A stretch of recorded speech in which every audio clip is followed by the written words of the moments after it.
जुगो जुगो टल धन धन साहिब श्री गुरु ग्रंथ साहिब महाराज जी पावन पितर हजूरी च बैठी गुरु प्यारी गुरु सवारी साध संगत जी एक बार फिर गज बज के फतेह बुलाओ।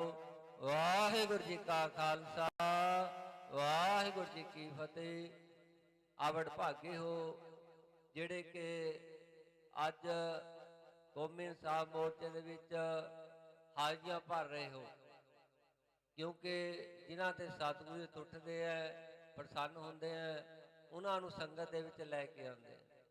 वडभागी हर संगत पावै भागहीन प्रभ चोटा खावै। आपदे अध उचे भाग है जिहड़े कि आ भाई साहब पासों गुरमत विचार अते शब्द कीर्तन सरवण कर रहे सी, क्योंकि कलयुग में कीर्तन प्रधाना गुरमुख जपिया लाए ध्याना। ये सब तो उत्तम जिहड़ा कीर्तन है कलयुग दे विच ते गुरमुख जन ध्यान सह सुनते हैं। सो आवड़ भागे हो ते संगतां नूं बेनती, जिहड़ियां संगतां घर तो चल के मोर्चे पहुँच गए उन्होंने बेनती है कि भाई आओ पंडाल दे विच हाजियां भरीए, क्योंकि जदों तक आपां पंडाल दे विच आके नकमस्तक नहीं होंदे, बैठ के हाज़री लवांदे, बाणी नहीं सरवण करते, उदों तक साडी हाज़री अधूरी रह जाती है। तो आपां गुरु की शरण दे विच पहुँच के अमृत की बाणी ते गुरमत विचारां सरवण करिए अते वध तों वध लाहे प्राप्त करिए। दूजी बेनती कि जिहड़ा ये कौमी इंसाफ मोर्चा धन धन श्री गुरु ग्रंथ साहिब महाराज की सरप्रस्ती हेठ जहेदार सिंह साहिब जगतार सिंह जी हवारा उन्होंने के आदेश मुताबिक संगतां ने लगाया है। इसके मुख चार जिहड़े साडे मुद्दे हैं, जिहड़े कि संविधान अनुसार साडे हक बनते हैं, वो लैण लई इत्थे मोर्चा लग्या। 7 जनवरी नूं संगतां चंडीगढ़ जा रही सी, पर प्रशासन चंडीगढ़ प्रशासन ने बैरीगेड लगा के इत्थे संगतां नूं रोक दिता ते प्रबंधकां दा हुक्म सी कि आपां जबर दा हुक्म जबर दा मुकाबला सबर नाल करना है। तो जिथे रोकिया उत्थे ही बैठ गए अते सतगुरु जी ने इत्थे दीवान लगा दिते ते संगतां दूरों नेड़े चल चल के इत्थे पहुँच रही हैं। एक पूरा ये धाम बन गया। गुरु साहब इत्थे विराजमान है, दिन रात लंगर चल रहे हैं। तो सारिया संगतां जिहड़ियां दूरों नेड़े चल के इत्थे सेवावां निभा रही हैं, उन्हां दा भी बहुत बहुत धन्नवाद। धन्नवाद जी आयां नूं जिहड़ियां संगतां अज मोर्चे विच पहुँच रही हैं ते जिहड़ियां जथेबंदियां जां बुलारे आ रहे हैं, उन्हां नूं बेनती है कि अपने नां लिखाण दी किरपालता करन तां कि उन्हां नूं जिहड़ा समां दिता जा सके।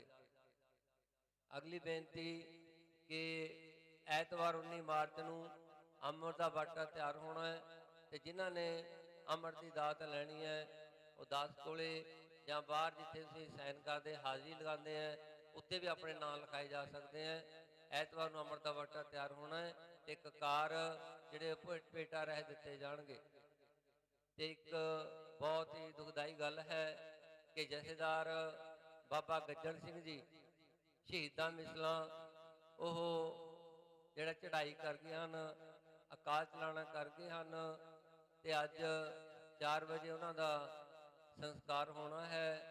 गुरुद्वारा समाधा नौ सिंह जी शहीद पिंड ਚੱਬਾ श्री अमृतसर साहिब उत्थे बाबा गज्जर सिंह जी जहेदार बाबा गज्जर सिंह जी शहीदां मिसलां ओह चढ़ाई कर गए हैं ते उत्थे शहीदां मिसलां तरना दल ते उत्थे अज उन्हां दा 4 वजे संस्कार है पिंड ਚੱਬਾ ਦੇ ਵਿੱਚ श्री अमृतसर साहिब। तो संगतां नूं बेनती जिन्हां दे कोल समा है ते जिन्हां ने जाना उत्थे 4 वजे तक पहुंचण दी किरपालता करन। सो हुण मैं बेनती करां साडे विचकार भाई साहब भाई गुरमेल सिंह जी बाठ अते भाई प्रीतम सिंह जी दा कविश्री जथा साडे कोल पहुंचा होया है। वो आप जी नूं कवितां द्वारा ਗੁਰ ਇਤਿਹਾਸ ਦੁਆਰਾ ਸੰਗਤਾਂ ਨੂੰ ਜੋੜਨਗੇ।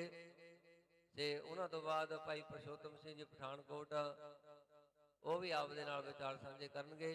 ਤੇ ਹੋਰ ਜਿਹੜੇ ਬੁਲਾਰੇ ਆ ਉਹਨਾਂ ਨੂੰ ਬੇਨਤੀ ਭਾਈ ਆਪਣੇ ਨਾਂ ਲਿਖਾਉਣ ਦੀ ਕਿਰਪਾਲਤਾ ਕਰੋ ਜੀ, ਤਾਂ ਕਿ ਉਹਨਾਂ ਨੂੰ ਸਮਾਂ ਦਿੱਤਾ ਜਾ ਸਕੇ। ਤੇ ਜਿਹੜੀਆਂ ਸੰਗਤਾਂ ਇੱਧਰ ਉੱਧਰ ਘੁੰਮ ਰਹੀਆਂ ਉਹਨਾਂ ਦੇ ਚਰਨਾਂ 'ਚ ਬੇਨਤੀ ਹੈ ਕਿ ਭਾਈ ਉਹ ਪੰਡਾਲ ਦੇ ਵਿੱਚ ਆ ਕੇ ਸਜੋ ਅਤੇ ਬਾਣੀ ਤੇ ਗੁਰਮਤਿ ਵਿਚਾਰਾਂ ਸਰਵਣ ਕਰੋ ਜੀ। ਵਾਹਿਗੁਰੂ ਜੀ ਕਾ ਖਾਲਸਾ, ਵਾਹਿਗੁਰੂ ਜੀ ਕੀ ਫਤਿਹ।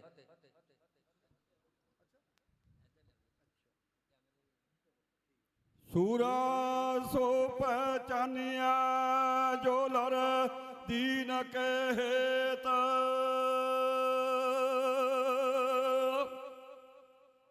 ਪੁਰਜਾ ਪੁਰਜਾ ਕਟਮਰਾ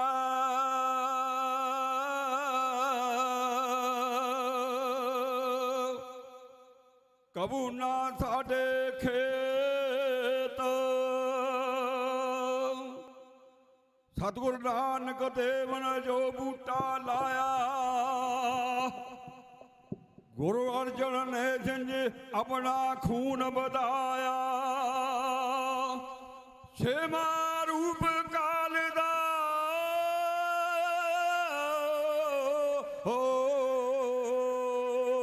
ਛੇਵਾਂ ਰੂਪ ਕਾਲ ਦਾ ਹਰ ਗੋਬਿੰਦ ਜੀ ਆਇਆ। ਦੁਖੀਆਂ ਦੇ ਦੁੱਖ ਹਰਨ ਨੂੰ ਖੰਡਾ ਲਿਸ਼ਕਾਇਆ। ਪੈਦਾ ਕੀਤਾ ਵੀਰ ਰਥ ਧਨਵਾਥ ਦਾਇਆ। ਸ਼ੀਤਲ ਪੈਦਾ ਤੇਗ ਕੇ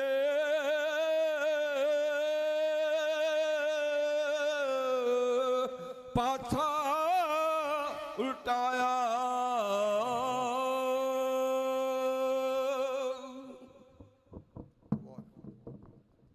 ਵਧਿਆ ਪਾਪ ਜਗਤ ਦੇ ਅੰਦਰ ਜ਼ੁਲਮ ਵਧੇਰਾ ਜੀ।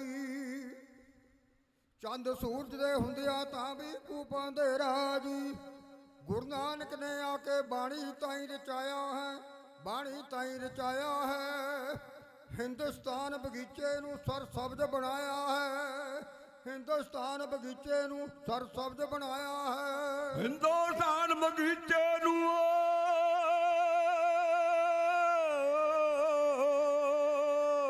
ਹਿੰਦੁਸਤਾਨ ਬਗੀਚੇ ਨੂੰ ਸਰਸਬਜ਼ ਬਣਾਇਆ ਹੈ।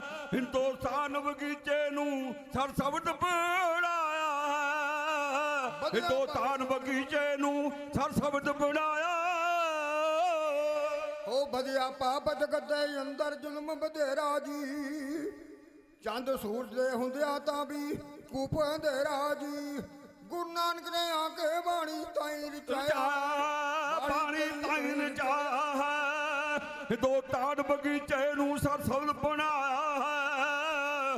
ਹਿੰਦੁਸਤਾਨ ਬਗੀਚੇ ਨੂੰ ਹਿੰਦੁਸਤਾਨ ਬਗੀਚੇ ਨੂੰ ਸਰਸਬਜ਼ ਬਣਾਇਆ ਹੈ। ਹਿੰਦੁਸਤਾਨ ਬਗੀਚੇ ਨੂੰ ਸਰਸਬਜ਼ ਬਣਾਇਆ ਹੈ। ਅੰਗਤ ਗੁਰਾਂ ਨੇ ਕੀਤੀ ਹੈ ਫਿਰ ਪ੍ਰੇਮ ਤੇ ਭਗਤੀ ਜੀ। ਹਾਂ ਪ੍ਰੇਮ ਤੇ ਭਗਤੀ ਜੀ। ਗੁਰਮੁਖੀ ਅੱਖਰ ਚਲਾਇਆ ਵਿੱਚ ਮੈਂ ਭਰਤੀ ਸ਼ਕਤੀ ਜੀ। ਕਰਕੇ ਨਿਗਾਹ ਮਹਿਰ ਦੀ ਗਿਆਨ ਚਿਰਾਗ ਜਗਾਇਆ ਹੈ, ਗਿਆਨ ਚਿਰਾਗ ਜਗਾਇਆ ਹੈ। ਹਿੰਦੁਸਤਾਨ ਬਗੀਚੇ ਨੂੰ ਸਰਸਬਜ਼ ਬਣਾਇਆ ਹੈ। ਉਹ ਹਿੰਦੁਸਤਾਨ ਬਗੀਚੇ ਨੂੰ ਸਰਸਬਜ਼ ਬਣਾਇਆ ਹੈ।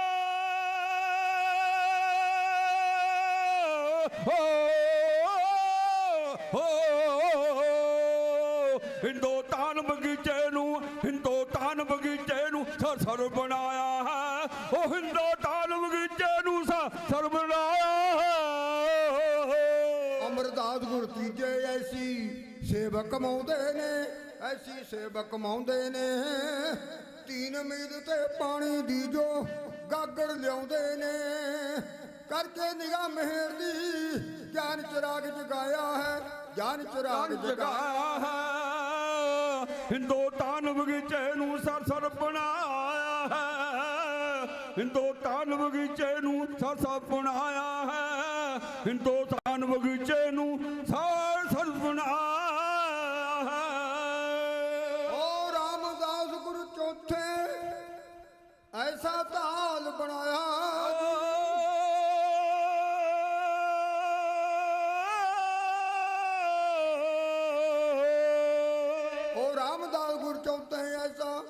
ਤਾਲ ਬਣਾਇਆ ਜੀ, ਐਸਾ ਤਾਲ ਬਣਾਇਆ ਜੀ, ਅੰਮ੍ਰਿਤ ਦੇ ਗੋਤਾ ਲਾਵੇ ਜੀ, ਕਰਕੇ ਨਿਗਾਹ ਮਹਿਰ ਦੀ ਗਿਆਨ ਚਿਰਾਗ ਜਗਾਇਆ ਹੈ, ਗਿਆਨ ਚਿਰਾਗ ਜਗਾਇਆ ਹੈ। ਹਿੰਦੁਸਤਾਨ ਬਗੀਚੇ ਨੂੰ ਸਰਸਬਜ਼ ਬਣਾਇਆ ਹੈ, ਹਿੰਦੁਸਤਾਨ ਬਗੀਚੇ ਨੂੰ ਸਰਸਬਜ਼ ਬਣਾਇਆ ਹੈ, ਹਿੰਦੁਸਤਾਨ ਬਗੀਚੇ ਨੂੰ ਸਰਸਬਜ਼ ਬਣਾਇਆ ਹੈ।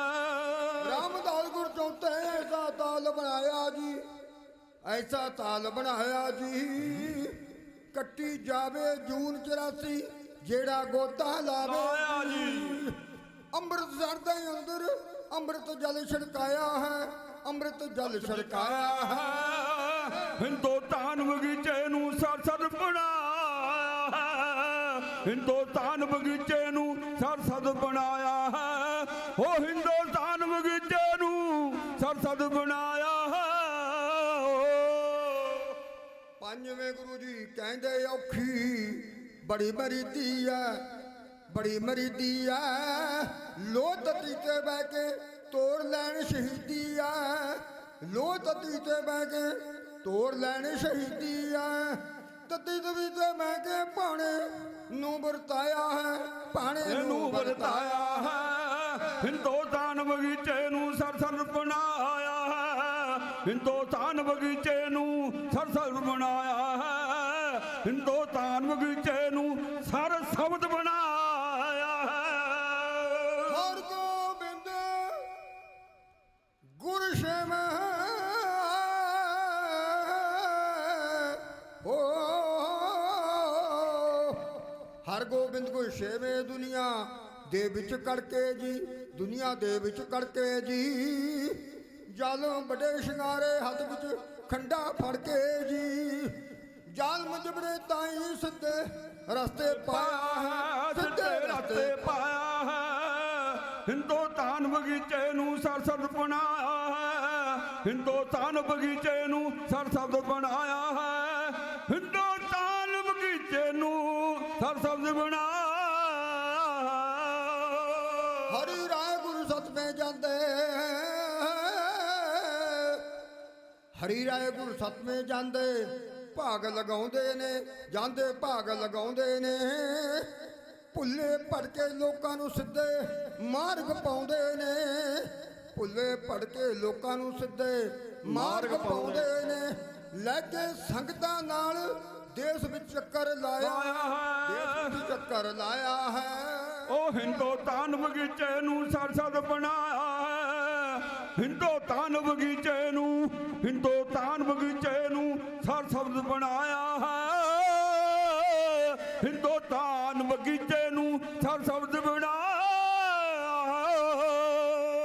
ਹਰੀ ਕ੍ਰਿਸ਼ਨ ਗੁਰ ਅਠਵੇਂ ਜਿਹਦਾ ਸਿੱਧਾ ਨਿਸ਼ਾਨ,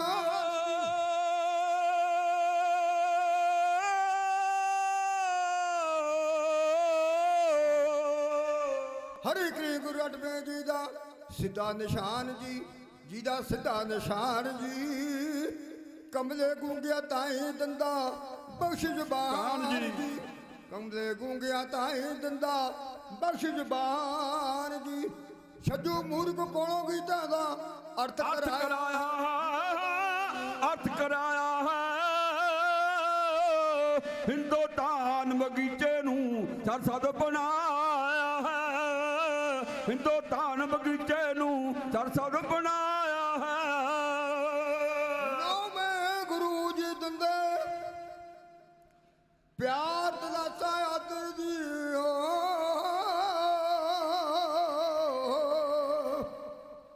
ਨੌਵੇਂ ਗੁਰੂ ਜੀ ਦਿੰਦੇ ਪਿਆਰ ਦਿਲਾਸਾ ਆਦਰ ਜੀ, ਪਿਆਰ ਦਿਲਾਸਾ ਆਦਰ ਜੀ, ਦਿੱਲੀ ਸੀਸ ਲਗਾਇਆ ਹਿੰਦ ਦੀ ਬਣ ਗਏ ਚਾਦਰ ਜੀ, ਦਿੱਲੀ ਸੀਸ ਲਗਾਇਆ ਹਿੰਦ ਦੀ ਬਣ ਗਏ ਚਾਦਰ ਜੀ, ਤਿਲਕ ਜੰਜੂ ਦਾ ਰਾਖਾ ਬਣ ਕੇ ਆਪ ਦਿਖਾਇਆ, ਬਣ ਕੇ ਆਪ ਦਿਖਾਇਆ ਹੈ।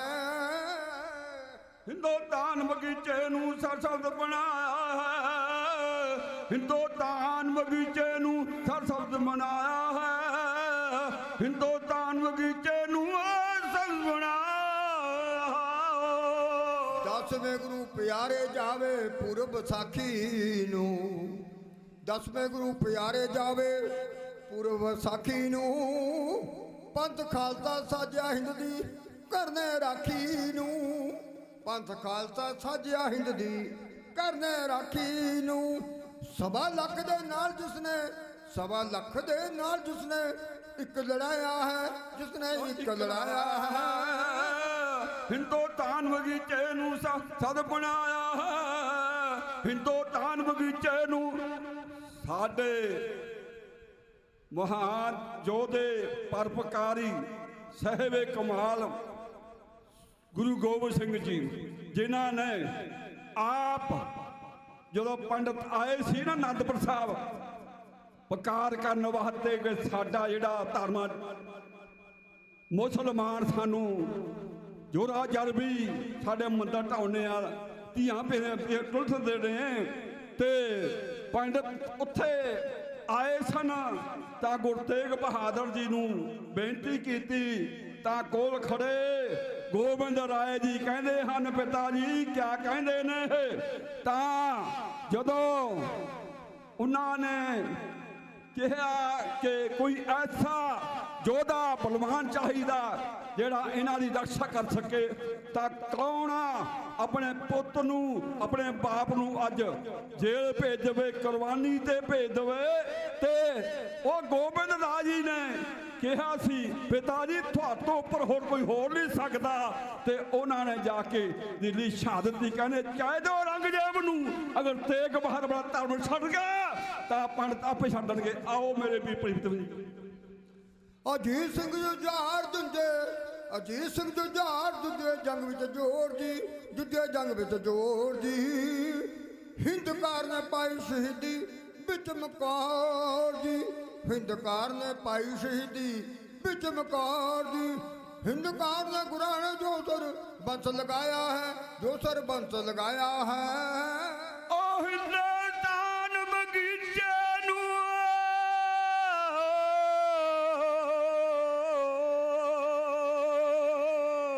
ਹਿੰਦੁਸਤਾਨ ਬਗੀਚੇ ਨੂੰ ਸਰ ਸ਼ਬਦ ਬਣਾਇਆ ਹੈ ਹਿੰਦੁਸਤਾਨ ਬਗੀਚੇ ਨੂੰ ਸਰ ਸ਼ਬਦ ਬਣਾਇਆ ਹੈ ਮਾਤਾ ਗੁਜਰੀ ਛੋਟੇ ਦੋ ਫਰਜ਼ੰਦ ਗਏ ਧਰਮ ਮੂਲ ਨਹੀਂ ਹਾਰਿਆ ਚਿੰਤੇ ਵਿੱਚ ਕੰਦ ਗਏ ਧਰਮ ਮੂਲ ਨਹੀਂ ਹਾਰਿਆ ਚਿੰਤੇ ਵਿੱਚ ਕੰਦ ਗਏ ਰਲ ਕੇ ਤੇ ਬਖਸ਼ੀ ਪੀਰ ਨੇ ਛੰਦ ਰਚਾਇਆ ਹੈ ਕਹਿੰਦੇ ਛੰਦ ਰਚਾਇਆ ਹੈ ਉਹ ਹਿੰਦੁਸਤਾਨ ਬਗੀਚੇ ਨੂੰ ਸਰ ਸ਼ਬਦ ਬਣਾਇਆ ਹੈ ਹਿੰਦੁਸਤਾਨ ਬਗੀਚੇ ਨੂੰ ਸਰ ਸ਼ਬਦ ਬਣਾਇਆ ਹੈ ਸਤਿਕਾਰਯੋਗ ਸਾਧ ਸੰਗਤ ਜੀ ਬਹੁਤ ਬਹੁਤ ਵੱਡੇ ਭਾਗਾਂ ਵਾਲੇ ਹੋ ਮਹਾਨ ਉਪਰਾਲਾ ਹੈ ਸੰਗਤਾਂ ਦਾ ਜੋ ਕਿ ਰੋਸ ਧਰਨਾ ਹੈ ਕਿਉਂਕਿ ਰੋਸ ਧਰਨਾ ਹੈ ਤੁਹਾਡੇ ਸਾਹਮਣੇ ਆ ਸਾਰਾ ਕੁਝ ਤੁਸੀਂ ਜਾਣਦੇ ਹੋ ਇਸ ਕਰਕੇ ਮਹਾਰਾਜ ਸਬਕ ਬਖਸ਼ੇ ਸੰਗਤਾਂ ਨੂੰ ਪ੍ਰਬੰਧਕਾਂ ਨੂੰ ਸਭ ਨੂੰ ਜਿਹੜੇ ਕਈ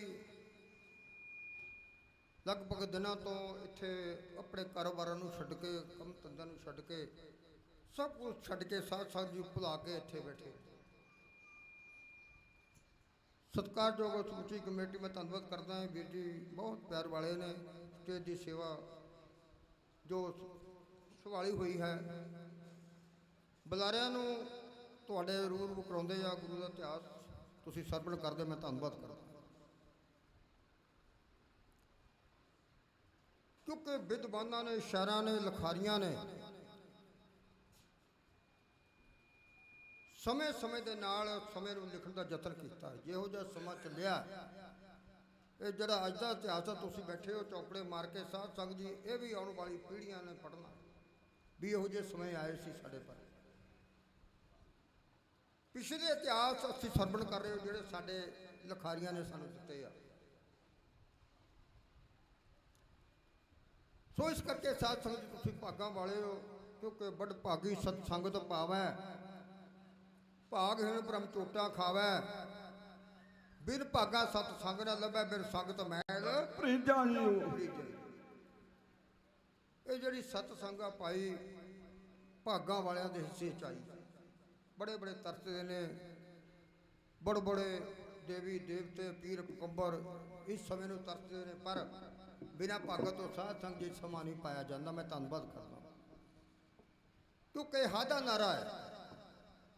ਹਾ ਦਾ ਨਾਰਾ ਮਾਰਨਾ ਸਿੱਖ ਵਾਸਤੇ ਸੱਚ ਗੱਲ ਕਹਿਣੀ, ਹਾ ਦਾ ਨਾਰਾ ਮਾਰਨਾ ਇਹ ਬਣਦਾ ਹੈ।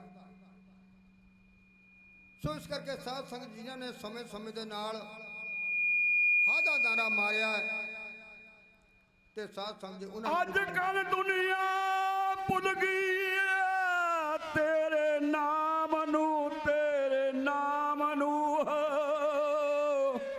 ਹਾਨੀ ਮੰਨਦੇ ਨੇ।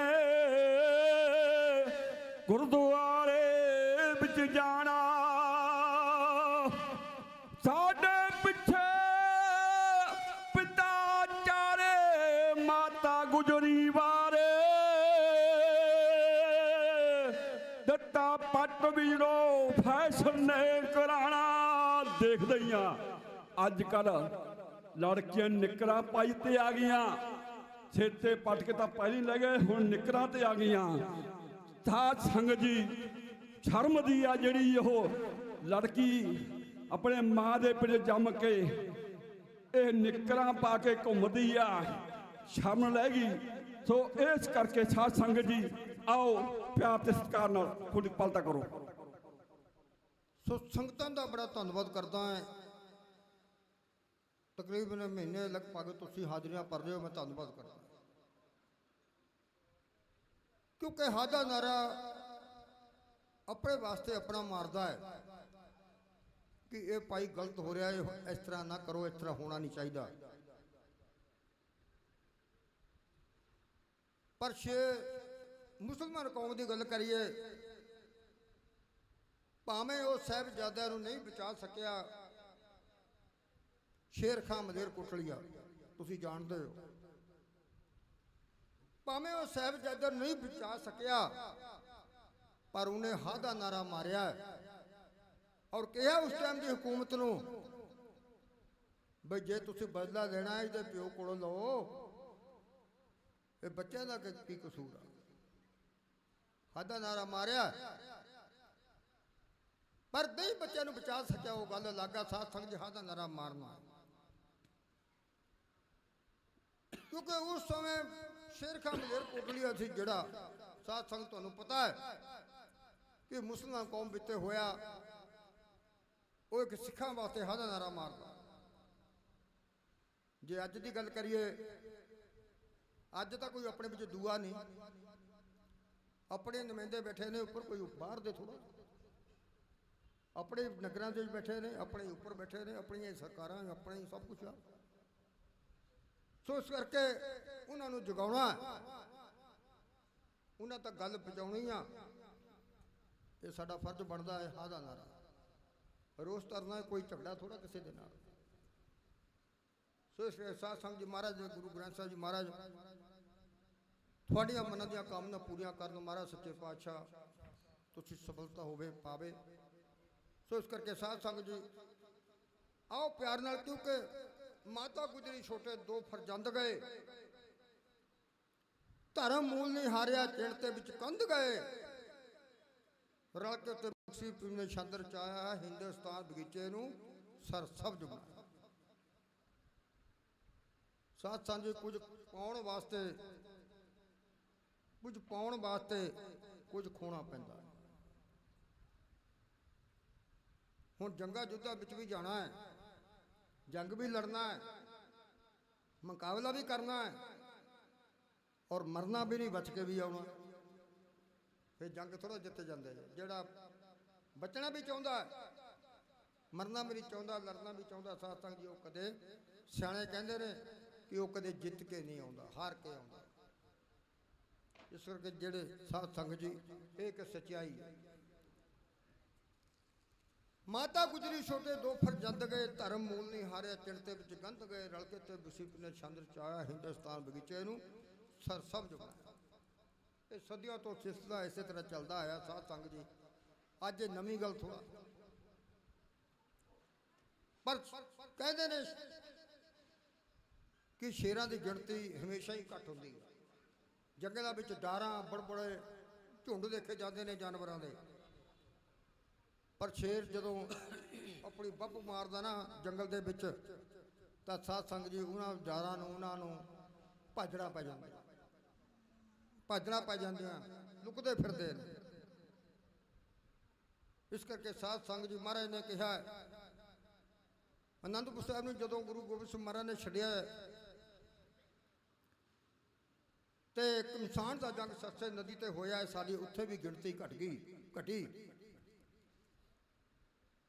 ਉਸ ਤੋਂ ਅੱਗੇ ਵਧੇ ਨੇ ਚਮਕੌਰ ਸਾਹਿਬ ਦੀ ਜੰਗ। ਤੁਹਾਨੂੰ ਪਤਾ ਹੈ ਇੱਕ ਪਾਸੇ 10 ਲੱਖ ਦਾ ਘੇਰਾ ਹੈ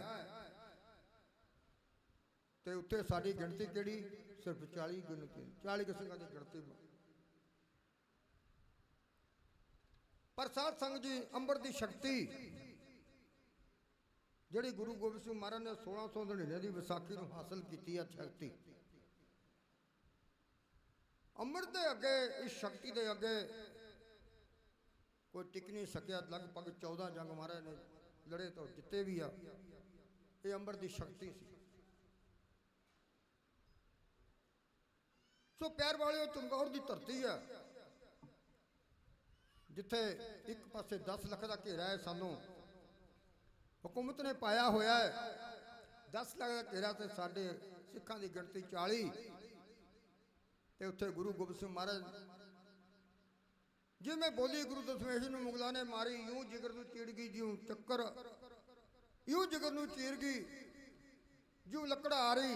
ਥੋੜੇ ਸਿੰਘ ਮੁਕਾਬਲੇ ਦਲ ਮੁਗਲਾਂ ਦਾ ਭਾਰੀ, 10 ਲੱਖ ਦੀ ਫੌਜ ਬਹਿਰਿਆਂ ਦੀ ਸਿੰਘ 40। ਸੁਣੋ ਖਾਲਸਾ ਆਖਦੇ ਕਰ ਲਓ ਤਿਆਰੀ, ਜਿਉਣਾ ਚੰਗਾ ਜਸਦਾ ਮਾਨਸ ਦੇ ਤਾਰੇ। ਜਿਸ ਤਰ੍ਹਾਂ ਦੁਸ਼ਮਣ ਆਪਣੇ ਯੋਧਿਆਂ ਨੂੰ ਹੱਲਾਸ਼ੇਰੀ ਦਿੰਦਾ ਹੈ, ਘੇਰ ਲਿਓ ਜਾਂ ਘੇਰਾ ਪਾ ਲਓ, ਕਿਤੇ ਸਿੱਖਾਂ ਦਾ ਗੁਰੂ ਕਿਤੇ ਚਲੇ ਨਾ ਜਾਵੇ, ਰੰਗੇ ਹੱਥੀਂ ਫੜਨਾ ਹੈ ਔਰ ਫੜ ਕੇ ਰੰਗਜੀਤ ਦੇ ਪੇਸ਼ ਕਰਕੇ ਇਨਾਮ ਪਾਉਣੇ ਆ। ਲਾਲਸਾ ਇਨਾਮ ਦੀ ਇਨਾਮ ਪਾਉਣੇ ਆ। ਉਹ ਕਦੇ ਜਿੱਤਿਆ ਨਹੀਂ ਕਰਦੇ।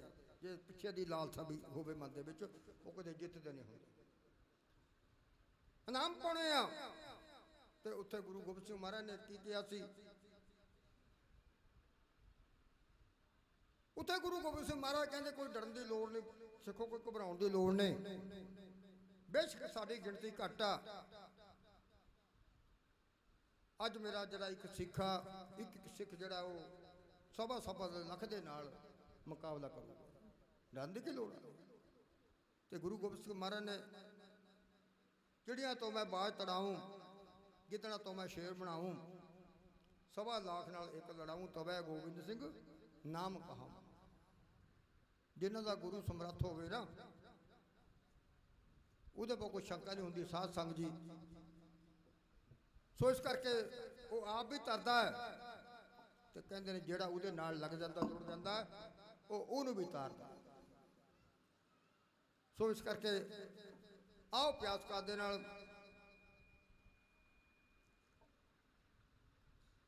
ਸਭ ਤੋਂ ਪਹਿਲਾਂ ਫਤਿਹ ਬੁਲਾਈਏ, ਕਿਉਂਕਿ ਫਤਿਹ ਸਾਨੂੰ ਮਹਾਰਾਜ ਨੇ ਬਖਸ਼ਿਸ਼ ਕੀਤੀ ਹੈ। ਫਤਿਹ ਇੱਕ ਵਿਦਵਾਨ ਕਹਿੰਦਾ ਹੈ, ਕਿਸੇ ਨੇ ਸਵਾਲ ਕੀਤਾ ਹੈ ਕਿ ਖਾਲਸਾ ਜੀ ਫਤਿਹ ਕਿਉਂ ਬੁਲਾਉਣੀ ਚਾਹੀਦੀ ਹੈ?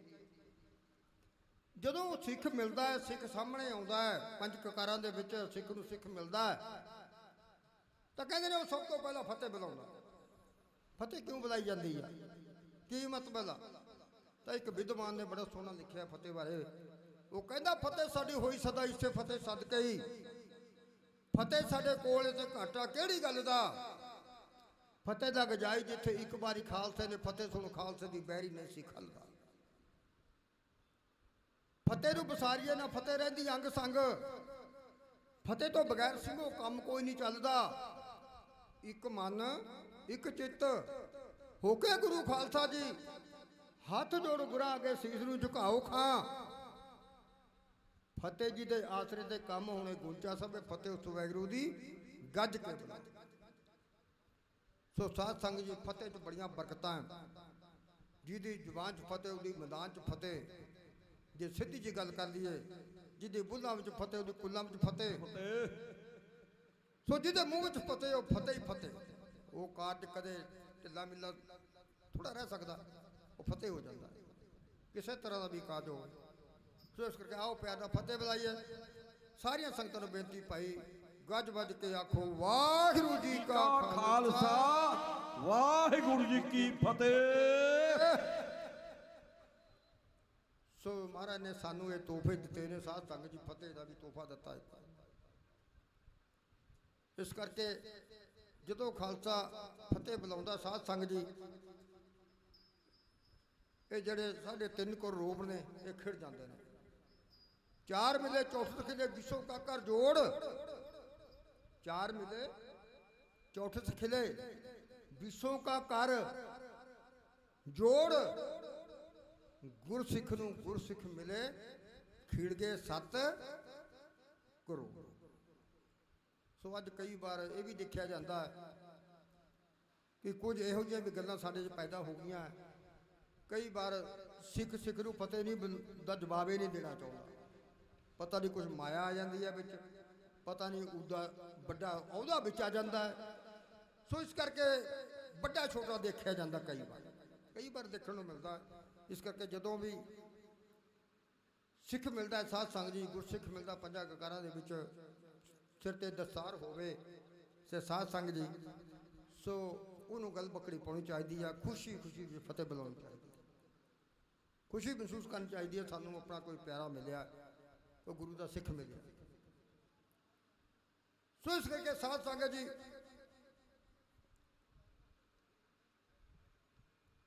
ਕਿਉਂਕਿ ਵਿਦਵਾਨਾਂ ਨੇ ਸ਼ਾਇਰਾਂ ਨੇ ਵੱਖ-ਵੱਖ ਤਰੀਕੇ ਨਾਲ ਬੜਾ ਕੁਝ ਲਿਖਿਆ। ਬੁਲਾਰੇ ਦੀਆਂ ਕਈ ਵਾਰ ਮਜਬੂਰੀਆਂ ਹੋ ਜਾਂਦੀਆਂ ਕਿ ਬੋਲਣ ਵਾਸਤੇ ਕੁਝ ਜ਼ਿਆਦਾ ਹੁੰਦਾ ਹੈ ਤੇ ਸਮਾਂ ਜਿਹੜਾ ਕਈ ਵਾਰ ਇਜਾਜ਼ਤ ਨਹੀਂ ਦਿੰਦਾ। ਸਮੇਂ ਵਿੱਚ ਵੀ ਰਹਿਣਾ, ਗੁਰੂ ਵਿਚਾਰਾਂ ਵੀ ਕਰਨੀਆਂ, ਇਤਿਹਾਸ ਵਿਚਾਰਾਂ ਵੀ ਕਰਨੀਆਂ, ਇਤਿਹਾਸ ਵੀ ਸਰਵਣ ਕਰਨਾ, ਤੋਂ ਸਮੇਂ ਵਿੱਚ ਵੀ ਰਹਿਣਾ। ਬਹੁਤ ਸਾਰੀਆਂ ਚੁਣੌਤੀਆਂ ਬੁਲਾਰੇ ਦੇ ਅੱਗੇ ਖੜੀਆਂ ਹੋ ਜਾਂਦੀਆਂ ਸਾਧ ਸੰਗਤ ਜੀ। ਇਸ ਕਰਕੇ ਆਓ ਪਿਆਰ ਨਾਲ, ਕਿਉਂਕਿ ਇੱਕ ਵਿਦਵਾਨ ਕਹਿੰਦਾ ਬਾਜਾਂ ਵਾਲਿਆ ਸਾਡੇ ਸਿਰ ਕਰਜ਼ ਤੇਰਾ। ਬਾਜਾਂ ਵਾਲਿਆ ਸਾਡੇ ਸਿਰ ਕਰਜ਼ ਤੇਰਾ, ਸਿਰ ਦੇ ਕੇ ਕਰਜ਼ ਲਾ ਦਿਆਂਗੇ।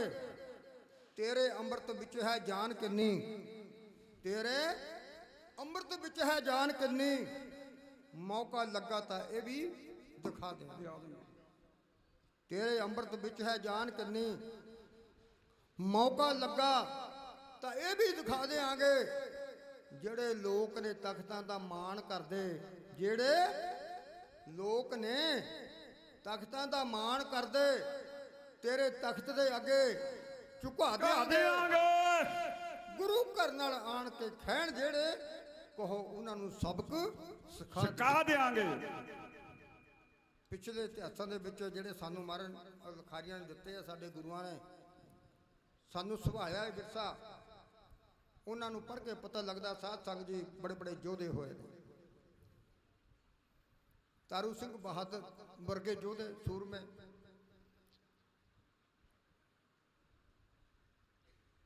ਅੱਜ ਜੇ ਅੱਜ ਦੀ ਗੱਲ ਕਰੀਏ ਸਾਧ ਸੰਗਤ ਜੀ, ਆਪਾਂ ਉਹਨਾਂ ਸਮੇਂ ਦੀ ਗੱਲ ਕਰਦੇ ਆ। ਤਾਰੂ ਸਿੰਘ ਬਹਾਦਰ ਦੀ ਫੜ ਕੇ ਖੋਪਰੀ ਲਾਈ, ਖੋਪਰੀ ਤਲਵਾ ਲਈ ਇਹਨਾਂ ਸੂਰਮੇ ਨੇ, ਸਿੰਘਾਂ ਨੇ। ਪਰ ਸਾਧ ਸੰਗਤ ਜੀ ਜੇ ਅੱਜ ਦੀ ਗੱਲ ਕਰੀਏ ਨਾ, ਤਾਂ ਅੱਜ ਵੀ ਕੋਈ ਕਮੀ ਨਹੀਂ ਹੈਗੀ। ਗੱਜ ਕੇ ਆਖੋ ਸਤਨਾਮ ਸ੍ਰੀ ਵਾਹਿਗੁਰੂ। ਅੱਜ ਕੋਈ ਕਮੀ ਆ? ਇੱਥੇ ਹੀ ਤੁਹਾਡੇ ਵਿੱਚ ਮੇਰੇ ਦੇਖਣ ਵਿੱਚ ਇਹੋ ਜਿਹੇ ਸੂਰਮੇ ਯੋਧੇ ਬੈਠੇ ਆ ਜਿਹੜੇ ਮੌਤ ਨੂੰ ਲੱਭਦੇ ਫਿਰਦੇ ਆ ਵੀ ਮੌਤ ਕਿੱਥੇ ਆ। ਕੋਈ ਭੈ ਨਹੀਂ, ਕੋਈ ਡਰ ਨਹੀਂ, ਇਹੋ ਜਿਹੇ ਤੁਹਾਡੇ ਵਿੱਚ ਹੀ ਬੈਠੇ, ਕੋਈ ਕਮੀ ਨਹੀਂ। ਸੋ ਇਸ ਕਰਕੇ ਸਾਧ ਸੰਗਤ ਜੀ ਆਓ ਪਿਆਸ ਕਾ ਦੇ ਨਾਲ, ਜਦੋਂ ਪੰਡਤਾਂ ਨੂੰ ਹੋਈਆਂ ਸੀ ਲਾਚਾਰੀਆਂ, ਉਹਨੇ ਆਣ ਕੇ ਦੀਵਾਨ ਬੁੱਭਾ ਮਾਰੀਆਂ, ਤੁਸੀਂ ਗੌਰ ਨਾਲ ਸੁਣੀਆਂ ਸੀ ਸਾਰੀਆਂ। ਉਦੋਂ ਬੈਠ ਕੇ ਵਿਚਾਰੇ ਨੈਣੋਂ ਨੀ ਡਰ ਕੇ, ਦੇਸ਼ ਕੌਮ ਨੂੰ ਬਚਾਇਆ ਸਰਬੰਸ ਵਾਰ ਕੇ। ਇਹ ਗੁਰਨਾ ਕੁਮਾਰ ਦਾ ਦਾਰਾ ਸਾਧ ਸੰਗਤ ਜੀ, ਜਿਹੜੇ ਨੀਵੇਂ ਹੋ ਕੇ ਆ ਗਏ, ਨੀਵੇਂ ਹੋ ਕੇ ਨਿਮਸ਼ਾਰ ਕੀਤੀ ਆ, ਸੀਸ ਝੁਕਾਇਆ ਮਹਾਰਾਜ ਦੇ ਅੱਗੇ, ਝੋਲੀਆਂ ਭਰ ਕੇ ਲੈ ਗਏ। ਸਦੀਆਂ ਤੋਂ ਦੇਖਦੇ ਆਏ ਆ ਜਿਨ੍ਹਾਂ ਨੇ ਇਸ ਦਰ ਦੇ ਨਾਲ ਮੱਥਾ ਲਾਇਆ, ਇਹ ਸੱਚਾਈ ਆ। ਉਹ ਨਾ ਆਪੇ ਹੀ ਰਿਹਾ ਤੇ ਨਾ ਉਹਨਾਂ ਦਾ ਮੱਥਾ ਹੀ ਰਿਹਾ। ਇਹ ਸੱਚਾਈ ਆ, ਇਹਦੇ ਚ ਕਿਹੜੀ ਗੱਲ, ਇਤਿਹਾਸ ਆ ਸਾਡਾ। ਇਸ ਕਰਕੇ ਗੁਰੂ ਨਾਨਕ ਦਾ ਦਾਰਾ ਸਾਧ ਸੰਗਤ ਜੀ। ਸੋ ਇਸ ਦਰ ਤੇ ਕੋਈ ਵੀ ਆਇਆ, ਬੜੇ ਬੜੇ ਆਏ, ਕੋਈ ਇੱਕ ਥੋੜਾ ਆਇਆ, ਬੜੇ ਆਏ ਇਸ ਹੋਂਦ ਨੂੰ ਖਤਮ ਕਰਨ ਵਾਲੇ। ਪਰ ਸਾਧ ਸੰਗਤ ਜੀ ਅਫਸੋਸ ਨਹੀਂ ਕਰ ਸਕੇ। ਅੱਜ ਉਹਨਾਂ ਨੂੰ ਕੋਈ ਯਾਦ ਨਹੀਂ ਕਰਦਾ ਜਿਨ੍ਹਾਂ ਨੂੰ ਖਤਮ ਕਰਨਾ ਚਾਹਿਆ ਇਹਨਾਂ ਲੋਕਾਂ ਨੇ। ਅੱਜ ਪਿਆਰ ਵਾਲਿਓ, ਅੱਜ ਜੋੜ ਮੇਲੇ ਲੱਗਦੇ ਨੇ, ਅੱਜ ਉਹਨਾਂ ਨੂੰ ਦੁਨੀਆ ਯਾਦ ਕਰਦੀ ਹੈ। ਤੇ ਇਸ ਕਰਕੇ ਇਹ ਇੱਕ ਸੱਚਾਈ ਆ। ਆਓ ਪਿਆਸ ਕਾਦੇ ਨਾਲ ਜਦੋਂ ਪੰਡਤਾਂ ਨੂੰ ਹੋਈਆਂ ਸੀ ਲਾਚਾਰੀਆਂ, ਅੱਜ ਜਦੋਂ ਕਸ਼ਮੀਰ ਦੇ ਪੰਡਤ ਤੇ ਔਰੰਗਜ਼ੇਬ ਨੇ ਇੱਕ ਐਲਾਨ ਕਰ ਦਿੱਤਾ, ਇਹਨਾਂ ਦੇ ਮੰਦਰ ਢਾ ਦਿਓ, ਇਹਨਾਂ ਦੇ ਜਨੇਊ ਲਾਓ, ਮੈਂ ਇਹਨਾਂ ਨੂੰ ਦੇਖਣਾ ਨਹੀਂ ਚਾਹੁੰਦਾ, ਇੱਥੇ ਇਸਲਾਮ ਦਾ ਝੰਡਾ ਚਲਾਉਣਾ ਚਾਹੁੰਦਾ, ਇੱਥੇ ਹੋਰ ਕੋਈ ਮੈਨੂੰ ਨਜ਼ਰ ਨਹੀਂ ਆਉਣਾ ਚਾਹੀਦਾ। ਬੜਾ ਖੂਨ ਖਰਾਬਾ ਹੋਇਆ, ਇਤਿਹਾਸ ਲਿਖਦਾ ਬੜਾ ਖੂਨ ਖਰਾਬਾ ਹੋਇਆ। ਉਹਨਾਂ ਨੇ ਇੱਕ ਪ੍ਰਤਿੱਗਿਆ ਔਰੰਗਜ਼ੇਬ ਦੀ, 1.25 ਮਣ ਜਨੇਊ। ਹੁਣ ਦੱਸੋ ਇੱਕ ਤਾਗਾ ਕਿੰਨਾ ਕੁ ਵਜ਼ਨ ਹੋ ਸਕਦਾ, ਕਿੱਡਾ ਬੜਾ ਹੱਟ ਉਹਨੇ ਕੀਤਾ ਤਾਂ ਮੈਂ ਲੰਗਰ ਪਾਣੀ ਛਕੂੰਗਾ। ਹੁਣ ਇਹਦੇ ਵਿੱਚ ਆਪਾਂ ਨੇ ਦੇਖਣਾ ਕਿ ਕਿੰਨਾ ਕੁ ਖੂਨ ਖਰਾਬਾ ਹੋਇਆ ਹੋਊਗਾ, ਕਿੰਨੇ ਬੇਦੋਸ਼ੇ ਉਹਨਾਂ ਸਮੇਂ ਵਿੱਚ ਮਾਰੇ ਗਏ ਹੋਣਗੇ। ਗਿਣਤੀ ਨਹੀਂ ਹੋ ਸਕਦੀ, ਢੇਰਾਂ ਦੇ ਢੇਰ ਲੱਗ ਜਾਣੇ, ਲੱਖਾਂ ਦੀ ਗਿਣਤੀ ਵੀ ਚਲ ਜਾਣੀ ਗਿਣਤੀ। ਕੋਈ 1.25 ਮਣ ਜਨੇਊ ਕੋਈ ਐਵੇਂ ਨਹੀਂ ਹੋ ਜਾਂਦਾ। ਇਹ ਕੋਈ ਲਖਾਰੀ ਨੇ ਐਵੇਂ ਥੋੜਾ ਲਿਖ ਦਿੱਤਾ, ਜੋ ਦੇਖਿਆ ਹੈ ਉਹ ਲਿਖਿਆ। ਤੇ ਇਸ ਕਰਕੇ ਸਾਧ ਸੰਗਤ ਜੀ ਅਨੰਦਪੁਰ ਸਾਹਿਬ ਦੀ ਧਰਤੀ ਤੇ ਪਹੁੰਚੇ ਨੇ। ਜਦ ਕੋਈ ਬੜੀਆਂ ਬੇਨਤੀਆਂ, ਬਹੁਤ ਕੁਛ ਇਹਨਾਂ ਨੇ ਧਿਆਇਆ, ਬੜਾ ਆਪਣੇ ਆਪਣੇ ਨੂੰ ਧਿਆਇਆ, ਪਰ ਕੋਈ ਨੇੜੇ ਨਾ ਆਇਆ ਇਹਨਾਂ ਦੀ ਬਾਂਹ ਫੜਨ ਵਾਲਾ, ਇਹਨਾਂ ਨੂੰ ਕਹਿਣ ਵਾਲਾ। ਕੋਈ ਘਬਰਾਉਣ ਦੀ ਲੋੜ ਨਹੀਂ। ਅਖੀਰ ਟੁੱਟੇ ਹੋਏ, ਇਹ ਗਿਰੇ ਹੋਏ ਅਨੰਦਪੁਰ ਸਾਹਿਬ ਦੀ ਧਰਤੀ ਤੇ ਪਹੁੰਚੇ। 9ਵੇਂ ਪਾਤਸ਼ਾਹ ਗੁਰੂ ਨਾਨਕ ਸਾਹਿਬ ਮਹਾਰਾਜ ਦੇ ਦਰ ਤੇ ਗੁਰੂ ਤੇਗ ਬਹਾਦਰ ਸਾਹਿਬ ਬੈਠੇ। ਉਹਨਾਂ ਨੂੰ ਆਣ ਕੇ ਸਾਰੀ ਗੱਲ ਦੱਸੀ, ਸਾਰੀ ਕਹਾਣੀ ਦੱਸੀ, ਤੇ ਉਹਨਾਂ ਨੇ ਫਿਰ ਇਹਨਾਂ ਨੂੰ ਭਰੋਸਾ ਦਿੱਤਾ ਕੋਈ ਘਬਰਾਉਣ ਦੀ ਲੋੜ ਨਹੀਂ, ਇਹ ਗੁਰੂ ਨਾਨਕ ਮਹਾਰਾਜ ਦਾ ਦਾਰਾ। ਕੀ ਹੋਇਆ? ਕੋਈ ਗੱਲ ਨਹੀਂ। ਅਖੀਰ ਸੀਸ ਲਾਉਣ ਤੇ ਨੌਬਤ ਆ ਗਈ ਤਾਂ ਸਾਧ ਸੰਗ ਜੀ ਸੀਸ ਵੀ ਲਾ ਦਿੱਤਾ। ਇਹ ਗੁਰੂ ਨਾਨਕ ਦਾ ਦਾਰਾ ਸੀਸ ਤੱਕ ਲਾ ਦਿੰਦਾ, ਕੁਰਬਾਨੀਆਂ ਤੱਕ ਜਾਨਾਂ ਕੁਰਬਾਨ ਕਰ ਦਿੰਦਾ। ਭਾਵੇਂ ਆਪਣੇ ਘਰ ਦੀ ਰਾਖੀ ਤਾਂ ਕੋਈ ਹਰ ਬੰਦਾ ਕਰਦਾ ਹੈ। ਦੇਖੋ ਗੁਰੂ ਨਾਨਕ ਦਾ ਦਾਰਾ, ਆਪਣੇ ਘਰ ਦੀ ਰਾਖੀ ਹਰ ਇਨਸਾਨ ਕਰਦਾ ਹੈ। ਤੇ ਇਹੋ ਜਿਹਾ ਦਾਰਾ ਹੈ ਗੁਰੂ ਨਾਨਕ ਦਾ, ਜੇ ਕਿਸੇ ਨਾਲ ਵੀ ਬੱਧੀ ਹੁੰਦੀ ਹੋਵੇ, ਨਜਾਇਜ਼ ਹੁੰਦੀ ਹੋਵੇ, ਤਾਂ ਉੱਥੇ ਹੀ ਫਿਰ ਜਾ ਕੇ ਫਤਿਹ ਬੁਲਾ ਦਿੰਦਾ। ਗੁਰੂ ਨਾਨਕ ਦਾ ਦਾਰਾ ਸੱਚਾਈ ਇਹ ਤਕਰੀਬਨ ਸਦੀਆਂ ਤੋਂ ਹੁੰਦਾ ਆਇਆ। ਸੋ ਆਓ ਪਿਆਸ ਕਰਦੇ ਨਾਲ ਉਸ ਗੁਰੂ ਦੇ ਗੁਣ ਗਾਈਏ, ਕਿਉਂਕਿ ਜਸ ਮਿਲਦਾ ਪਿਛਲੇ ਕਰਮਾਂ ਦਾ। ਕਰਮ ਬਣਾਉਣੇ ਪੈਂਦੇ ਨੇ, ਰੱਬ ਦਿੰਦਾ ਸਭ ਨੂੰ, ਗੁਣ ਉਸਦੇ ਗਾਉਣੇ ਪੈਂਦੇ। ਸੋ ਇਸ ਕਰਕੇ ਸਾਧ ਸੰਗਤ ਜੀ ਉਸ ਗੁਰੂ ਨੂੰ ਯਾਦ ਕਰੀਏ, ਜਿਸ ਗੁਰੂ ਨੇ ਕਿਹਾ ਕਿ ਮੇਰੇ ਗੁਣ ਗਾਉਣੇ ਆ ਕਾਲ ਪੂਜੇ ਤੈਂ, ਤਾਂ ਤੈਨੂੰ ਘਬਰਾਉਣ ਦੀ ਲੋੜ ਨਹੀਂ, ਤੈਂ ਗੁਣ ਗਾਉਣੇ ਆ ਤੇ ਰਿਜ਼ਕ ਤੈਨੂੰ ਮੈਂ ਦੇਣਾ। ਗੱਜ ਕੇ ਆਖੋ ਸਤਿਨਾਮ ਸ੍ਰੀ ਵਾਹਿਗੁਰੂ। ਦੇਖੋ ਸਾਡੇ ਗੁਰੂ ਦੀਆਂ ਬਰਕਤਾਂ, ਕਿੱਡਾ ਸਮਰੱਥਾ ਸਾਡਾ ਗੁਰੂ।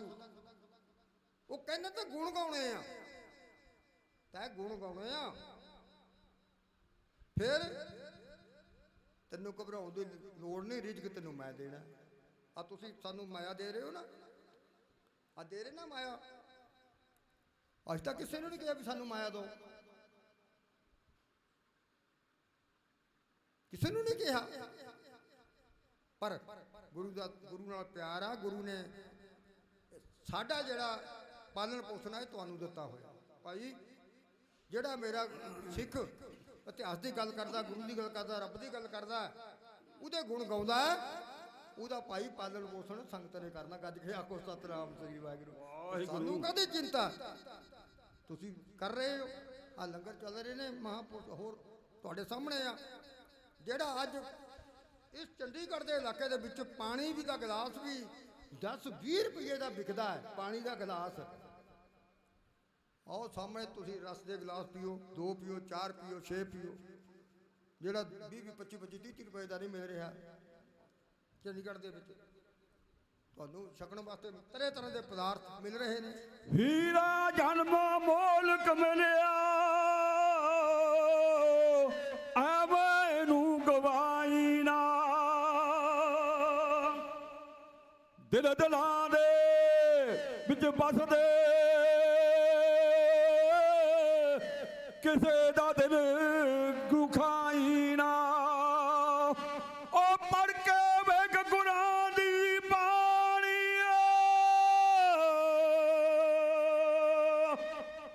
ਕੋਈ ਰਿਹਾ ਨਾ ਰਾਜਾ ਰਾਣਾ, ਉਹ ਕਾਲੇ ਲਿਖਣਾ ਲਿਖ ਬੰਦਿਆ ਆਖਰ ਨੂੰ ਮਰ ਜਾਣਾ, ਆਖਰ ਨੂੰ ਮਰ ਜਾਣਾ। ਜਦੋਂ ਪੰਡਿਤਾਂ ਨੂੰ ਹੋਈਆਂ ਸੀ ਲੁਚਾਰੀਆਂ, ਉਹਨੇ ਆਣ ਕੇ ਦੁਬਾਰਾ ਬੁੱਬਾ ਮਾਰੀਆਂ, ਉਹਨੇ ਆਣ ਕੇ ਦੁਬਾਰਾ ਬੁੱਬਾ ਮਾਰੀਆਂ। ਤੁਸੀਂ ਗੌਰ ਨਾਲ ਸੁਣੀਆਂ ਸੀ ਸਾਰੀਆਂ, ਉਦੋਂ ਬੈਠ ਕੇ ਵਿਚਾਰੇ ਨੈਣੋ ਨੀਰ ਡਾਰ ਕੇ। ਦੇਸ਼ ਕੌਮ ਨੂੰ ਬਚਾਇਆ ਸਰਬੰਸ ਵਾਰ ਕੇ, ਦੇਸ਼ ਕੌਮ ਨੂੰ ਬਚਾਇਆ ਸਰਬੰਸ ਵਾਰ ਕੇ। ਇਸ ਕੌਮ ਨੂੰ ਬਚਾਇਆ ਸੁਰਵੰਸ ਵਾਰ ਕੇ, ਸੁਰਵੰਸ ਵਾਰ ਕੇ, ਸੁਰਵੰਸ ਵਾਰ ਕੇ। ਉਹ ਦੇਸ਼ ਕੌਮ ਨੂੰ ਬਚਾਇਆ ਸੁਰਵੰਸ ਵਾਰ ਕੇ, ਦੇਸ਼ ਕੌਮ ਨੂੰ ਬਚਾਇਆ ਸੁਰਵੰਸ ਵਾਰ ਕੇ।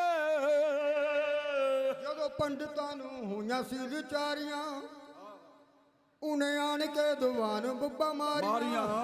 ਤੁਸੀਂ ਗੌਰ ਨਾਲ ਸੁਣੀਆਂ ਸੀ ਸਾਰੀਆਂ, ਉਦੋਂ ਬੈਠ ਗਏ ਵਿਚਾਰੇ ਨੈਣੋ ਨੀਰ ਡਾਰ ਕੇ।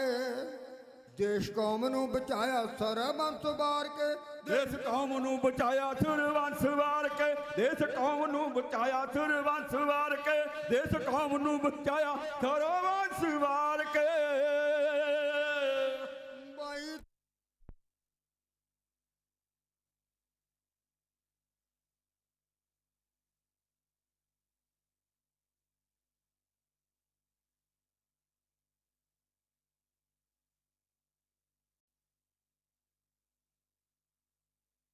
ਨੂੰ ਰਚਾਇਆ ਸੀ, ਕੱਲੇ ਸਿੰਘ ਨਾਲ ਹਾਥੀ ਨੂੰ ਲੜਾਇਆ ਆਇਆ ਸੀ ਦਿਓ ਸੀਸ ਤੁਸਾਂ ਸਿੰਘਾਂ ਨੂੰ ਸੁਣਾਇਆ ਸੀ।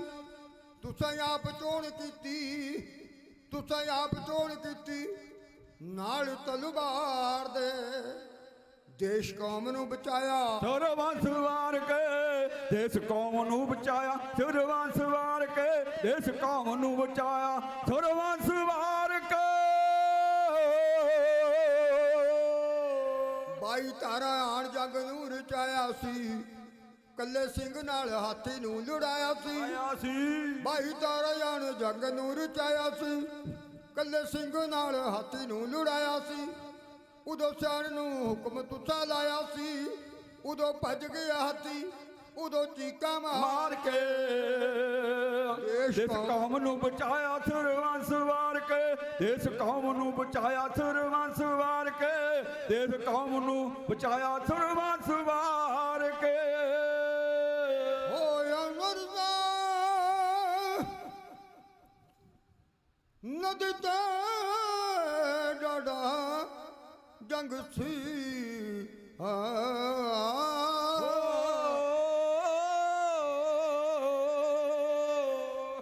ਹੋਇਆ ਸਰਸਾ ਨਦੀ ਤੇ ਡਾਡਾ ਜੰਗ ਸੀ, ਰਤ ਚੜ ਛੱਡੀ ਘੋੜਿਆਂ ਦੇ ਤੰਗ ਸੀ।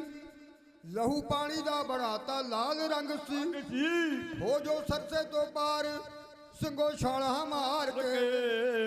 ਦੇਸ਼ ਕੌਮ ਨੂੰ ਬਚਾਇਆ ਸੁਰਵੰਸ ਵਾਰ ਕੇ, ਦੇਸ਼ ਕੌਮ ਨੂੰ ਬਚਾਇਆ ਸੁਰਵੰਸ ਵਾਰ ਕੇ, ਦੇਸ਼ ਕੌਮ ਨੂੰ ਬਚਾਇਆ ਸੁਰਵੰਸ ਵਾਰ ਕੇ। ਤਪਦੇ ਪੱਠਿਆਂ ਨੂੰ ਸ਼ਾਂਤ ਤਾਂ ਬੜਾਇਆ ਸੀ, ਡੇਰਾ ਆਣ ਚਮਕੌਰ ਵਿੱਚ ਲਾਇਆ ਸੀ। ਸੋ ਪਿਆਰ ਵਾਲਿਓ, ਕਈ ਵਾਰ ਜਦੋਂ ਧੰਨ ਗੁਰੂ ਗੋਬਿੰਦ ਸਿੰਘ ਮਹਾਰਾਜ ਦੇ ਵੱਲ ਧਿਆਨ ਜਾਂਦਾ ਹੈ, ਜਿਹੜਾ ਗਹਿਰਾਈ ਨਾਲ ਸੋਚੋ, ਥੋੜਾ ਜਿਹਾ ਦਿਮਾਗ ਤੇ ਬੋਝ ਪਾ ਕੇ, ਥੋੜਾ ਜਿਹਾ ਵਜ਼ਨ ਪਾ ਕੇ ਸੋਚੋ, ਧਿਆਨ ਲਾ ਕੇ, ਕਿ ਇਹੋ ਜਿਹਾ ਗੁਰੂ ਕਦੇ ਕਿਸੇ ਨੂੰ ਮਿਲ ਸਕਦਾ ਜਿਹਨੇ ਅੰਮ੍ਰਿਤ ਦੇ ਬੱਟੇ ਆਪਣੇ ਪਰਿਵਾਰ ਵਾਰਨ ਦੀ ਗੱਲ ਕਰ ਦਿੱਤੀ। ਮੈਨੂੰ ਅੰਮ੍ਰਿਤ ਦਿਓ, ਪੰਜਾਂ ਪਿਆਰਿਆਂ ਨੂੰ ਕਿਹਾ ਕਿ ਮੈਨੂੰ ਅੰਮ੍ਰਿਤ ਛਕਾਓ, ਕਿਰਪਾ ਕਰੋ। ਜੇ ਤੁਸੀਂ ਸਿਰ ਦਿੱਤੇ ਆ ਨਾ, ਸੀਸ ਦਿੱਤੇ ਆ, ਤਾਂ ਮੈਂ ਤੁਹਾਡੇ ਉੱਪਰੋਂ ਸਾਰਾ ਪਰਿਵਾਰ ਬਾਰ ਦੂੰਗਾ ਜੇ ਸਮਾਂ ਆ ਗਿਆ। ਇਹੋ ਜਿਹਾ ਗੁਰੂ ਮਿਲ ਸਕਦਾ। ਦੂਜੀ ਗੱਲ, ਕੋਈ ਹਿੰਦੂ ਲਿਖਾਰੀ ਹੁੰਦਾ, ਕੋਈ ਸਿੱਖ ਲਿਖਾਰੀ ਹੁੰਦਾ, ਉਹਨਾਂ ਸਮੇਂ ਦੀ ਗੱਲ, ਸਾਡੇ ਗੁਰੂ ਦੀ ਚੜ੍ਹਦੀ ਕਲਾ ਦੀ ਗੱਲ ਕਰਦਾ ਕਿ ਗੁਰੂ ਸਿੱਖਾਂ ਦਾ ਗੁਰੂ ਮਹਾਨ ਆ, ਇਹਦੇ ਵਰਗਾ ਨਾ ਕੋਈ ਹੋਇਆ ਤੇ ਨਾ ਕੋਈ ਹੋ ਸਕਦਾ ਹੈ। ਇੱਕ ਮੁਸਲਮਾਨ ਲਿਖਾਰੀ ਸਾਡੇ ਗੁਰੂ ਦੀ ਉਪਮਾ ਕਰਦਾ ਹੈ, ਸੂਰਮਗਤੀ ਦਿਖਾਉਂਦਾ ਹੈ ਕਿ ਨਾ ਉਹਦੇ ਵਰਗਾ ਗੁਰੂ ਕੋਈ ਹੋਇਆ ਤੇ ਨਾ ਕੋਈ ਹੋ ਸਕਦਾ। ਇਹਦੇ ਨਾਲ ਬੜੀ ਵਿਰੋਧਤਾ ਹੋ ਸਕਦੀ ਆ। ਉਹ ਕੌਣ ਸੀ? ਅੱਲਾ ਯਾਰ ਕਾ ਜੋਗੀ। ਕੌਮ ਜਿਹੜੀ ਵਿਰੋਧਤਾ ਕਰ ਸਕਦੀ ਸੀ, ਉਹਨੂੰ ਸਜ਼ਾ ਵੀ ਦੇ ਸਕਦੀ ਸੀ ਕਿ ਤੂੰ ਸਿੱਖਾਂ ਦੇ ਗੁਰੂ ਦੀ ਵਿਡਾਈ ਕਰਦਾ, ਤੇਰਾ ਕੀ ਮਤਲਬ ਆ? ਪਰ ਸਾਧ ਸੰਗਤ ਜੀ ਜਿਹੜੇ ਰੱਬ ਦੇ ਪਿਆਰੇ ਹੁੰਦੇ ਆ, ਰੱਬ ਦੀ ਬੰਦਗੀ ਕਰਨ ਵਾਲੇ ਹੁੰਦੇ ਆ, ਉਹ ਕਿਸੇ ਵੀ ਮਜ਼ਹਬ ਦੇ ਵਿੱਚ ਹੋਵੇ, ਕਿਸੇ ਵੀ ਜਾਤ ਪਾਤ ਦੇ ਵਿੱਚ ਹੋਵੇ, ਕਿਉਂਕਿ ਜਿਹੜਾ ਰੱਬ ਦਾ ਪਿਆਰਾ ਹੁੰਦਾ, ਬੰਦਗੀ ਕਰਨ ਵਾਲਾ ਹੁੰਦਾ ਹੈ, ਉਹਦੀ ਕੋਈ ਜਾਤ ਪਾਤ ਨਹੀਂ ਹੁੰਦੀ। ਨੰਬਰ 1, ਜਿਹੜਾ ਜਾਤਾਂ ਦਾ ਪਾਤਾਂ ਦੇ ਵਿੱਚ ਹੁੰਦਾ ਹੈ, ਜਾਤਾਂ ਪਾਤਾਂ ਵਿੱਚ ਰਹਿੰਦਾ ਹੈ, ਉਹ ਫਿਰ ਸੰਤ ਹੀ ਨਹੀਂ ਹੋ ਸਕਦਾ। ਗੱਜ ਕੇ ਆਖੋ ਸਤਿਨਾਮ ਸ੍ਰੀ ਵਾਹਿਗੁਰੂ। ਸਮਝਣ ਵਾਲੀ ਗੱਲ ਆ। ਜਿਹੜਾ ਜਾਤਾਂ ਪਾਤਾਂ ਦੇ ਉੱਪਰ ਆ, ਸਾਰਿਆਂ ਨਾਲ ਪਿਆਰ ਕਰਦਾ, ਉਹਨੂੰ ਕੋਈ ਦੂਜਾ ਨਹੀਂ ਦਿਖਦਾ, ਫਿਰ ਸੰਸਾਰ ਦੇ ਲੋਕ ਉਹਨੂੰ ਸੰਤ ਕਹਿੰਦੇ। ਅੱਲਾ ਯਾਰ ਕਾ ਜੋਗੀ। ਕੋਈ ਡਰ ਨਹੀਂ ਰੱਖਿਆ ਮਨ ਦੇ ਵਿੱਚ, ਮੇਰਾ ਕੌਮ ਮੈਨੂੰ ਕਿਆ ਕਹੂਗੀ, ਜੋ ਮਰਜ਼ੀ ਕਹੇ। ਪਰ ਸੱਚ ਕਹਿਣ ਤੋਂ ਜਿਹੜਾ ਲਿਖਾਰੀ ਹੁੰਦਾ, ਉਹ ਸੱਚ ਕਹਿਣ ਤੋਂ ਕਦੇ ਪਿੱਛਾ ਨਹੀਂ ਹਟਦਾ, ਝੁਕਦਾ ਨਹੀਂ। ਉਹਨੇ ਕਹਿ ਦਿੱਤਾ कि ना कहूं अब की ना कहूं जब की बात कहूं मैं तब की, अगर ना होते गुरु गोबिंद सिंह सुन्नत होती सब की। वो कहना मैं ललकार के गल कहना तुसी कामयाब हो जांदे। बाप प्रगट मर्द कमड़ा बरियाम अकेला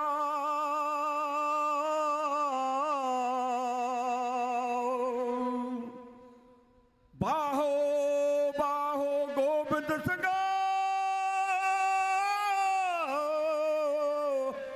आपे गुरु चेला आपे गुरु चेला।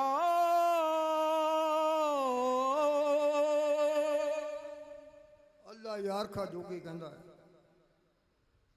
वो कहना मैं सच कह रहा, सच कहने तो कदे चुकदा नहीं। ना कहूँ अब की ना कहूँ जब की बात कहूँ मैं तब की, अगर ना होते गुरु गोबिंद सिंह सुन्नत होती सबकी।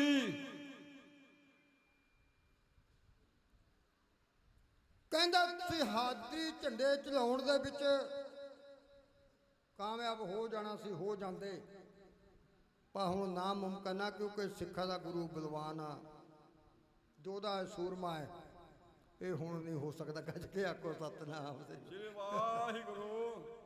ये हुण नहीं हो सकता। जिहड़ियां तुहाडे मनां दे विच गल्लां ये हैदरी झंडे चलाउणे आ, ये जिहड़े सिखां दे निशान सब गुरुद्वारा गुरु घर च लगे हुए आ, इन्हां नूं मिटाउणा कि हुण तुहाडे बस की गल नहीं, हुण तो उत्ते हो नहीं सकता। सो इस करके होया भी बड़ी कोशिश करी आ, पर नहीं हो सकता। कहानी ये सी क्योंकि साध संगत जी मुकाबला भी करना है, जंग युद्ध जितना भी आ, हारना भी नहीं, और दूजी गल मरना भी नहीं। फिर वो जित्या नहीं करते, जेड़े मरण वास्ते मैदान के उतरते आ वो फिर जित के ही आते हैं। गज के आखो सतनाम श्री वाहिगुरू। सच्चाई है।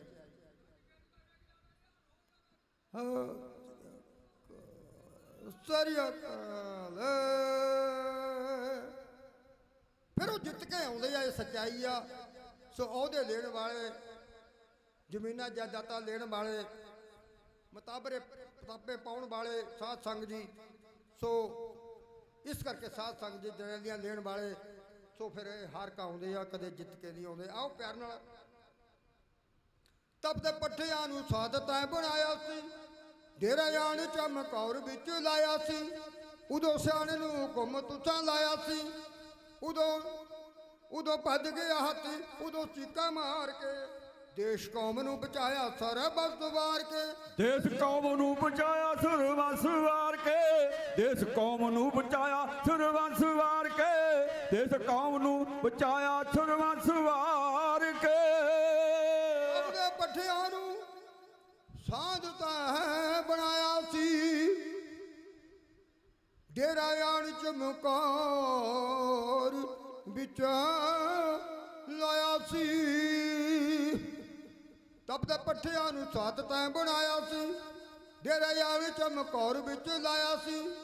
ਉਦੋਂ ਸਿਆਣ ਨੂੰ ਹੁਕਮ ਤੁਸਾਂ ਲਾਇਆ ਸੀ, ਉਦੋਂ ਮੋਰਚੇ ਲਗਾ ਲਏ ਸਿੰਘਾਂ ਨੇ ਸੁਭਾਰ ਕੇ, ਸਿੰਘਾਂ ਨੇ ਸੁਭਾਰ ਕੇ। ਦੇਸ਼ ਕੌਮ ਨੂੰ ਬਚਾਇਆ ਸਰਬੱਤ ਵਾਰ ਕੇ, ਦੇਸ਼ ਕੌਮ ਨੂੰ ਬਚਾਇਆ ਸਰਬੱਤ ਵਾਰ ਕੇ, ਦੇਸ਼ ਕੌਮ ਨੂੰ ਬਚਾਇਆ ਸਰਬੱਤ ਵਾਰ ਕੇ, ਦੇਸ਼ ਕੌਮ ਨੂੰ ਬਚਾਇਆ ਸਰਬੱਤ ਵਾਰ ਕੇ, ਦੇਸ਼ ਕੌਮ ਨੂੰ ਬਚਾਇਆ ਸਰਬੱਤ ਵਾਰ ਕੇ। ਬੈਠੇ ਗੜੀ ਚਮਕੌਰ ਦੀ ਨੂੰ ਮਲਕ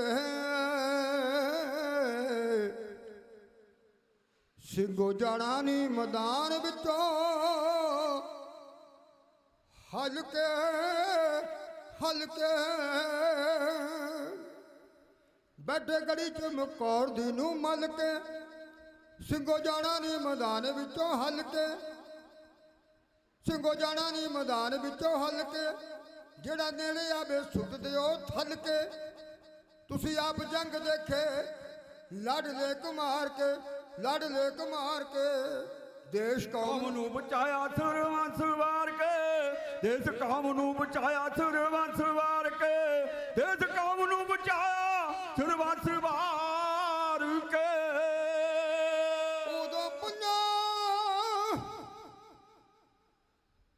ਬਰਸਾਂ ਦੇ ਰੂਪ ਤਾਰਿਆ, ਤਾਰਿਆ ਤਾਂ ਸਾਓ ਬਾਈ ਬੜੀ ਸੰਗ ਜੇ ਵਾਹਿਗੁਰੂ।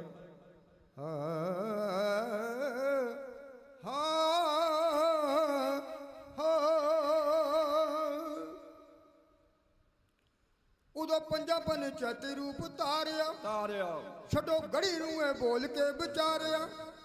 ਜ਼ਿਆਦਾ ਟਾਈਮ ਨਹੀਂ ਚਾਹੀਦਾ ਗੁਜ਼ਾਰਿਆ। ਉਦੋਂ ਨਿਕਲੇ ਗੜੀ ਤੋਂ ਤਾੜੀਆਂ ਨੂੰ ਮਾਰ ਕੇ, ਤਾੜੀਆਂ ਨੂੰ ਮਾਰ ਕੇ। ਦੇਸ਼ ਕੌਮ ਨੂੰ ਬਚਾਇਆ ਸਰਬੱਤ ਵਾਰ ਕੇ, ਦੇਸ਼ ਕੌਮ ਨੂੰ ਬਚਾਇਆ ਸਰਬੱਤ ਵਾਰ ਕੇ, ਦੇਸ਼ ਕੌਮ ਨੂੰ ਬਚਾਇਆ, ਦੇਸ਼ ਕੌਮ ਨੂੰ ਬਚਾਇਆ ਸਰਬੱਤ ਵਾਰ ਕੇ, ਦੇਸ਼ ਕੌਮ ਨੂੰ ਬਚਾਇਆ ਸਰਬੱਤ ਵਾਰ ਕੇ। ਉਦੋਂ ਮਾਛੂ ਬੜੇ ਜੰਗਲਾਂ ਨੂੰ ਤਾਇਆ ਸੀ,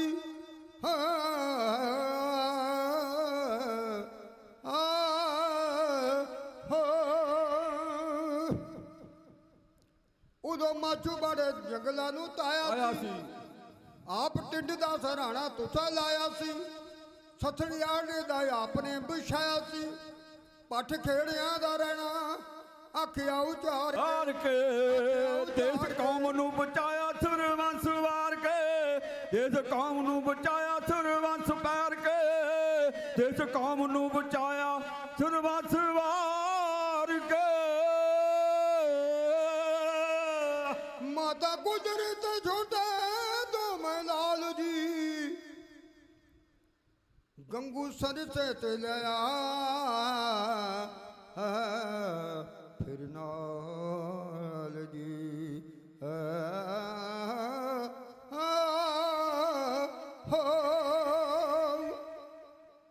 ਮਾਤਾ ਗੁਜਰੀ ਤੇ ਛੋਟੇ ਤੋਂ ਮੈਂ ਲਾਲ ਜੀ, ਗੰਗੂ ਸਰਸੇ ਤੇ ਲਿਆਇਆ ਫਿਰ ਨਾਲ ਜੀ। ਰੁੱਤ ਸਰਦੀ ਦੀ ਪੈਂਦਾ ਉਤੋਂ ਸਿਆਲ ਸੀ, ਜਾਨੀ ਮਾਨੀ ਨੂੰ ਫੜਾਤੇ, ਜਾਨੀ ਮਾਨੀ ਨੂੰ ਫੜਾਤੇ, ਹੱਥ ਕੜੀਆਂ ਮਾਰ ਕੇ ਦੇਸ਼ ਕੌਮ ਨੂੰ ਬਚਾਇਆ ਸਰਬੰਸ ਵਾਰ ਕੇ, ਦੇਸ਼ ਕੌਮ ਨੂੰ ਬਚਾਇਆ ਸਰਬੰਸ ਵਾਰ ਕੇ, ਦੇਸ਼ ਕੌਮ ਨੂੰ ਬਚਾਇਆ ਸਰਬੰਸ ਵਾਰ ਕੇ, ਦੇਸ਼ ਕੌਮ ਨੂੰ ਬਚਾਇਆ ਸਰਬੰਸ ਵਾਰ ਕੇ, ਦੇਸ਼ ਕੌਮ ਨੂੰ ਬਚਾਇਆ ਸਰਬੰਸ ਵਾਰ ਕੇ, ਦੇਸ਼ ਕੌਮ ਨੂੰ ਬਚਾਇਆ ਸਰਬੰਸ ਵਾਰ ਕੇ, ਦੇਸ਼ ਕੌਮ ਨੂੰ ਬਚਾਇਆ ਸਰਬੰਸ ਵਾਰ ਕੇ। ਸਾਧ ਸੰਗਤ ਜੀ, ਕਿਉਂਕਿ ਕਈ ਵਾਰ ਦੇਖਿਆ ਜਾਂਦਾ ਹੈ ਕਿ ਜਦੋਂ ਕਿਸੇ ਜੰਗਲ ਨੂੰ ਅੱਗ ਲੱਗਦੀ ਹੈ ਨਾ, ਆਪਾਂ ਦੇਖਦੇ ਹਾਂ ਕੁਝ ਸ਼ਰਾਰਤੀ ਲੋਕ ਅੱਜ ਵੀ ਜੰਗਲਾਂ ਨੂੰ ਫੂਕ ਰਹੇ ਆ ਕਈ ਸਾਲਾਂ ਤੋਂ। ਜਦੋਂ ਕਹਿੰਦੇ ਨੇ ਕਿ ਜੰਗਲ ਨੂੰ ਅੱਗ ਲੱਗਦੀ ਹੈ ਨਾ, ਤਾਂ ਜਿਹੜੇ ਸੁੱਕੇ ਦਰਖਤ ਹੁੰਦੇ ਆ ਤੁਸੀਂ ਦੇਖਦੇ ਕਿ ਉਹਨਾਂ ਨੇ ਜਲਣਾ ਹੀ ਜਲਣਾ, ਕਿਉਂਕਿ ਸੁੱਕੇ ਦਰਖਤ ਦੇ ਨਾਲ ਅੱਗ ਦਾ ਜ਼ਿਆਦਾ ਪਿਆਰ ਆ, ਜ਼ਿਆਦਾ ਨੇੜਤਾ ਹੈ। ਤੋ ਇਸ ਕਰਕੇ ਜਦੋਂ ਸੁੱਕੇ ਜਲਦੇ ਨਾ ਦੇਖੇ ਜਾਂਦੇ ਆ, ਤਾਂ ਜਿਹੜੇ ਬੇਦੋਸ਼ ਹਰੇ ਦਰਖਤ ਜਿਹੜੇ ਆ ਉਹ ਵੀ ਖੜੇ ਨੇੜੇ ਹੁੰਦੇ ਆ ਅੱਗ ਦੇ, ਤਾਂ ਸਾਧ ਸੰਗਤ ਜੀ ਸੇਕ ਤਾਂ ਉਹਨਾਂ ਨੂੰ ਵੀ ਲੱਗ ਜਾਂਦਾ, ਝੁਲਸੇ ਉਹ ਵੀ ਜਾਂਦੇ ਆ। ਸੋ ਇਸ ਕਰਕੇ ਪਿਆਰ ਵਾਲਿਓ, ਇਹ ਅਕਸਰ ਸਦੀਆਂ ਤੋਂ ਹੁੰਦਾ ਆਇਆ, ਕਿਉਂਕਿ ਸਾਡੇ ਸਿਰਾਂ ਤੇ ਦਸਤਾਰਾਂ, ਭੈਣਾਂ ਦੇ ਸਿਰ ਤੇ ਚੁੰਨੀਆਂ ਦੁਪੱਟੇ, ਇਹ ਸਾਡੇ ਵੱਡੇ ਵਡੇਰਿਆਂ ਦੀ ਦੇਣ ਆ। ਜਿਹੜੇ ਖਤਮ ਕਰਨਾ ਚਾਹੁੰਦੇ ਸਨ, ਉਹਨਾਂ ਦੀ ਸੋਚ ਕਿ ਅਸੀਂ ਇਸਲਾਮ ਦਾ ਝੰਡਾ ਚਲਾਉਣਾ ਇਸ ਦੁਨੀਆ ਤੇ, ਕੋਈ ਹਿੰਦੂ ਕੋਈ ਸਿੱਖ, ਇਹ ਜਿਹੜੇ ਜਾਤਾਂ ਪਾਤੀ ਬਣਾਈ ਬੈਠੇ ਨਜ਼ਰ ਆਉਂਦੇ ਆ, ਇਹ ਖਤਮ ਕਰਨਾ। ਕਿਉਂਕਿ ਕਈ ਵਾਰ ਹਕੂਮਤ ਦਾ ਜਿਹੜਾ ਨਸ਼ਾ ਹੈ ਹੁੰਦਾ ਹੀ ਹੈ, ਹਕੂਮਤ ਦਾ ਜਿਹੜਾ ਨਸ਼ਾ ਹੁੰਦਾ ਨਾ, ਉਹ ਘਰ ਦੇ ਵਿੱਚ ਕੋਈ ਵੱਡਾ ਹੁੰਦਾ, ਕਈ ਵਾਰ ਉਹ ਆਪਣੇ ਤਾਕਤ ਦੇ ਜਰੀਆ, ਕਈ ਵਾਰ ਜਿਹੜਾ ਪਰਿਵਾਰ ਦੇ ਵਿੱਚ ਸਹੀ ਵੀ ਬੰਦਾ ਹੁੰਦਾ ਹੈ, ਸਹੀ ਵੀ ਹੁੰਦਾ ਹੈ, ਤਾਂ ਉਹਨੂੰ ਵੀ ਉਹ ਕਹਿਣ ਤੋਂ ਭਾਵ ਤੇ ਉਹਨੂੰ ਵੀ ਕਈ ਵਾਰ ਉਹ ਕਹਿੰਦਾ ਕਿ ਤੂੰ ਕੌਣ ਆ ਮੇਰੇ ਵਿੱਚ, ਤੇਰੇ ਕੋਲ ਹੈ ਕਿਆ। ਇਹ ਕਿਉਂਕਿ ਨਸ਼ੇ ਅਲੱਗ-ਅਲੱਗ ਨਸ਼ੇ ਨੇ, ਇਸ ਕਰਕੇ ਹਕੂਮਤ ਦਾ ਨਸ਼ਾ ਸਾਥ ਸਾਥ ਤੁਹਾਨੂੰ ਪਤਾ ਹੈ। ਸੋ ਇਸ ਕਰਕੇ ਇਹ ਲੋਕਾਂ ਨੇ ਇਸੇ ਤਰ੍ਹਾਂ ਆਪਣੀਆਂ ਸੋਚਾਂ ਬਣਾਈਆਂ। ਪਰ ਇੱਕ ਗੱਲ ਜ਼ਰੂਰ ਆ, ਕਹਿੰਦੇ ਨੇ ਕਿ ਇਨਸਾਨ ਦੇ ਲੜਦਾ, ਇਨਸਾਨ ਦੇ ਨਾਲ ਲੜਦਾ ਹੋਇਆ ਝਗੜਦਾ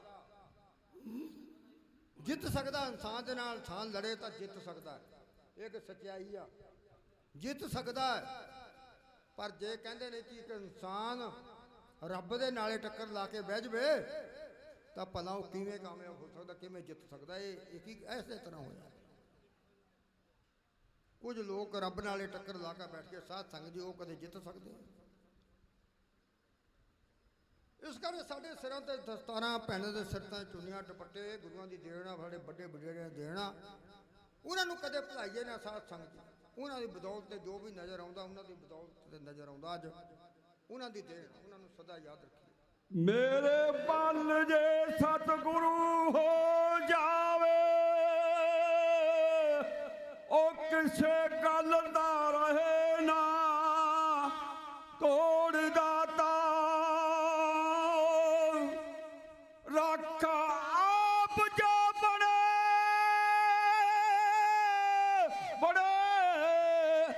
ਆ ਗੁਰੂ ਨਾਨਕ, ਕਿਸੇ ਗੱਲ ਦੀ ਹੋਵੇ ਨਾ ਥੋੜਦਾ, ਕਿਸੇ ਗੱਲ ਦੀ ਹੋਵੇ ਨਾ ਥੋੜਦਾ।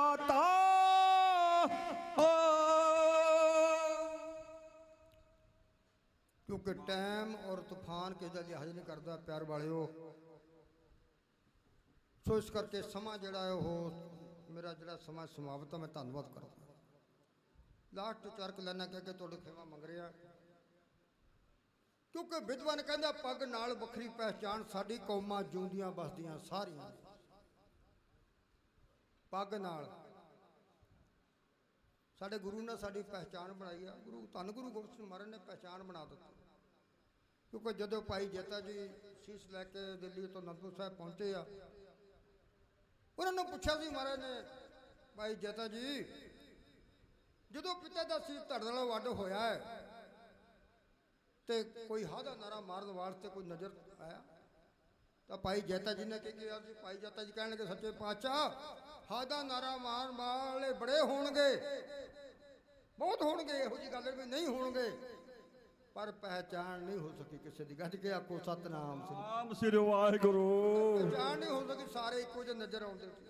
ਫਿਰ ਗੁਰੂ ਗੋਬਿੰਦ ਸਿੰਘ ਮਹਾਰਾਜ ਨੇ ਉੱਥੇ ਫਿਰ ਭਾਈ ਜੇਤਾ ਜੀ ਨੂੰ ਕਿਹਾ, ਭਾਈ ਜੇਤਾ ਜੀ ਲੈ ਫਿਰ ਐ ਸਮਾਂ ਆਊਗਾ ਕਦੇ ਮੈਂ ਇਹੋ ਜਿਹਾ ਪੰਥ ਖਾਲਸਾ ਸਾਜੂਗਾ, ਇਹੋ ਜਿਹਾ ਸਿੱਖ ਸਾਜਾਂਗਾ ਤੇ ਜਿਹੜਾ ਮੇਰੇ ਲੱਖਾਂ ਦੇ ਵਿੱਚ ਖੜਾ ਕੱਲਾ ਨਜ਼ਰ ਆਊਗਾ। ਅੱਜ ਸਾਧ ਸੰਗਤ ਜੀ ਸਿੱਖ ਮਾਫ ਕਰਨਾ, ਗੁਰੂ ਘਰ ਦੇ ਵਿੱਚ ਖੜਾ ਕੱਲਾ ਨਜ਼ਰ ਆਉਂਦਾ ਹੈ, ਪਰ ਜੇ ਕਿਤੇ ਠੇਕੇ ਤੇ ਵੀ ਖੜ ਜਾਵੇ ਨਾ ਤਾਂ ਵੀ ਨਜ਼ਰ ਆਉਂਦਾ, ਤਾਂ ਵੀ ਨਜ਼ਰ ਆਉਂਦਾ ਵੀ ਉਹ ਦੇਖੋ ਗੁਰੂ ਦਾ ਸਿੱਖ ਕਿੱਥੇ ਖੜਾ। ਇਸ ਦੁਨੀਆ ਤੇ ਆਉਣ ਦਾ ਕੀ ਫਾਇਦਾ, ਕੀ ਫਾਇਦਾ, ਜੇਕਰ ਰਾਮ ਦਾ ਨਾਮ ਚਿਤਾਰਿਆ ਨਾ। ਕਹਿੰਦਾ ਰਹਿੰਦਾ ਮੈਂ ਪਾਠ ਕਲਾਮਣਾ ਹੈ, ਵਕਤ ਰੋਜ਼ ਲਿਖਾਮਦਾ ਲਾਰਿਆ ਮੈਂ।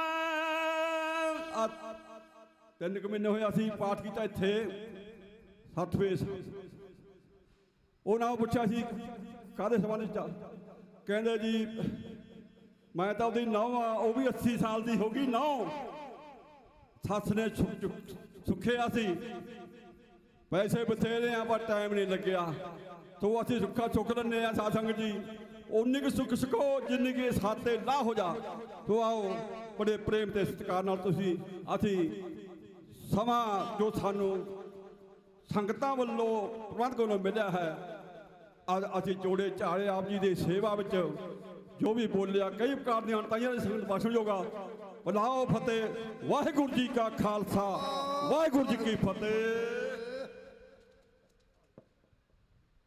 ਵਾਹਿਗੁਰੂ ਜੀ ਕਾ ਖਾਲਸਾ, ਵਾਹਿਗੁਰੂ ਜੀ ਕੀ ਫਤਿਹ। ਗੱਜ ਵੱਜ ਕੇ ਫਤਿਹ ਬੁਲਾਓ ਭਾਈ ਸਾਹਿਬ ਜੀ।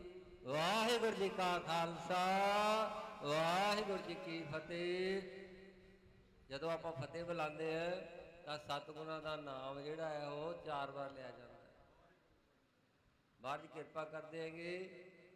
ਸੋ ਆਪ ਜੀ ਨੇ ਤੀਸਰੇ ਜਥੇ ਪਾਸੋਂ ਭਾਈ ਸਾਹਿਬ ਭਾਈ ਗੁਰਮੇਲ ਸਿੰਘ ਬਾਟ ਤੇ ਭਾਈ ਪ੍ਰੀਤਮ ਸਿੰਘ ਜੀ ਉਹਨਾਂ ਪਾਸੋਂ ਕਵਿਤਾਵਾਂ ਸਰਵਣ ਕੀਤੀਆਂ, ਉਹਨਾਂ ਦਾ ਬਹੁਤ ਬਹੁਤ ਧੰਨਵਾਦ।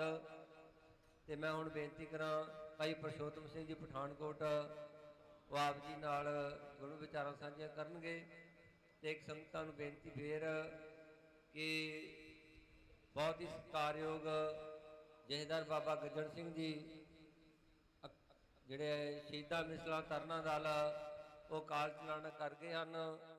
ਅੱਜ ਗੁਰਦੁਆਰਾ ਸਮਾਧਾਂ ਨੌਲ ਸਿੰਘ ਗੁਰਦੁਆਰਾ ਸਮਾਧਾਂ ਨੌਲ ਸਿੰਘ ਦੀ ਸ਼ਹੀਦ ਪਿੰਡ ਚੱਬਾ, ਉੱਥੇ ਉਹਨਾਂ ਦਾ 4 ਵਜੇ ਸੰਸਕਾਰ ਹੈ। ਸੋ ਸੰਗਤਾਂ ਜਿਹੜੇ ਜਾਣਾ ਚਾਹੁੰਦੀਆਂ ਸੋ ਉੱਥੇ ਪਹੁੰਚਣ ਦੀ ਕਿਰਪਾਲਤਾ ਕਰਨ। ਬਾਬਾ ਗੱਜਣ ਸਿੰਘ ਜੀ ਸ਼ਹੀਦਾਂ ਮਿਸਲਾਂ ਤਰਨਾ ਦਲ ਉਹ ਅੱਜ ਚੜ੍ਹਾਈ ਕਰ ਗਏ ਸਨ। ਸੋ ਇਸਦਾ ਕੌਮ ਨੂੰ ਅਤੇ ਸਿੱਖ ਜਥੇਬੰਦੀਆਂ ਨੂੰ, ਨਿਹੰਗ ਸਿੰਘ ਜਥੇਬੰਦੀਆਂ ਨੂੰ ਬਹੁਤ ਦੁੱਖ ਹੈ ਤੇ ਸਾਰੀ ਸਿੱਖ ਕੌਮ ਨੂੰ ਕਿ ਸਾਡੇ ਵਿੱਚੋਂ ਇਹ ਜਿਹੜੇ ਪੰਥੀਆਂ ਸੇਵਾਵਾਂ ਨਿਭਾ ਰਹੇ ਹਨ ਉਹ ਕਾਲ ਚਲਾਣਾ ਕਰ ਗਏ ਹਨ।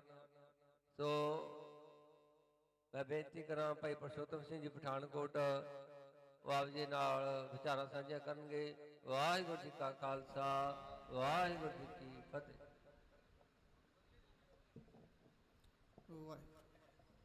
ਬਾਬਾ ਜੀ ਪਹਿਲਾਂ ਤਾਂ ਸਾਧ ਨੂੰ ਜਿਹੜੀ ਪਾਵਨ ਗੁਰੂ ਹਜ਼ੂਰੀ ਦੇ ਵਿੱਚ ਬੈਠੀ, ਗੁਰੂ ਗ੍ਰੰਥ ਸਾਹਿਬ ਦੀ ਹਜ਼ੂਰੀ ਦੇ ਵਿੱਚ ਸੰਗਤ ਬੈਠੀ, ਪਹਿਲਾਂ ਤਾਂ ਉਹਨਾਂ ਨੂੰ ਪਿਆਰ ਦੇ ਨਾਲ, ਨਿਮਰਤਾ ਦੇ ਨਾਲ ਵਾਹਿਗੁਰੂ ਜੀ ਕਾ ਖਾਲਸਾ ਵਾਹਿਗੁਰੂ ਜੀ ਕੀ ਫਤਿਹ।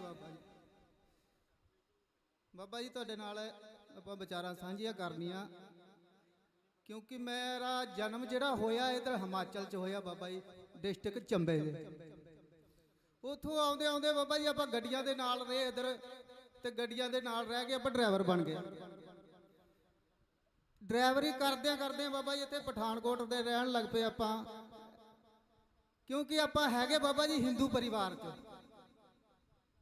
ਤੇ ਗੁਰਦੁਆਰੇ ਆਉਣ ਤੋਂ ਪਹਿਲਾਂ ਬਾਬਾ ਜੀ ਅਸੀਂ ਬੜੀਆਂ ਥਾਵਾਂ ਤੇ ਮੱਥੇ ਘਸਾਏ, ਕਿਤੇ ਮੰਦਰਾਂ 'ਚ, ਕਦੇ ਕਿਤੇ ਆਪਣੀ ਮੁਰਾਦ ਨਹੀਂ ਪੂਰੀ ਹੁੰਦੀ ਸੀ।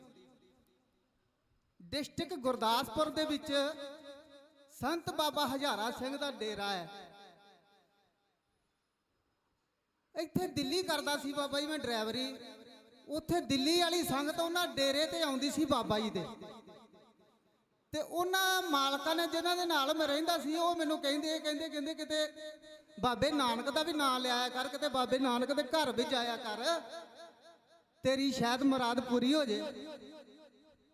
ਮੈਂ ਬਾਬਾ ਜੀ ਅਸੀਂ ਅਮਲੀ ਬੰਦੇ ਆ, ਸਾਰੇ ਕੰਮ ਕਰਦੇ, ਬੀੜੀਆਂ ਪੀਂਦੇ ਆ, ਚਲਮਾ ਭਰ ਕੇ ਪੀਂਦੇ ਆ, दारू ਪੀਂਦੇ ਆ, ਬਾਬਾ ਨਾਨਕ ਸਾਡੀ ਕਿੱਥੇ ਸੁਣੇਗਾ। ਕਹਿੰਦਾ ਪੁੱਤਰਾ ਤੂੰ ਮੇਰੇ ਨਾਲ ਰਹਿ, ਇੱਕ ਦਿਨ ਬਾਬਾ ਨਾਨਕ ਤੇਰੀ ਜ਼ਰੂਰ ਸੁਣੇਗਾ।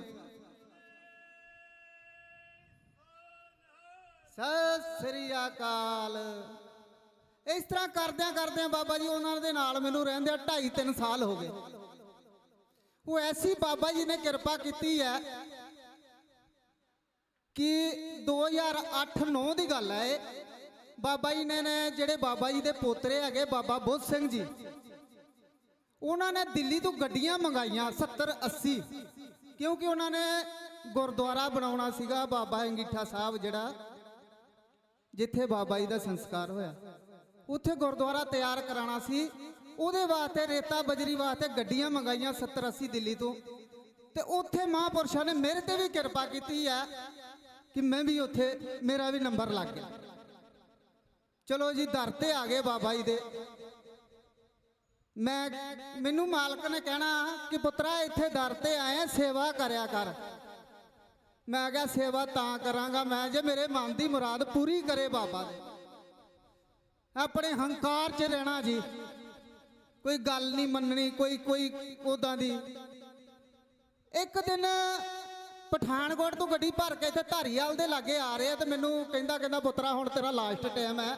ਉਹ ਗੱਡੀ ਦਾ ਮਾਲਕ ਮੇਰੇ ਨਾਲ ਹੀ ਰਹਿੰਦਾ ਸੀ। ਉਹ ਕਹਿੰਦਾ ਮੰਗ ਲੈ ਇਹਦੇ ਕੋਲੋਂ, ਇਸ ਸਾਧ ਦੇ ਦਰ ਤੋਂ ਕੋਈ ਖਾਲੀ ਨਹੀਂ ਗਿਆ ਅੱਜ ਤੱਕ, ਤੇ ਮੰਗ ਲੈ ਤੂੰ ਜੋ ਮੰਗਣਾ। ਮੈਂ ਆਪਣੇ ਦਿਲ 'ਚ ਉੱਥੋਂ ਗੱਲ ਧਰ ਲਈ ਜਿਹੜੀ ਮੈਂ ਧਰਨੀ ਸੀਗੀ ਕਿ ਬਾਬਾ ਮੇਰੇ ਦਿਲ ਦੀ ਗੱਲ ਬੁੱਝੇਗਾ ਤੇ ਮੈਂ ਵੀ ਤੈਨੂੰ ਮੰਨਾਂਗਾ। ਇਸ ਤਰ੍ਹਾਂ ਕਰਦਿਆਂ ਜੀ ਆਂਦੇ ਆਏ, ਹਜੇ ਡੇਰੇ ਤੇ ਪਹੁੰਚਣ ਤੋਂ ਪਹਿਲਾਂ ਹੀ ਜਦੋਂ ਗੇਟ ਤੇ ਆਪਾਂ ਗੱਡੀ ਖੜੀ ਕੀਤੀ ਤੇ ਬਾਬਾ ਜੀ ਦਾ ਪੋਤਰਾ ਬਾਬਾ ਬੁੱਧ ਸਿੰਘ ਪਹਿਲਾਂ ਹਾਜ਼ਰ ਹਜ਼ੂਰ ਉੱਥੇ ਖੜਾ ਬੈਠਾ। ਜਦੋਂ ਮੈਂ ਬਾਬਾ ਜੀ ਨੂੰ ਨਮਸਕਾਰ ਕੀਤਾ ਜਾ ਕੇ ਉਹਨਾਂ ਦੇ ਚਰਨਾਂ ਤੇ, ਬਾਬਾ ਜੀ ਨੇ ਮੇਰੇ ਪਹਿਲਾਂ ਉਹ ਦਿਲ ਦੀ ਗੱਲ ਮੈਨੂੰ ਦੱਸੀ ਹੈ। ਉੱਥੇ ਮੇਰਾ ਸਿਰ ਡਿੱਗ ਪਿਆ। ਮੈਂ ਕਿਹਾ ਵਾਹ ਬਾਬਾ, ਵਾਕਈ ਤੂੰ ਜਾਣੀ ਜਾਣ ਹੈ। ਇਸ ਤਰ੍ਹਾਂ ਕਰਦਿਆਂ ਕਰਦੇ ਸੰਗਤ ਜੀ ਜੋ ਮੈਂ ਬਾਬੇ ਤੋਂ ਮੰਗਦਾ ਰਿਹਾ ਮੈਨੂੰ ਮਿਲਦਾ ਆ। ਬਾਬੇ ਨੇ ਮੇਰੇ ਤੇ ਐਸੀ ਕਿਰਪਾ ਕੀਤੀ ਹੈ ਕਿ ਜੈਂਡਕੇ ਦੀ ਕੁੜੀ, ਪਿੰਡ ਬਸੋਲੀ ਤੋਂ ਪੰਡਤਾਂ ਦੀ ਕੁੜੀ, ਉਹਦੇ ਨਾਲ ਮੇਰੀ ਲਵ ਮੈਰਿਜ ਹੋ ਗਈ ਜੀ। ਬਾਬਾ ਜੀ ਨੇ ਐਸੀ ਕਿਰਪਾ ਕੀਤੀ ਹੈ, ਇੱਥੇ ਪਠਾਨਕੋਟ ਰਹਿੰਦਿਆਂ ਕਿਰਾਏ ਤੇ ਰਹਿਣ ਲੱਗ ਪਿਆ ਮੈਂ। ਮੈਨੂੰ ਮਹਾਂਪੁਰਸ਼ਾਂ ਨੇ ਬੇਟੇ ਦੇ ਦਿੱਤੇ 2। ਇੱਕ ਦਿਨ ਮੈਂ ਸ੍ਰੀਨਗਰੋਂ ਸੇਬ ਭਰਿਆ ਟਰੱਕਾਂ ਦਾ, ਅਹਿਮਦਾਬਾਦ ਦਾ, ਤੇ ਸ੍ਰੀਨਗਰ ਜਦ ਸੇਬ ਭਰਨ ਲੱਗਾ ਮੈਂ, ਤੇ ਮੈਂ ਸੇਬ ਦਾ ਇੱਕ ਦਾਣਾ ਛਕਿਆ ਤੇ ਮੈਨੂੰ ਮਿੱਠਾ ਬੜਾ ਲੱਗਿਆ। ਮੈਂ ਕਿਹਾ ਯਾਰ ਸੇਬ ਇੰਨਾ ਮਿੱਠਾ, ਜੇ ਕਿਤੇ ਸੰਤਾਂ ਨੂੰ ਛਕਾਇਆ ਜਾਏ ਤਾਂ ਕਿੰਨਾ ਨਜ਼ਾਰਾ ਆ ਜਾਏਗਾ। ਇੰਨਾ ਮਿੱਠਾ ਸੇਬ, ਕਿੰਨੇ ਸੰਤ ਮਹਾਂਪੁਰਸ਼ ਖੁਸ਼ ਹੋਣਗੇ। ਮੈਂ ਬਾਬਾ ਜੀ ਜਿੱਥੇ ਗੱਡੀ ਭਰਨ ਲੱਗਾ ਉੱਥੋਂ ਇੱਕ ਪੇਟੀ ਲੈ ਲਈ, ਮੁੱਲ ਪੇਟੀ ਲੈ ਕੇ ਇਸ ਤਰ੍ਹਾਂ ਕਸ਼ਮੀਰੋਂ ਸੇਬਾਂ ਦਾ ਟਰੱਕ ਭਰਿਆ। ਮੈਂ ਐਂ ਹੀ ਕਰਕੇ ਪਠਾਨਕੋਟ ਆ ਗਿਆ। ਪਠਾਨਕੋਟ ਜਦੋਂ ਆਇਆ ਮੈਂ, ਮੈਨੂੰ ਨਾਲ ਦੀ ਕਹਿੰਦੀ ਆ, ਕਹਿੰਦੀ ਬੇਟੇ ਦੋ ਹੈਗੇ ਨੇ ਸਾਡੇ ਕੋਲ। ਮੈਨੂੰ ਸ਼ੱਕ ਪੈਂਦਾ ਬਾਬਾ ਜੀ ਨੇ ਫਿਰ ਕਿਰਪਾ ਕਰਤੀ ਹੈ। ਫਿਰ ਮੈਂ ਚੱਲ ਕੋਈ ਗੱਲ ਨਹੀਂ ਕਮਲੀਏ, ਕੋਈ ਨਹੀਂ, ਤੂੰ ਆਪ ਦਾ ਜਾ ਕੇ ਹਸਪੀਟਲ ਚੈੱਕ ਕਰਾ ਲੈ। ਕਹਿੰਦੀ ਠੀਕ ਹੈ। ਲੱਗ ਗਈ ਉੱਥੇ ਸਾਡੇ ਹਸਪੀਟਲ ਸੀਗਾ ਜੀ। ਇਸ ਤਰ੍ਹਾਂ ਕਰਦਿਆਂ ਚੱਲ ਗਿਆ ਮੈਂ ਬਾਬਾ ਜੀ ਕੋਲ। ਜਦੋਂ ਬਾਬਾ ਜੀ ਕੋਲ ਚੱਲ ਗਿਆ ਤਾਂ ਮੈਂ ਸੇਵਾ ਦੀ ਪੇਟੀ ਰੱਖੀ ਆ। ਮੈਨੂੰ ਬਾਬਾ ਜੀ ਕਹਿੰਦੇ ਡਰਾਈਵਰਾ ਕਿੰਨੇ ਬੇਟੇ ਆ ਤੇਰੇ? ਮੈਂ ਬਾਬਾ ਜੀ ਆਪ ਜੀ ਦੇ ਚਰਨਾਂ ਦੀ ਕਿਰਪਾ ਨਾਲ 2। ਬਾਬਾ ਜੀ ਕਹਿੰਦੇ ਅੱਗੇ ਫਤਿਹ ਕਰਦੇ ਹੁਣ ਡਰਾਈਵਰ। ਮੈਂ 7 ਵਚਨ ਬਾਬਾ ਜੀ। ਇਸ ਤਰ੍ਹਾਂ ਕਰਦਿਆਂ ਜੀ ਜਦੋਂ ਮੈਂ ਅਹਿਮਦਾਬਾਦ ਚੱਲ ਗਿਆ ਤਾਂ ਮੈਨੂੰ ਨਾਲ ਦੀ ਦਾ ਫੋਨ ਆਇਆ, ਬਾਬਾ ਜੀ ਨੇ ਸਾਡੇ ਤੇ ਫਿਰ ਕਿਰਪਾ ਕਰਤੀ ਆ। ਮੈਨੂੰ 3 ਮਹੀਨਾ ਲੱਗ ਗਿਆ। ਮੈਂ 7 ਵਚਨ ਕੋਈ ਗੱਲ ਨਹੀਂ। ਮੈਂ ਕਿਹਾ ਚਲੋ ਜਿੱਥੇ ਅਸੀਂ ਮਕਾਨ ਮਾਲਕਾਂ ਕੋਲ ਜਿਨ੍ਹਾਂ ਕੋਲ ਰਹਿੰਦੇ ਸੀ ਨਾ, ਉਹ ਸਾਡੇ ਬਹੁਤ ਮਗਰ ਪੈਂਦੇ ਸੀ ਕਿ ਇੱਕ ਬੱਚਾ ਸਾਨੂੰ ਪੈਦਾ ਕਰਕੇ ਦੇ ਦਿਓ। ਉਹਨਾਂ ਦੇ ਘਰ ਜਿਹੜੀ ਉਹ ਮਕਾਨ ਮਾਲਕ ਨਹੀਂ, ਉਹਦਾ ਭਰਾ ਰਹਿੰਦਾ ਇਹਦੇ ਬਾਹਰਲੇ ਦੇਸ਼ ਰਹਿੰਦਾ ਬਾਬਾ ਜੀ। ਉਹਨਾਂ ਦੇ ਘਰ ਔਲਾਦ ਨਹੀਂ। ਉਹ ਜਨਾਨੀ ਨੂੰ ਉਹਦੀਆਂ ਦਰਾਣੀਆਂ ਜਠਾਣੀਆਂ ਬੜੇ ਮੀਣੇ ਮਾਰਦੀਆਂ ਸੀ। ਦੇਖੋ ਗੁਰੂ ਦੀ ਹਜ਼ੂਰੀ 'ਚ ਬੈਠੇ ਕਹਿੰਦੇ ਸਾਧ ਸੰਗਤ ਦੇ ਨਾਲ ਝੂਠ ਨਹੀਂ ਬੋਲਣਾ ਚਾਹੀਦਾ, ਸੱਚੀ ਗੱਲ ਕਰਨੀ ਜਿਹੜੀ ਵੀ ਕਰਨੀ ਹੈ। ਇਸ ਕਰਕੇ ਸੰਗਤ ਜੀ ਮੈਂ ਤੁਹਾਡੇ ਅੱਗੇ ਆਪਣੀ ਗੱਲ ਸ਼ੇਅਰ ਕਰ ਰਿਹਾ। ਚਲੋ ਉਹਨੂੰ ਤਾਨੇ ਮੀਣੇ ਮਾਰਨੇ। ਉਹ ਮੇਰੇ ਜਦੋਂ ਆ ਗਿਆ, ਮੈਂ ਅਹਿਮਦਾਬਾਦ ਤੋਂ ਸੇਵਾ ਦਾ ਟਰੱਕ ਖਾਲੀ ਕਰਕੇ ਇੱਥੇ ਪਠਾਨਕੋਟ ਆ ਗਿਆ ਆਪਣੇ ਘਰ। ਨਾਲ ਦੀ ਨੇ ਦੱਸਿਆ ਕਿ ਇਦਾਂ ਹੋ ਗਿਆ। ਚਲੋ ਮੈਂ ਕਿਹਾ ਕੋਈ ਗੱਲ ਨਹੀਂ। ਉਹ ਮਕਾਨ ਮਾਲਕ ਮੇਰੇ ਮਗਰ ਪੈ ਗਏ ਕਿ ਤੇਰੇ ਕੋਲ ਤੇ 2 ਹੈਗੇ ਆ, ਇੱਕ ਸਾਨੂੰ ਦੇ ਦੇ। ਉਹਨਾਂ ਮਕਾਨ ਮਾਲਕਾਂ ਨੇ ਕਰੀ ਜੀ, ਮੈਨੂੰ 15,000 ਦੀ ਲੋੜ ਪੈ ਗਈ ਸੀ। ਉਹਨਾਂ ਨੇ ਮੈਨੂੰ ਦਿੱਤੇ ਸੀ ਪੈਸੇ। ਉੱਥੇ ਮੈਂ ਰੱਬ ਦੇ ਅੱਗੇ ਅਰਦਾਸ ਬੇਨਤੀ ਕੀਤੀ ਹੈ ਕਿ ਮੈਂ ਕਿਹਾ ਰੱਬਾ, ਜਿੱਥੇ ਇਹਨਾਂ ਦਾ ਪਸੀਨਾ ਡਿੱਗੇਗਾ ਉੱਥੇ ਮੈਂ ਆਪਣਾ ਖੂਨ ਬਹਾਵਾਂਗਾ। ਇਹਨਾਂ ਨੇ ਮੈਨੂੰ ਮੌਕੇ ਤੇ ਪੈਸਾ ਦਿੱਤਾ ਹੈ, ਉਹਨਾਂ ਨਾਲ ਮੈਂ ਜ਼ਬਾਨ ਕਰ ਬੈਠਾ। ਮੈਂ ਕਿਹਾ ਕਿਤੇ ਜੇ ਸਾਡੀ ਲੋੜ ਪਏਗੀ ਅਸੀਂ, ਮੈਂ ਕਿਹਾ ਉਸ ਮਹਾਂਪੁਰਸ਼ ਦੇ ਬਾਬੇ ਨਾਨਕ ਦੇ ਕੁੱਤੇ ਹੈ ਸਿਰੋਂ ਮੁੰਨੇ ਹੀ ਹੈ। ਦਾੜੀ ਬੇਸ਼ੱਕ ਸਾਡੇ ਮੂੰਹ ਤੇ ਨਹੀਂ ਹੈਗੀ ਹੈ, ਪਰ ਹੈਗੇ ਬਾਬੇ ਨਾਨਕ ਦੇ ਹੀ ਹੈ, ਕਿਉਂਕਿ ਸਾਨੂੰ ਬਾਬੇ ਨਾਨਕ ਦੇ ਦਰ ਤੋਂ ਬੜਾ ਕੁਝ ਮਿਲਿਆ। ਜਿਹਨੂੰ ਧੀ ਪੁੱਤ ਮਿਲ ਗਏ, ਬਾਹਰੋਂ ਬਾਹਰ ਇੰਨਾ ਸਭ ਕੁਝ ਹੋ ਗਿਆ, ਉਹਨੂੰ ਹੋਰ ਕੀ ਚਾਹੀਦਾ ਬਾਬਾ ਜੀ? ਬੜਾ ਕੁਛ ਹੈ ਮਹਾਰਾਜ ਦੀ ਦੇਣ ਦੇ ਨਾਲ, ਬੜਾ ਕੁਛ ਹੈ ਉਹਦੀ ਦੇਣ। ਕਹਿੰਦੇ ਘਰ ਸੁੱਖ ਬਸਿਆ ਬਾਹਰ ਸੁੱਖ ਪਾਇਆ। ਉਹ ਘਰ ਕਿਹੜਾ? ਅਸਲੀ ਘਰ ਆਪਣਾ ਮਨ ਹਿਰਦਾ। ਜੇ ਆਪਣਾ ਮਨ ਹਿਰਦਾ ਖੁਸ਼ ਹੈ ਨਾ, ਤਾਂ ਬੰਦਾ ਕਿਤੇ ਵੀ ਚੱਲ ਜੇ ਉਹ ਖੁਸ਼ ਦਾ ਖੁਸ਼ ਹੀ ਹੈ। ਉਹ ਤੋਂ ਸਾਧ ਸੰਗਤ ਉਹ ਖੁਸ਼ ਕਿੱਦਾਂ ਹੋਣਾ? ਉਹ ਖੁਸ਼ ਏਦਾਂ ਹੋਣਾ ਕਿ ਇੱਕ ਮਹਾਰਾਜ ਨੂੰ ਯਾਦ ਕਰਨਾ ਪੈਣਾ ਸੱਚੇ ਤਨੋਂ ਤੇ ਮਨੋਂ। ਕਿਉਂਕਿ ਇਹ ਜਿਹੜਾ ਦਿਲ ਹੈਗਾ ਨਾ, ਇਹ ਮਹਾਰਾਜ ਦਾ ਬਾਬੇ ਨਾਨਕ ਦਾ ਘਰ ਹੈਗਾ। ਜੇ ਅਸੀਂ ਇਸ ਘਰ ਦੇ ਵਿੱਚ ਬਾਬੇ ਨਾਨਕ ਨੂੰ ਵਸਾਈ ਰੱਖਾਂਗੇ ਤਾਂ ਸਾਡਾ ਕੋਈ ਬਾਲ ਨਹੀਂ ਬਾਂਕਾ ਕਰ ਸਕਦਾ। ਇਸ ਤਰ੍ਹਾਂ ਕਰਦਿਆਂ ਜੀ ਉਹ ਮਕਾਨ ਮਾਲਕ ਮੇਰੇ ਪਗਰ ਪੈ ਗਏ। ਕਹਿੰਦੇ ਇੱਕ ਇਹ ਬੇਟਾ ਸਾਨੂੰ ਦੇ ਦੇ। ਮੈਂ ਕਿਹਾ ਮੈਂ ਕੌਣ ਹੁੰਦਾ ਦੇਣ ਵਾਲਾ, ਜਿਹਨੇ ਮੈਨੂੰ ਇਹ ਬੇਟੇ ਦਿੱਤੇ ਆ। ਚਲੋ ਮੈਨੂੰ ਤੁਹਾਨੂੰ ਉਹਦੇ ਕੋਲੋਂ ਲੈ ਚੱਲਾਂ। ਸਾਧ ਸੰਗਤ ਜੀ ਮੈਂ ਉਹਨਾਂ ਨੂੰ ਨਾ ਲੈ ਕੇ ਆਪਣੇ ਉੱਥੇ ਬਾਬਾ ਜੀ ਦੇ ਚੱਲ ਗਿਆ ਦਰ ਤੇ। ਬਾਬਾ ਜੀ ਬੈਠੇ। ਮੈਂ ਕਿਹਾ ਬਾਬਾ ਜੀ ਜਿਹੜੀ ਕਿਰਪਾ ਤੁਸੀਂ ਮੇਰੇ ਤੇ ਕੀਤੀ ਹੈ ਇਹਨਾਂ ਦੇ ਕਰ ਦੋ।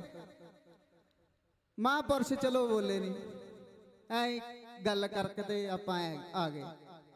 ਉਹ ਜਨਾਨੀ ਜਿਹੜੀ ਸੀ ਜੀ, ਜਦੋਂ 3 ਮਹੀਨਾ ਜਨਾਨੀ ਨੂੰ ਲੱਗਿਆ ਸੀ, ਉਹ ਜਨਾਨੀ ਜਿਹਨੂੰ ਬੇਟਾ ਦੇਣਾ ਸੀ ਉਹ ਆ ਕੇ ਉੱਥੇ ਸਾਡੇ ਘਰ ਬਹਿ ਗਈ। ਜਿੱਥੇ ਮਕਾਨ ਮਾਲਕਾਂ ਦੀ ਉਹ ਜਿਹੜੇ ਉੱਥੇ ਘਰ ਹੀ ਆ ਕੇ ਰਹਿਣ ਲੱਗ ਪਈ ਹੈ। ਉਹ ਕਹਿਣ ਲੱਗੀ ਆ ਕਿ ਮੈਨੂੰ ਨਿਆਣਾ ਹੋਣ ਵਾਲਾ। ਕਹਿੰਦੇ ਠੀਕ ਹੈ ਜੀ, ਕਿਉਂਕਿ ਕਿਸੇ ਨੂੰ ਪਤਾ ਨਾ ਲੱਗੇ, ਸਾਡੀ ਰਿਸ਼ਤੇਦਾਰੀ ਦੇ ਵਿੱਚ ਕਿਸੇ ਨੂੰ ਪਤਾ ਨਾ ਲੱਗੇ। ਐ ਕਰਦਿਆਂ ਜੀ ਜਦੋਂ ਲਾਸਟ ਦਿਨ ਹੋਣ ਤੇ ਆਇਆ, ਮੈਂ ਕਿਹਾ ਦੇਖੋ ਤੁਹਾਨੂੰ ਬੇਟਾ ਦੇਣ ਤੋਂ ਪਹਿਲਾਂ ਮੇਰੀਆਂ ਇੱਕ ਸ਼ਰਤਾਂ ਹੈਗੀਆਂ। ਤੁਹਾਨੂੰ ਮੈਂ ਬਾਬਾ ਜੀ ਕੋਲ ਵੀ ਲੈ ਗਿਆ, ਪਰ ਮੇਰੀ ਇੱਕ ਗੱਲ ਤੁਹਾਨੂੰ ਵੀ ਮੰਨਣੀ ਪੈਣੀ ਹੈ। ਕਹਿੰਦੇ ਕੀ ਗੱਲ? ਦੱਸ।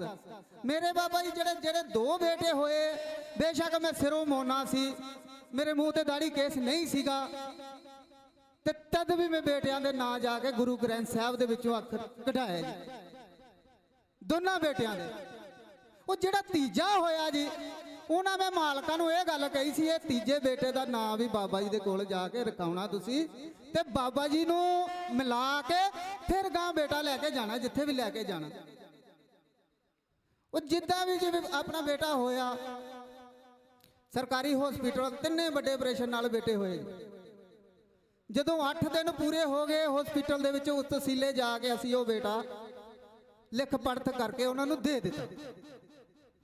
ਦਿੱਤਾ। ਚਲੋ ਮਹਾਰਾਜ ਨੇ ਉਹਨਾਂ ਦੀਆਂ ਝੋਲੀਆਂ ਭਰ ਦਿੱਤੀਆਂ। ਚਲੋ ਮੈਨੂੰ ਮੁੜ ਕੇ ਕਹਿੰਦੇ ਚਲੋ ਤੁਸੀਂ ਐਸਾ ਕਰੋ, ਕੁਝ 10-15 ਦਿਨਾਂ ਬਾਅਦ ਤੁਸੀਂ ਜਾਓ ਆਪਣੀ ਗੱਡੀ ਤੇ ਜਾ ਕੇ ਤੁਸੀਂ ਆਪਣਾ ਕੰਮ ਕਰੋ। ਉਹ ਜਿਹੜੀ ਮਕਾਨ ਮਾਲਕਣ ਸੀਗੀ ਅਸੀਂ ਕਹਿੰਦੇ ਇਹਨੂੰ ਤੇਰੀ ਜਨਾਨੀ ਨੂੰ ਸਾਂਭ ਲਾਂਗੇ, ਕੋਈ ਗੱਲ ਨਹੀਂ। ਮੈਂ ਚਲੋ ਜੀ ਸਤਿਵਚਨ ਬੜੀ ਬੜੀ ਮਿਹਰਬਾਨੀ ਤੁਹਾਡੀ, ਕਿਉਂਕਿ ਹਿਮਾਚਲ ਤੋਂ ਆਇਆ ਮੈਂ, ਬਾਹਰੋਂ ਬਾਹਰ ਰਹਿ ਰਿਹਾ ਸੀ, ਅੱਗੇ ਪਿੱਛੇ ਕੋਈ ਨਹੀਂ, ਮਾਂ ਨਹੀਂ ਆਉਣਾ ਵਾਲੀ, ਕਿਉਂਕਿ ਗਰੀਬੀ ਹੈਗੀ ਹੈ ਬਾਬਾ ਜੀ, ਪੈਲੀ ਵੀ ਹੈਗੀ ਹੈ, ਗਰੀਬੀ ਬਹੁਤ ਹੈ। ਤੇ ਇਸ ਕਰਕੇ ਬਾਬਾ ਜੀ ਸਮਾਂ ਥੋੜਾ ਜਿਹਾ ਪੂਰਾ ਹੋ ਰਿਹਾ, ਮੈਂ ਸ਼ਾਰਟਕਟ ਦੇ ਵਿੱਚ ਤੁਹਾਨੂੰ ਦੱਸ ਦੇਣਾ। ਤੇ ਇਸ ਕਰਕੇ ਬਾਬਾ ਜੀ ਗਰੀਬੀ ਤੌਰ ਤੇ ਉਹ ਆ ਨਹੀਂ ਸਕਦੇ ਸੀ। ਤੇ ਮੈਂ ਕਿਹਾ ਚਲੋ ਇਹਨਾਂ ਨੇ ਤਾਂ ਆਪਣੇ ਤੇ ਇੰਨੀ ਕਿਰਪਾ ਕਰਦੇ ਰਹੇ, ਕੋਈ ਨਹੀਂ ਤੁਹਾਡੇ ਝੋਲੀ ਭਰਾਂਗੇ। ਤੇ ਇਸ ਕਰਕੇ ਬਾਬਾ ਜੀ ਫਿਰ ਉਹ ਤੀਜਾ ਬੇਟਾ ਉਹਨਾਂ ਨੂੰ ਦੇਤਾ। ਜਦੋਂ ਦੇਤਾ ਬੇਟਾ ਬਾਬਾ ਜੀ, ਫਿਰ ਉਹਨਾਂ ਨੇ ਮੈਨੂੰ ਕੁਛ ਨਾ ਇਹ ਸਮਝਿਆ ਕਿ ਐਵੇਂ ਹੀ ਮਾਰਦਾ ਪਿਆ। ਉਹਨੇ ਬਾਬਾ ਜੀ ਦੇ ਦਰ ਤੇ ਬੇਟਾ ਨਹੀਂ ਲੈ ਕੇ ਗਏ। ਜਦੋਂ 1.25 ਮਹੀਨਾ ਹੋ ਗਿਆ, ਕਹਿੰਦਾ 1.25 ਮਹੀਨੇ ਬਾਅਦ ਉਹੀ ਬਾਹਮਣ ਮਾਤਾ ਆਪਣੀ 1.25 ਮਹੀਨੇ ਬਾਅਦ ਕਹਿੰਦੇ ਅਸੀਂ ਬਾਹਰ ਕੱਢਣਾ ਬੇਟਾ, ਉਹ ਕਰਨਾ ਸੇ ਕਰਨਾ। ਮੈਂ ਕਿਹਾ ਚਲੋ ਠੀਕ ਹੈ 7 ਵਜਨ। ਜਦੋਂ ਮਹੀਨਾ ਸਵਾ ਹੋ ਗਿਆ, 1.25 ਮਹੀਨੇ ਬਾਅਦ 1.5 ਮਹੀਨੇ ਬਾਅਦ ਮੈਂ ਜਦੋਂ ਫੋਨ ਕਰਿਆ, ਮੈਂ ਘਰ ਗੱਡੀ ਤੇ ਸੀਗਾ, ਫੋਨ ਕਰਿਆ ਆਪਣੀ ਜਨਾਨੀ ਨੂੰ। ਮੈਂ ਕਿਹਾ ਪਹਿਲੇ ਬੇਟੇ ਦਾ ਨਾਮ ਮੇਰਾ ਗੁਰਮੀਤ ਸਿੰਘ ਹੈ, ਇਹਦਾ ਪਿਆਰ ਨਾਲ ਉਹਨੂੰ ਗੋਲੂ ਕਹਿੰਦੇ। ਮੈਂ ਗੋਲੂ ਕਿੱਥੇ ਆ? ਕਹਿੰਦੇ ਇੱਥੇ ਹਿਮਾਚਲ ਦੇ ਵਿੱਚ ਜੀ ਭੋਲੇਨਾਥ ਦੀ ਜਗ੍ਹਾ ਹੈ, ਸ਼ੰਕਰ ਦਾ ਮੰਦਿਰ ਹੈ, ਉੱਥੇ ਗਿਆ ਹੋਇਆ। ਬਾਬਾ ਜੀ ਮੈਨੂੰ ਬਹੁਤ ਦਿਲ ਦੇ ਵਿੱਚ ਦੁੱਖ ਲੱਗਿਆ, ਮੇਰੇ ਦਿਲ ਦੇ ਵਿੱਚ ਬਹੁਤ ਚੋਟ ਪਹੁੰਚੀ ਆ। ਫਿਰ ਮੈਂ ਉਹਨਾਂ ਨੂੰ ਇਹ ਗੱਲ ਆਖੀ ਆ, ਮੈਂ ਕਿਹਾ ਤੁਸੀਂ ਤੇ ਮੈਨੂੰ ਮੇਰੇ ਘਰ ਨਾਲੋਂ ਤੋੜ ਰਹੇ ਹੋ, ਕਿਉਂਕਿ ਮੈਂ ਗੁਰੂ ਘਰ ਦੇ ਨਾਲ ਜੁੜਨਾ ਚਾਹੁੰਦਾ, ਆਪਣੇ ਬੱਚਿਆਂ ਨੂੰ ਵੀ ਜੋੜਨਾ ਚਾਹੁੰਦਾ। ਤੁਸੀਂ ਮੈਂ ਕਿਹਾ ਤੋੜਨਾ ਚਾਹੁੰਦੇ ਹੋ, ਤੁਸੀਂ ਪਹਿਲੇ ਬੱਚੇ ਨੂੰ ਉੱਥੇ ਲੈ ਕੇ ਜਾਂਦੇ, ਫਿਰ ਬੇਸ਼ੱਕ ਜਿੱਥੇ ਮਰਜ਼ੀ ਤੁਸੀਂ ਲੈ ਜਾਓ, ਮੈਨੂੰ ਕੋਈ ਪਰਵਾਹ ਨਹੀਂ। ਠੀਕ ਹੈ, ਭੋਲੇ ਸ਼ੰਕਰ ਵੀ ਮਹਾਰਾਜ ਆਪ ਮਾਲਕ ਹੈਗੇ, ਰੱਬ ਹੈਗਾ। ਗੁਰੂ ਨਾਨਕ ਬਾਦਸ਼ਾਹ ਦਾ ਨਾਮ ਭੋਲੇ ਸ਼ੰਕਰ ਵੀ ਹੈਗਾ, ਬਾਬਾ ਨਾਨਕ ਵੀ ਹੈਗਾ, ਅੱਲਾ ਵੀ ਹੈਗਾ, ਕਿਉਂਕਿ ਉਹਦੇ ਅਨੇਕਾਂ ਨਾਂ ਹੈਗੇ, ਹਰ ਇੱਕ ਦੇ ਅੰਦਰ ਰੋਮ ਰੋਮ ਦੇ ਵਿੱਚ ਉਹ ਵਸਦਾ ਹੈ। ਤੇ ਇਸ ਕਰਕੇ ਬਾਬਾ ਜੀ ਉਹਨਾਂ ਨੇ ਮੈਨੂੰ ਲਾਲਚੀ ਸਮਝ ਕੇ ਫਿਰ ਉਹਨਾਂ ਨੂੰ ਮੈਂ ਉੱਥੋਂ ਮਕਾਨ ਛੱਡ ਦਿੱਤਾ। ਇਸ ਕਰਕੇ ਮੇਰਾ ਐਡਰੈਸ ਵੀ ਉੱਥੋਂ ਦਾ ਹੀ ਹੈਗਾ। ਤੇ ਹੁਣ ਬੱਚੇ ਵੀ ਆਪਣੇ ਤੋਂ ਥੋੜੇ ਜਿਹੇ ਆਪਣੇ ਤੋਂ ਦੂਰ ਰਹਿੰਦੇ ਆ। ਇਸ ਕਰਕੇ ਬਾਬਾ ਜੀ ਮੈਂ ਰਹਿੰਦਾ ਇੱਥੇ ਹਰਿਆਣੇ 'ਚ, ਗੱਡੀ ਚਲਾਉਂਦਾ ਸੀ ਮੈਂ। ਜਦੋਂ ਮੈਨੂੰ ਇਹ ਕਿਸਾਨੀ ਮੋਰਚੇ ਦਾ ਪਤਾ ਲੱਗਿਆ ਕਿ ਇਦਾਂ ਕਿਸਾਨੀ ਮੋਰਚਾ ਲੱਗਿਆ ਹੋਇਆ, ਬਾਪੂ ਜੀ ਨੇ ਲਾਇਆ, ਆਪਾਂ ਬਾਪੂ ਜੀ ਤੇ ਬਹੁਤ ਖੁਸ਼ ਹੋਏ। ਇੱਥੇ ਪਹਿਲਾਂ ਆਏ ਆ, ਪਹਿਲਾਂ ਰਹਿ ਕੇ ਦੇਖਿਆ ਸੀ ਕੋਈ 20-25 ਦਿਨ, ਕੀ ਹਿਸਾਬ ਕਿਤਾਬ ਹੈ। ਰੇ ਇੱਥੇ ਮੈਂ ਬਹੁਤ ਵਧੀਆ ਰਿਹਾ ਬਾਪੂ ਜੀ ਦੇ ਨਾਲ, ਆਪਦੇ ਬੱਚੇ ਵਾਂਗੂ ਰੱਖਿਆ ਮੈਨੂੰ, ਉਹ ਰੱਖਿਆ ਵੀ ਆਪਣੇ ਨਾਲ ਹੀ ਹੈ ਤੰਬੂ 'ਚ, ਕਿ ਮੈਂ ਬਹੁਤ ਖੁਸ਼ ਹੈ ਬਾਪੂ ਜੀ ਤੇ। ਤੇ ਫਿਰ ਇਹ ਪਤਾ ਲੱਗਿਆ ਕਿ 22 ਤਰੀਕ ਨੂੰ ਇਹ ਜਿਹੜੀਆਂ ਸਰਕਾਰਾਂ ਕਹਿ ਰਹੀਆਂ ਨਾ ਕਿ ਅਸੀਂ ਮੋਰਚਾ ਚੁਕਾ ਦੇਣਾ, ਮੋਰਚਾ ਚੁੱਕਣ ਨੂੰ ਅਸੀਂ ਤਿਆਰ ਹੈ। ਅਸੀਂ ਆਪ ਨਹੀਂ ਮੋਰਚਾ ਲਾਇਆ, ਤੁਸੀਂ ਲਵਾਇਆ ਤੇ ਅਸੀਂ ਲਾਇਆ। ਤੁਸੀਂ ਸਾਨੂੰ ਸੱਦਿਆ ਤੇ ਅਸੀਂ ਸੜਕਾਂ ਤੇ ਆਏ, ਸਾਨੂੰ ਮਜਬੂਰ ਕਰਿਆ, ਇਸ ਕਰਕੇ ਅਸੀਂ ਸੜਕਾਂ ਤੇ ਆਏ। ਅਸੀਂ ਕੋਈ ਵਿਹਲੇ ਨਹੀਂ ਹੈਗੇ ਜਿਹੜੇ ਆ ਕੇ ਤੇ ਸੜਕਾਂ ਤੇ ਬਹਿ ਜਾਈਏ। ਇਸ ਕਰਕੇ ਸਾਡੀਆਂ ਮੰਗਾਂ ਹੈਗੀਆਂ, ਜਿਹੜੀਆਂ 4 ਮੰਗਾਂ ਹੈਗੀਆਂ। ਪਹਿਲਾਂ ਗੁਰੂ ਗ੍ਰੰਥ ਸਾਹਿਬ ਦੀ ਜਿਨ੍ਹਾਂ ਨੇ ਬੇਅਦਬੀ ਕਰੀ ਹੈ, ਉਹਨਾਂ ਦੋਸ਼ੀਆਂ ਨੂੰ ਸਜ਼ਾ ਦਿੱਤੀ ਜਾਈਏ। ਬਹਿਬਲ ਕਲਾ ਗੋਲੀ ਕਾਂਡ, ਉਹਨਾਂ ਦੋਸ਼ੀਆਂ ਨੂੰ ਸਜ਼ਾ ਦਿੱਤੀ ਜਾਵੇ। 328 ਸਰੂਪ ਜਿਹੜੇ ਮਾਲਕਾਂ ਦੇ ਗਾਇਬ ਹੋਏ, ਉਹਨਾਂ ਦਾ ਪਤਾ ਲੱਗ ਸਕੇ। ਤੇ ਚੌਥੀ ਮੰਗ ਬੰਦੀ ਸਿੰਘਾਂ ਦੀ ਰਿਹਾਈ, ਉਹ ਕਰ ਦੋ ਸਾਡੀਆਂ ਮੰਗਾਂ ਪੂਰੀਆਂ, ਅਸੀਂ ਚੁੱਕਾਂਗੇ ਮੋਰਚਾ। ਤੇ ਬਾਬਾ ਜੀ ਆਪਾਂ ਦਿਲ ਦੇ ਵਿੱਚ ਇਹ ਗੱਲ ਧਰ ਕੇ ਆਏ ਆ ਕਿ ਜਿੰਨਾ ਚਿਰ ਮੋਰਚਾ ਨਾ ਫਤਿਹ ਹੋਏਗਾ, ਆਪਾਂ ਇਥੋਂ ਪੈਰ ਨਹੀਂ ਪੁੱਟਣਾ। ਚਾਹੇ ਤੁਸੀਂ ਸਾਨੂੰ ਮਾਰ ਦੋ, ਤੁਸੀਂ ਸਰਕਾਰੋਂ ਕਰ ਕੀ ਸਕਦੇ ਹੋ? ਤੁਹਾਡੀ ਔਕਾਤ ਇੰਨੀ ਕੀ ਹੈ ਜਿਹੜੇ ਤੁਸੀਂ ਸਾਨੂੰ ਮਾਰ ਸਕਦੇ? ਸਾਡੇ ਸਰੀਰ ਨੂੰ ਤੇ ਤੁਸੀਂ ਮਾਰ ਦੋਗੇ, ਪਰ ਇਹ ਜਿਹੜੀ ਅੰਦਰ ਜਿਹੜਾ ਹਿਰਦਾ ਜਿਹੜੀ ਆਤਮਾ ਹੈ ਨਾ, ਇਹਨੂੰ ਤੁਸੀਂ ਨਹੀਂ ਮਾਰ ਸਕਦੇ, ਕਿਉਂਕਿ ਇਹ ਆਤਮਾ ਸਾਡੇ ਯਾਰ ਕੋਲ ਹੈ। ਉਹ ਯਾਰ ਕਿਹੜਾ? ਗੁਰੂ ਨਾਨਕ ਬਾਦਸ਼ਾਹ, ਬਾਬਾ ਨਾਨਕ। ਕਦੇ ਅੱਜ ਤੱਕ ਬਾਬੇ ਨਾਨਕ ਨੇ ਸਾਡਾ ਕਹਿਣਾ ਵੀ ਨਹੀਂ ਮੋੜਿਆ। ਤੇ ਬਾਬੇ ਅੱਗੇ ਇਹੀ ਬੇਨਤੀ ਹੈ ਕਿ ਬਾਬਾ ਜੀ ਉਹਨਾਂ ਨੂੰ ਇਹੋ ਜਿਹੇ ਮੱਤ-ਬੁੱਤ ਬਖਸ਼ੀ ਕਿ ਬਿਨਾਂ ਕਿਸੇ ਗੱਲ ਤੋਂ, ਬਿਨਾਂ ਕਿਸੇ ਨੂੰ ਨੁਕਸਾਨ ਪਹੁੰਚਾਇਆ ਸਾਡਾ ਮੋਰਚਾ ਫਤਿਹ ਹੋ ਜੇ। ਜੇ ਤੇ ਉਹਨਾਂ ਨੇ ਸਾਨੂੰ ਕੋਈ ਨੁਕਸਾਨ ਪਹੁੰਚਾਉਣ ਦੀ ਕੋਸ਼ਿਸ਼ ਕਰੀ ਹੈ ਤੇ ਫਿਰ ਖਾਲਸਾ ਖੜਾ ਹੈ, ਫਿਰ ਅਸੀਂ ਜਾਨ ਤੋਂ ਦੇਣ ਤੋਂ ਪਿੱਛੇ ਨਹੀਂ ਮੁੜਾਂਗੇ ਬਾਬਾ ਜੀ। ਇਸ ਕਰਕੇ ਸਮਾਂ ਬੜਾ ਥੋੜਾ ਹੈ। ਇਸ ਕਰਕੇ ਉਹਨਾਂ ਸਰਕਾਰਾਂ ਨੂੰ, ਭਗਵੰਤ ਮਾਨ ਨੂੰ ਮੈਂ ਕਹਿਣਾ ਚਾਹੁੰਦਾ ਕਿ ਸੰਗਤਾਂ ਨਾਲ ਪੰਗਾ ਲੈਣ ਤੋਂ ਪਹਿਲਾਂ ਇੱਕ ਵਾਰੀ ਸੋਚ ਲਈ, ਕਿਉਂਕਿ ਅਸੀਂ ਪੰਗਾ ਕਿਹਦੇ ਨਾਲ ਲੈ ਰਹੇ ਆ? ਜਿਹੜੇ ਰੱਬ ਦੇ ਜੀ ਹੈਗੇ ਆ। ਇੱਥੇ ਤੇ ਇਹੋ ਜਿਹੇ ਰੂਹਾਂ ਬੈਠੀਆਂ ਜਿਨ੍ਹਾਂ ਨੂੰ ਪਰਮਾਤਮਾ ਆਪ ਬਾਬਾ ਜੀ ਕਹਿੰਦੇ ਆ, ਗੁਰੂ ਨਾਨਕ ਬਾਦਸ਼ਾਹ, ਕਿ ਸੰਤ ਜੀ ਹੁਕਮ ਕਰੋ, ਕਰਨਾ ਕੀ ਹੈ? ਕਹਿੰਦੇ ਭਗਤਾਂ ਨੇ ਰੱਬ ਨੂੰ ਬਸ ਕੀਤਾ, ਪ੍ਰੇਮ ਦੀਆਂ ਪਾ ਕੇ ਡੋਰੀਆਂ। ਭਗਤਾਂ ਦੇ ਵੱਸ 'ਚ ਹੈਗਾ ਰੱਬ। ਇਸ ਕਰਕੇ ਸਾਧ ਸੰਗਤ ਜੀ, ਕੋਈ ਮੋਰਚਾ ਨਹੀਂ, ਕਹਿਣ ਵਾਲੇ ਤਾਂ ਕੁਝ ਵੀ ਕਹਿਣਗੇ, ਕਹੀ ਜਾਣ ਦੋ, ਪਰ ਜਿੰਨਾ ਚਿਰ ਸਾਡੀਆਂ ਮੰਗਾਂ ਨਹੀਂ ਪੂਰੀਆਂ ਹੋਣਗੀਆਂ ਉਹਨਾਂ ਚਿਰ ਅਸੀਂ ਨਹੀਂ ਉੱਠਾਂਗੇ। ਚਾਹੇ ਸਾਡਾ ਸਰੀਰ ਤੁਸੀਂ ਮਾਰ ਵੀ ਦਿਓ, ਕੋਈ ਪਰਵਾਹ ਨਹੀਂ, ਆਤਮਾ ਸਾਡੀ ਫਿਰ ਵੀ ਹਾਜ਼ਰ ਹਜ਼ੂਰ ਹੈ। ਇਸ ਕਰਕੇ ਚਲੋ ਸਮਾਂ ਸਾਡਾ ਖਤਮ ਹੋ ਗਿਆ। ਇਸ ਕਰਕੇ ਬਾਬਾ ਜੀ ਤੁਹਾਨੂੰ ਪਿਆਰ ਦੇ ਨਾਲ, ਨਿਮਰਤਾ ਦੇ ਨਾਲ ਗੁਰੂ ਨਾਨਕ ਪਾਤਸ਼ਾਹ ਦੀ ਸੰਗਤ ਨੂੰ ਸਿਰ ਝੁਕਾ ਕੇ ਵਾਹਿਗੁਰੂ ਜੀ ਕਾ ਖਾਲਸਾ, ਵਾਹਿਗੁਰੂ ਜੀ ਕੀ ਫਤਿਹ। ਬਾਬਾ ਜੀ, ਜੇ ਕੋਈ ਭੁੱਲ ਚੁੱਕ ਹੋਈ ਹੋਏਗੀ ਸ਼ਬਦ ਬੋਲਦਿਆਂ ਤੇ ਅਣਜਾਣ ਬੱਚਾ ਸਮਝ ਕੇ ਮਾਫੀ ਦੇ ਦੇਣਾ, ਕਿਉਂਕਿ ਬਾਬਾ ਜੀ ਪਹਿਲੀ ਵਾਰੀ ਅੱਜ ਸਟੇਜ ਤੇ ਬੈਠੇ ਆ ਔਰ ਪਹਿਲੀ ਵਾਰੀ ਸਪੀਕਰ 'ਚ ਬੋਲਣ ਲੱਗੇ ਆ। ਇਸ ਕਰਕੇ ਵਾਹਿਗੁਰੂ ਜੀ ਕਾ ਖਾਲਸਾ, ਵਾਹਿਗੁਰੂ ਜੀ ਕੀ ਫਤਿਹ।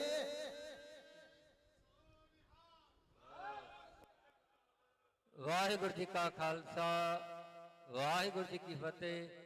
ਇਹ ਸਨ ਭਾਈ ਪਰਸ਼ੋਤਮ ਸਿੰਘ ਜੀ ਪਠਾਨਕੋਟ ਤੋਂ, ਜਿਨ੍ਹਾਂ ਨੇ ਆਪਣੀ ਜੀਵਨ ਗਾਥਾ ਵੀ ਨਾਲ ਹੀ ਸੁਣਾਤੀ ਤੇ ਮੋਰਚੇ ਨੂੰ ਸਮਰਪਿਤ ਹੈ। ਵੈਸੇ ਪਹਿਲੇ ਦਿਨ ਤੋਂ ਇਹ, ਤੋਂ ਮੈਂ ਬੁਲਾਰਿਆਂ ਨੂੰ ਬੇਨਤੀ ਕਰਾਂ ਕਿ ਭਾਈ ਜਿਹੜੀ ਇਹ ਗੱਲ ਆਪਾਂ ਕੇਵਲ ਤੇ ਕੇਵਲ ਬੰਦੀ ਸਿੰਘਾਂ ਦੀ ਰਿਹਾਈ ਤੇ ਗੁਰੂ ਗ੍ਰੰਥ ਸਾਹਿਬ ਦੀ ਜੋ ਹੋਈ ਬੇਅਦਬੀ, ਉਹਦਾ ਇਨਸਾਫ ਲੈਣ ਸੰਬੰਧੀ ਕਿ ਜਿਹੜੀਆਂ ਵਿਚਾਰਾਂ ਕੀਤੀਆਂ ਜਾਣ, ਕਿਉਂਕਿ ਇਸ ਤਰ੍ਹਾਂ ਆਪਣੇ ਜੀਵਨ ਦੇ ਵਿੱਚ ਬਹੁਤ ਘਟਨਾਵਾਂ ਹੁੰਦੀਆਂ, ਜੇ ਆਪਣੀਆਂ ਘਟਨਾਵਾਂ ਆਪਾਂ ਸੁਣਾਉਣ ਲੱਗੇ ਫਿਰ ਉਹਦੇ ਸਮਾਂ ਬੀਤ ਹੋ ਜਾਂਦਾ ਹੈਗਾ। ਸੋ ਬੁਲਾਰਿਆਂ ਨੂੰ ਬੇਨਤੀ ਹੈ ਕਿ ਸਮੇਂ ਦਾ ਧਿਆਨ ਰੱਖਿਆ ਜਾਵੇ ਤੇ ਆਪਣੀਆਂ ਗਾਥਾਵਾਂ ਜਿਹੜੀਆਂ ਉਹ ਨਾ ਸਾਂਝੀਆਂ ਕੀਤੀਆਂ ਜਾਣ। ਕੇਵਲ ਤੇ ਕੇਵਲ ਜੋ ਪੰਥ ਦੀ ਗੱਲ ਹੈਗੀ, ਕੌਮ ਦੀ ਗੱਲ ਹੈਗੀ, ਉਹ ਆਪਾਂ ਕਰੀਏ। ਤੇ ਮੈਂ ਬੇਨਤੀ ਕਰਾਂ ਡਾਕਟਰ ਸੁਖਦੇਵ ਸਿੰਘ ਜੀ ਚੰਡੀਗੜ੍ਹ ਤੋਂ, ਉਹ ਸਾਡੇ ਵਿੱਚ ਵਿਰਾਜਮਾਨ ਹੈਗੇ, ਉਹਨਾਂ ਨੂੰ ਬੇਨਤੀ ਹੈ ਕਿ ਉਹ ਸਟੇਜ ਤੇ ਆਉਣ ਦੀ ਕਿਰਪਾਲਤਾ ਕਰਨ। ਤੇ ਉਹਨਾਂ ਤੋਂ ਬਾਅਦ ਭਾਈ ਜਗਸੀਰ ਸਿੰਘ ਜੀ, ਜੱਗੀ ਬਾਬਾ ਜੀ, ਉਹ ਆਪ ਜੀ ਦੇ ਨਾਲ ਮੁਖਾਤਮ ਹੋਣਗੇ। ਤੇ ਜਿਹੜੇ ਆਪਣੇ ਇਹ ਚਾਰ ਮੁੱਦੇ ਹੈ, ਧੰਨ ਧੰਨ ਸ੍ਰੀ ਗੁਰੂ ਗ੍ਰੰਥ ਸਾਹਿਬ ਦੀ ਬੇਅਦਬੀ ਦਾ ਇਨਸਾਫ, ਬਹਿਬਲ ਕਲਾ ਕੋਟਕਪੂਰਾ ਗੋਲੀकांड, ਉਹਦਾ ਇਨਸਾਫ ਲੈਣ ਲਈ 3328 ਸਰੂਪ ਜਿਹੜੇ ਸ਼੍ਰੋਮਣੀ ਕਮੇਟੀ ਨੇ ਲਾਪਰਵਾਹ ਕੀਤੇ ਹੈ, ਉਹਨਾਂ ਦਾ ਇਨਸਾਫ ਲੈਣ ਲਈ ਅਤੇ ਬੰਦੀ ਸਿੰਘਾਂ ਦੀ ਰਿਹਾਈ ਲਈ ਇਹ ਮੋਰਚਾ ਲੱਗਿਆ। ਸੋ ਬੁਲਾਰਿਆਂ ਨੂੰ ਬੇਨਤੀ, ਇਹਨਾਂ ਦਾ ਨਾਲ ਹੀ ਆਪਾਂ ਸਮਰਪਿਤ ਰਹਿਣਾ ਹੈ। ਸੋ ਬੇਨਤੀ ਪ੍ਰਵਾਨ ਕਰਨੀ ਜੀ। ਵਾਹਿਗੁਰੂ ਜੀ ਕਾ ਖਾਲਸਾ, ਵਾਹਿਗੁਰੂ ਜੀ ਕੀ ਫਤਿਹ।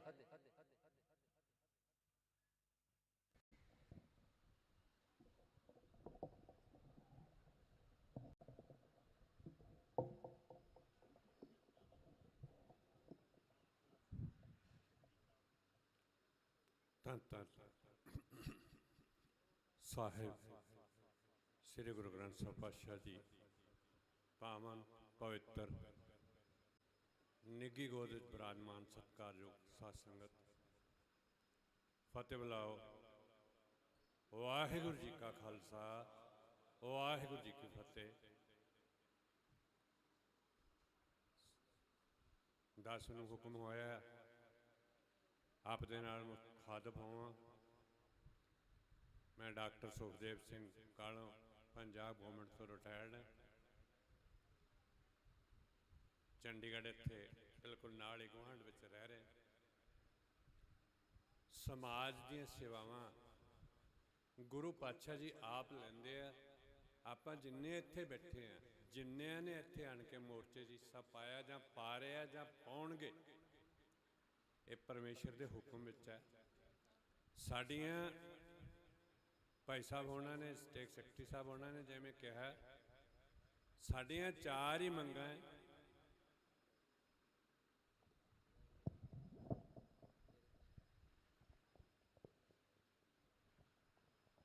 ਸਾਡੀਆਂ ਚਾਰ ਹੀ ਮੰਗਾਂ ਹੈ ਤੇ ਚਾਰ ਮੰਗਾਂ ਮਾਰੇ ਸਾਰੇ ਆਪਾਂ ਭਲੀ ਭਾਂਤ ਜਾਣਦੇ ਹਾਂ ਕਿ ਸਰਕਾਰ ਦਾ ਵਤੀਰਾ ਸਾਡੇ ਨਾਲ ਠੀਕ ਨਹੀਂ ਹੈ ਤੇ ਆਪਣੀ ਹੋਂਦ ਨੂੰ ਬਚਾਉਣ ਵਾਸਤੇ ਜੇ ਕਿਤੇ ਕੀੜੀ ਤੁਰੀ ਜਾਂਦੀ ਹੋਵੇ ਨਾ, ਉਹਨੂੰ ਵੀ ਤੁਸੀਂ ਛੇੜ ਕੇ ਦੇਖੋ, ਵੀ ਆਪਣਾ ਰਸਤਾ ਬਦਲ ਕੇ ਇੱਕ ਦੋ ਵਾਰ ਬਦਲਦੀ, ਤੀਜੀ ਵਾਰ ਫਿਰ ਉਹ ਦੰਦੀ ਵੱਢਦੀ ਹੈ।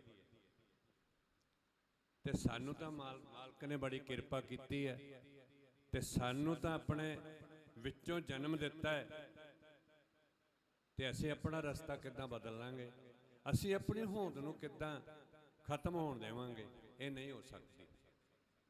ਸੋ ਸਰਕਾਰਾਂ ਨੂੰ ਜਿੱਥੇ ਬੇਨਤੀਆਂ ਬਹੁਤ ਦੇਰ ਤੋਂ ਕਰ ਰਹੇ ਸੀ, ਮਜਬੂਰ ਹੋ ਕੇ ਕੌਮੀ ਇਨਸਾਫ ਮੋਰਚਾ ਦੇ ਜੋ ਪ੍ਰਬੰਧਕ ਹੈ ਉਹਨਾਂ ਨੇ ਇਹ ਜੋ ਬਹੁਤ ਬੜਾ ਫੈਸਲਾ ਸਿੱਖ ਕੌਮ ਦੇ ਭਲੇ ਲਈ, ਬੰਦੀ ਸਿੰਘਾਂ ਦੀ ਰਿਹਾਈ ਲਈ, ਸਾਡੇ ਪਰਮਾਤਮਾ ਸਰੂਪ ਗੁਰੂ ਗ੍ਰੰਥ ਸਾਹਿਬ ਪਾਤਸ਼ਾਹ ਜੀਆਂ ਦੇ ਬੇਅਦਬੀ, ਬਾਈਬਲ ਕਾਂਡ, ਗੋਲੀ ਕਾਂਡ, ਬਾਈਬਲ ਕਲਾਂ ਗੋਲੀ ਕਾਂਡ, ਸਾਡੇ ਬੰਦੀ ਸਿੰਘਾਂ ਦੀ ਰਿਹਾਈ। ਦੇਖੋ, ਇੱਕ ਹਿੰਦੁਸਤਾਨ ਦੇ ਇੱਕ ਕਨਸਟੀਟਿਊਸ਼ਨ ਦੇ ਵਿੱਚ ਦੋ ਗੱਲਾਂ ਚੱਲ ਰਹੀਆਂ।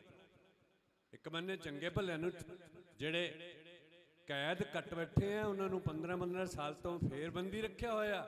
ਇੱਕ ਬੰਨੇ ਅਜੇ ਕੇਸ ਚੱਲ ਰਹੇ ਆ, ਉਹ ਰਵਾਨਾ ਘਰਾਂ 'ਚ ਫਿਰ ਰਹੇ ਆ। ਅਜੇ ਵੀ ਸਾਡੇ ਕੁਝ ਲੋਕ, ਮੈਂ ਤਾਂ ਇਹ ਕਹੂੰਗਾ ਸਾਡੇ ਕੁਝ ਸਿੱਖ, ਬਾਣੇ ਵਿੱਚ ਸਿੱਖ ਹੈ, ਉਹਨਾਂ ਦਾੜੀਆਂ ਰੱਖੀਆਂ, ਸਰੂਪ ਬਦਲੇ ਹੋਏ ਆ, ਕੁੜਤੇ ਪਜਾਮੇ ਵੀ ਪਾ ਲੈਂਦੇ, ਕਿਰਪਾਨਾਂ ਵੀ ਉੱਪਰ ਦੀ ਪਾ ਲੈਂਦੇ ਆ, ਸ੍ਰੀ ਸਾਹਿਬ ਪਾ ਕੇ ਵੀ, ਪਰ ਬੋਲੀ ਉਹਨਾਂ ਦੀ ਬਹੁਤ ਫਰਕ ਹੈ। ਆਪਾਂ ਨੂੰ ਉਹਨਾਂ ਲੋਕਾਂ ਤੋਂ ਸੁਚੇਤ ਹੋਣ ਦੀ ਲੋੜ ਹੈ। ਅੱਜ ਕੱਲ੍ਹ ਮੀਡੀਆ ਦਾ ਯੁੱਗ ਹੈ। ਮੀਡੀਆ ਦੇ ਯੁੱਗ ਵਿੱਚ ਬੜੀਆਂ ਹਰ ਰੋਜ਼ ਪੋਸਟਾਂ ਵਾਇਰਲ ਹੋ ਰਹੀਆਂ, ਕਿਤੇ ਕੇਸ ਰੱਖੇ ਹੋਏ ਆ, ਪੀਲੇ ਪਟਕੇ ਬੰਨੇ ਹੋਏ ਆ, ਦਸਤਾਰਾਂ ਸਜਾਈਆਂ ਹੋਈਆਂ, ਕਿਰਪਾਨਾਂ ਉੱਪਰ ਦੀ ਪਾਈਆਂ ਹੋਈਆਂ, ਤੇ ਉੱਥੇ ਨਾਰੇ ਹੋਰ ਹੀ ਲੱਗ ਰਹੇ ਆ, ਡਾਂਸ ਕਰ ਰਹੇ ਆ। ਇਹਨਾਂ ਲੋਕਾਂ ਤੋਂ ਸਾਨੂੰ ਸੁਚੇਤ ਰਹਿਣ ਦੀ ਲੋੜ ਹੈ। ਸਾਡੇ ਆਪਣੇ ਬਹੁਤ ਸਾਡਾ ਨੁਕਸਾਨ ਕਰ ਰਹੇ ਆ, ਜਿਵੇਂ ਕਿ ਪੁਰਾਣੀਆਂ ਗੁਰੂ ਗ੍ਰੰਥ ਸਾਹਿਬ ਦੀਆਂ ਹੱਥ ਲਿਖਤਾਂ, ਸਾਡਾ ਪੁਰਾਣਾ ਇਤਿਹਾਸ, ਸਾਡੀਆਂ ਪੁਰਾਣੀਆਂ 100 ਸਾਖੀਆਂ। ਇੱਕ ਸਾਡਾ ਗਰੁੱਪ ਉੱਠਿਆ, ਇਹਨਾਂ ਦੇ ਸੰਸਕਾਰ ਕਰ ਦਿਓ ਜੀ, ਸੰਸਕਾਰ ਕਰ ਦਿਓ। ਕਿਉਂ ਭਾਈ? ਸਾਂਭ ਕੇ ਨਹੀਂ ਰੱਖੀਆਂ ਜਾ ਸਕਦੀਆਂ। ਆਓ, ਜਿਸ ਵੀ ਮੇਰੇ ਵੀਰ ਭੈਣ ਭਾਈ ਕੋਲ ਕੋਈ ਪੁਰਾਣਾ ਗ੍ਰੰਥ ਹੈ, ਕਿਤੇ ਸੰਸਕਾਰ ਕਰਨ ਦੀ ਲੋੜ ਨਹੀਂ, ਉਹਨੂੰ ਸੰਭਾਲਣ ਦੀ ਲੋੜ ਹੈ। ਸਾਡੇ ਕੋਲ ਗੁਰੂ ਗ੍ਰੰਥ ਸਾਹਿਬ ਭਵਨ ਦੇ ਵਿੱਚ ਭਾਈ ਸਾਹਿਬ ਜੀ ਸੇਵਾ ਕਰ ਰਹੇ ਆ, ਉਹਨਾਂ ਨੂੰ ਬਿਲਕੁਲ ਕੰਪਿਊਟਰਾਈਜ਼ ਕਰਕੇ ਉਹਨਾਂ ਨੂੰ ਸੰਭਾਲ ਕਰ ਰਹੇ ਸਾਡੇ ਇਤਿਹਾਸ ਦੀ। ਕਿਉਂਕਿ ਸਾਡੇ ਇਤਿਹਾਸ ਵਿੱਚ ਸਾਡੇ 100 ਸਾਖੀਆਂ ਦੇ ਵਿੱਚ ਮਿਲਗੋਭਾ ਕੀਤਾ ਜਾ ਰਿਹਾ, ਬਾਣੀ ਦੇ ਅਰਥਾਂ ਨੂੰ ਗਲਤ ਲੈ ਕੇ ਤੁਰਿਆ ਜਾ ਰਿਹਾ।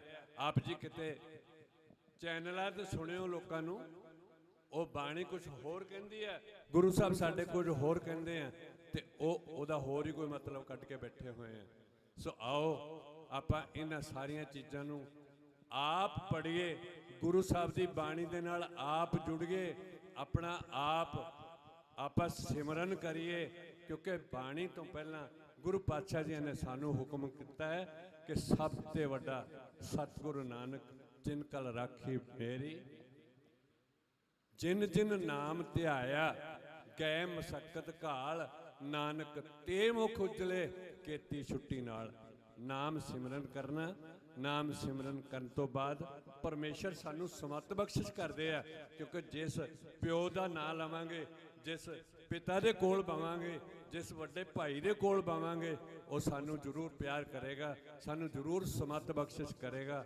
ਆਓ ਆਪਾਂ ਗੁਰੂ ਗ੍ਰੰਥ ਸਾਹਿਬ ਪਾਤਸ਼ਾਹ ਦੇ ਚਰਨਾਂ ਵਿੱਚ ਬੈਠ ਕੇ ਇੱਕ ਹੋਰ ਬੜਾ ਭੁਲੇਖਾ ਮੈਂ ਮਾਫ ਕਰਨਾ ਕਹਿ ਦੇਵਾਂ। ਸਾਡੇ ਕਈ ਪ੍ਰਚਾਰਕ, ਕਈ ਸਾਡੇ ਵੀਰ ਇਹ ਗੱਲ ਕਹਿ ਦਿੰਦੇ ਆ, ਦੇਖਿਓ ਗੁਰੂ ਗ੍ਰੰਥ ਸਾਹਿਬ ਦੇ ਹਜ਼ੂਰ ਵਿੱਚ ਬਹਿ ਕੇ ਬਾਣੀ ਗਲਤ ਨਾ ਪੜ੍ਹ ਰਹੇ ਹੋ, ਬਹੁਤ ਵੱਡਾ ਅਨਰਥ ਹੋ ਜੂ। ਪਾਤਸ਼ਾਹ ਨੇ ਸਾਨੂੰ ਇਹ ਬਾਣੀ ਪੜ੍ਹਨ ਵਾਸਤੇ ਦਿੱਤੀ ਹੈ। ਜੇ ਅਸੀਂ ਕਿਤੇ ਗਲਤੀ ਕਰਾਂਗੇ, ਗੁਰੂ ਪਾਤਸ਼ਾਹ ਸਾਨੂੰ ਆਪ ਸਮਝਾਉਣਗੇ। ਇੱਕ ਬੱਚਾ ਆਪਣੇ ਪਿਤਾ ਦੀ ਗੋਦੀ 'ਚ ਬੈਠਾ ਹੈ, ਉਹਨੂੰ ਪਿਆਰ ਕਰ ਰਿਹਾ ਹੈ, ਉਹਦੀ ਪਿਆਰ ਨਾਲ ਦਾੜੀ 'ਚ ਹੱਥ ਵੀ ਪਾ ਲੈਂਦਾ ਹੈ। ਕਿ ਪਿਓ ਸਾਡਾ ਨਾਰਾਜ਼ ਹੋ ਜਾਂਦਾ ਹੈ? ਨਹੀਂ ਹੁੰਦਾ। ਅਸੀਂ ਖੁਸ਼ ਹੁੰਦੇ ਹਾਂ ਕਿ ਸਾਡੇ ਬੱਚੇ ਨੇ ਕੁਝ ਬੋਲਿਆ। ਗੁਰੂ ਪਾਤਸ਼ਾਹ ਸਾਡੇ ਖੁਸ਼ ਹੋਣਗੇ ਜਦੋਂ ਅਸੀਂ ਗੁਰੂ ਪਾਤਸ਼ਾਹ ਦੀ ਹਜ਼ੂਰੀ 'ਚ ਬਹਿ ਕੇ ਬਾਣੀ ਪੜ੍ਹਨ ਵਾਸਤੇ, ਕੰਠ ਕਰਨ ਵਾਸਤੇ, ਸਿੱਖਿਆ ਲੈਣ ਵਾਸਤੇ ਬਾਵਾਂਗੇ। ਤੇ ਸਾਡੇ ਗੁਰੂ ਸਾਹਿਬ ਜਿਹੜੇ ਆ ਉਹ ਖੁਸ਼ ਹੋਣਗੇ ਇਹਨਾਂ ਚੀਜ਼ਾਂ ਤੇ, ਕਿ ਮੇਰਾ ਪੁੱਤ ਮੇਰੇ ਚਰਨਾਂ ਵਿੱਚ ਬੈਠਾ ਹੈ, ਮੇਰਾ ਪੁੱਤ ਮੇਰੀ ਗੋਦੀ 'ਚ ਬੈਠਾ ਹੈ। ਮੈਂ ਇਹਨੂੰ ਸਮੱਤ ਬਖਸ਼ਿਸ਼ ਕਰਾਂ ਕਿ ਇਹਨੂੰ ਬਾਣੀ ਪੜ੍ਹਨੀ ਆ ਜਾਵੇ, ਇਹਨੂੰ ਬਾਣੀ ਦੀ ਸਮਝ ਆ ਜਾਵੇ। ਸੋ ਆਓ, ਮੈਂ ਬਹੁਤਾ ਕੁਝ ਨਾ ਕਹਿੰਦਾ ਕਿਉਂਕਿ ਸਮਾਂ ਸਾਰਿਆਂ ਨੇ ਹੋਰ ਵੀ ਬਹੁਤ ਬੁਲਾ ਰਹੇ ਆ, ਬਹੁਤ ਸਿੱਖ ਇਤਿਹਾਸ ਦੇ ਵਿਦਵਾਨ ਆਏ ਹੋਏ। ਮੈਂ ਤਾਂ ਕੁਛ ਵੀ ਨਹੀਂ, ਪਾਤਸ਼ਾਹ ਨੇ ਹਾਜ਼ਰੀ ਲਵਾਉਣੀ ਸੀ, ਆਪ ਜੀ ਦੇ ਸਨਮੁਖ ਹਾਜ਼ਰ ਹੋਇਆ ਹਾਂ। ਸੋ ਇੰਨੀਆਂ ਕੁ ਬੇਨਤੀਆਂ ਪ੍ਰਵਾਨ ਕਰਨੀਆਂ ਕਿ ਆਪਾਂ ਆਪਣਿਆਂ ਤੋਂ ਬਚੀਏ, ਜਿਹੜੇ ਸਾਡੇ ਵਿੱਚ ਭੇਖ ਬਣਾ ਕੇ ਫਿਰਦੇ ਆ ਉਹਨਾਂ ਤੋਂ ਬਚੀਏ, ਆਪਣੀ ਬਾਣੀ ਦੀ ਆਪ ਸੰਭਾਲ ਕਰੀਏ, ਆਪਣੇ ਗ੍ਰੰਥਾਂ ਦੀ ਆਪ ਸੰਭਾਲ ਕਰੀਏ। ਸਾਡੀਆਂ ਲਿਖਤਾਂ ਨੂੰ ਜੋ ਖਤਮ ਕੀਤਾ ਜਾ ਰਿਹਾ, ਉਹਨਾਂ ਲਿਖਤਾਂ ਨੂੰ ਆਪਾਂ ਆਪ ਬਚਾਉਣਾ ਹੈ। ਸਾਨੂੰ ਇਹੋ ਜਿਹੇ ਲੋਕਾਂ ਦਾ ਕਿ ਫਲਾਨੀ ਜਗ੍ਹਾ ਸੰਸਕਾਰ ਹੁੰਦਾ ਜੀ, ਲਿਆਓ ਪੁਰਾਣੀਆਂ ਗ੍ਰੰਥ, ਲਿਆਓ ਪੁਰਾਣੀਆਂ ਬੀੜਾਂ, ਲਿਆਓ ਪੁਰਾਣੇ ਗੁਟਕੇ, ਆਪਾਂ ਖਤਮ ਕਰੀਏ ਨਹੀਂ। ਸਾਡੇ ਕਈ, ਮਾਫ ਕਰਨਾ, HEPC ਦੇ ਜਿਹੜੇ ਛਪੇ ਹੋਏ ਗ੍ਰੰਥ ਹੈ ਉਹਨਾਂ ਵਿੱਚ ਵੀ ਸਾਡੇ ਗੁਰੂ ਪਾਤਸ਼ਾਹ ਬਾਰੇ ਬਹੁਤ ਕੁਝ ਲਿਖਿਆ ਹੋਇਆ ਹੈ। ਔਰ ਅਫਸੋਸ ਦੀ ਗੱਲ ਹੈ, ਇਹ ਅਕਾਲ ਤਖਤ ਦਾ ਜਥੇਦਾਰ ਉੱਥੇ ਸਾਈਨ ਕਰ ਰਿਹਾ, ਪਰ ਉਹ ਬੁੱਕ ਨੂੰ ਪੜ੍ਹਿਆ ਨਹੀਂ, ਉਸ ਕਿਤਾਬ ਨੂੰ ਪੜ੍ਹਿਆ ਨਹੀਂ, ਇਹਦੇ ਵਿੱਚ ਕੀ ਲਿਖਿਆ ਹੋਇਆ। ਬੜਾ ਦੁੱਖ ਲੱਗਦਾ ਜਦੋਂ ਇਹੋ ਜਿਹੀਆਂ ਗੱਲਾਂ ਸੁਣੀਦੀਆਂ, ਜਦੋਂ ਇਹੋ ਜਿਹੀਆਂ ਗੱਲਾਂ ਪੜ੍ਹੀਦੀਆਂ।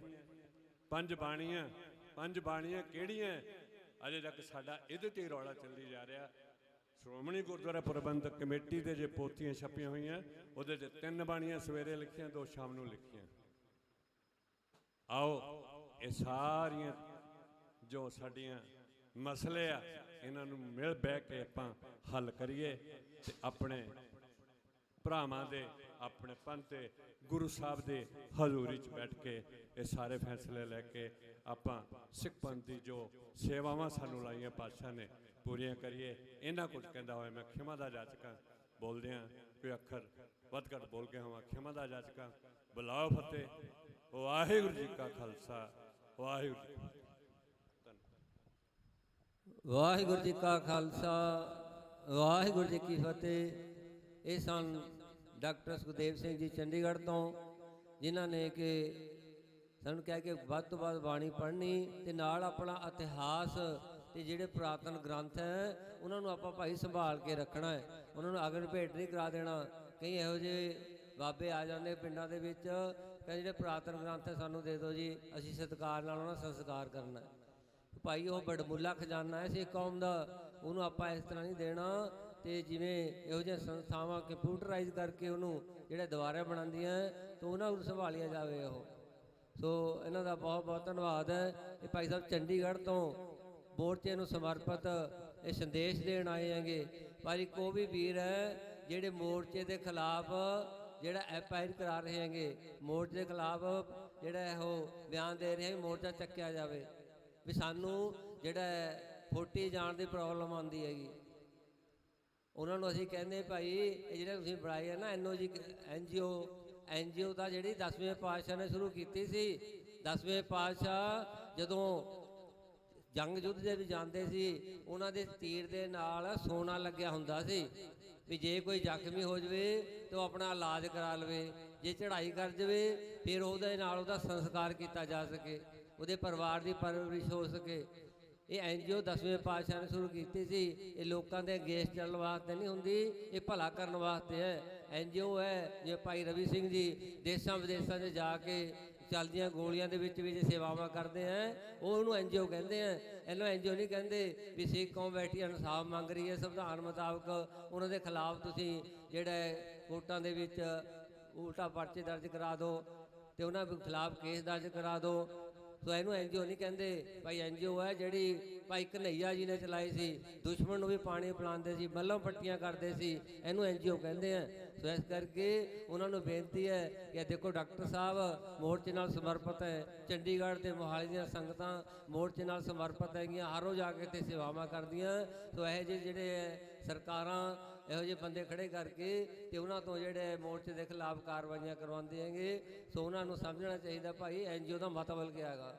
ਸਮਾਜ ਸੇਵਾ ਹੁੰਦੀ ਹੈ ਐਨਜੀਓ ਦਾ ਮਤਲਬ। ਇੱਥੇ ਆਪਾਂ ਸਮਾਜ ਸੇਵਾ ਵਾਸਤੇ ਆਏ ਹੋਏ ਆ ਤੇ ਸਾਰੇ, ਤੇ ਜਿਹੜੇ ਸੰਗਤਾਂ ਨੂੰ ਕੋਈ ਲਾਲਚ ਨਹੀਂ ਹੈਗਾ ਜੇ ਇੱਥੇ ਬੈਠਣ ਦਾ ਕੋਈ ਚਾਅ ਨਹੀਂ ਹੈਗਾ।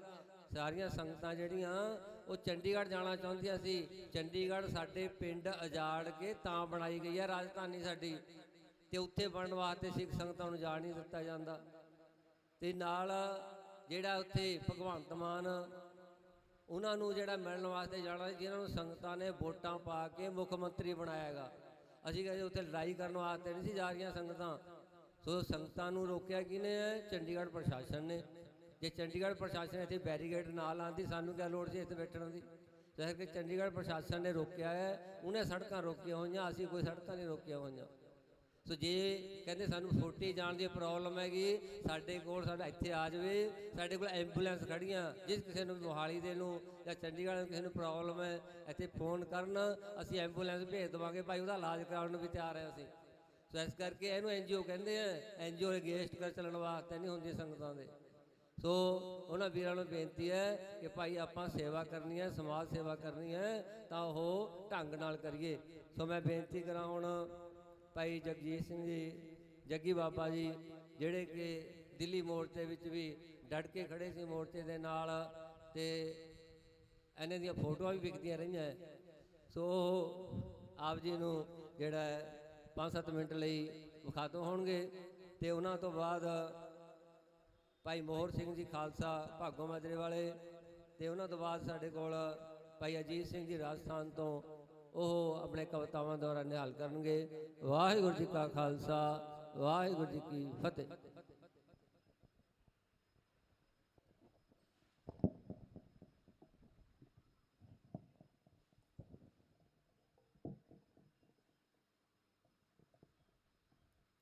ਵਾਹਿਗੁਰੂ ਵਾਹਿਗੁਰੂ। ਸਾਰੀ ਹੀ ਸੰਗਤ ਗੁਰੂ ਮਹਾਰਾਜ ਦੀ ਹਜ਼ੂਰੀ ਦੇ ਵਿੱਚ ਜੁੜ ਕੇ ਬੈਠ ਰਹੀ, ਗੁਰੂ ਮਹਾਰਾਜ ਦੀ ਗੋਦ ਦਾ ਨਿੱਘ ਮਾਣ ਰਹੀ। ਪਹਿਲਾਂ ਤਾਂ ਦਸ਼ਮੇਸ਼ ਪਿਤਾ ਦੀ ਬਖਸ਼ੀ ਹੋਈ ਫਤਿਹ ਸਾਂਝੀ ਕਰੀਏ। ਵਾਹਿਗੁਰੂ ਜੀ ਕਾ ਖਾਲਸਾ, ਵਾਹਿਗੁਰੂ ਜੀ ਕੀ ਫਤਿਹ। 1-2 ਮਿੰਟ ਨਾਮ ਸਿਮਰਨ ਤੇ ਲਾਵਾਂਗੇ। ਰਹਿੰਦੇ ਵਿਚਾਰ ਗੁਰੂ ਸਾਹਿਬ ਆਪ ਸਾਂਝੇ ਕਰਾ ਲੈਣ। ਸਤਿਨਾਮ ਵਾਹਿਗੁਰੂ, ਸਤਿਨਾਮ ਵਾਹਿਗੁਰੂ।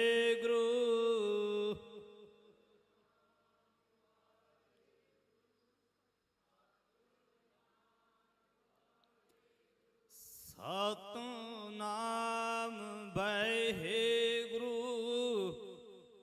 ਸਤਿਨਾਮ ਵਾਹਿਗੁਰੂ।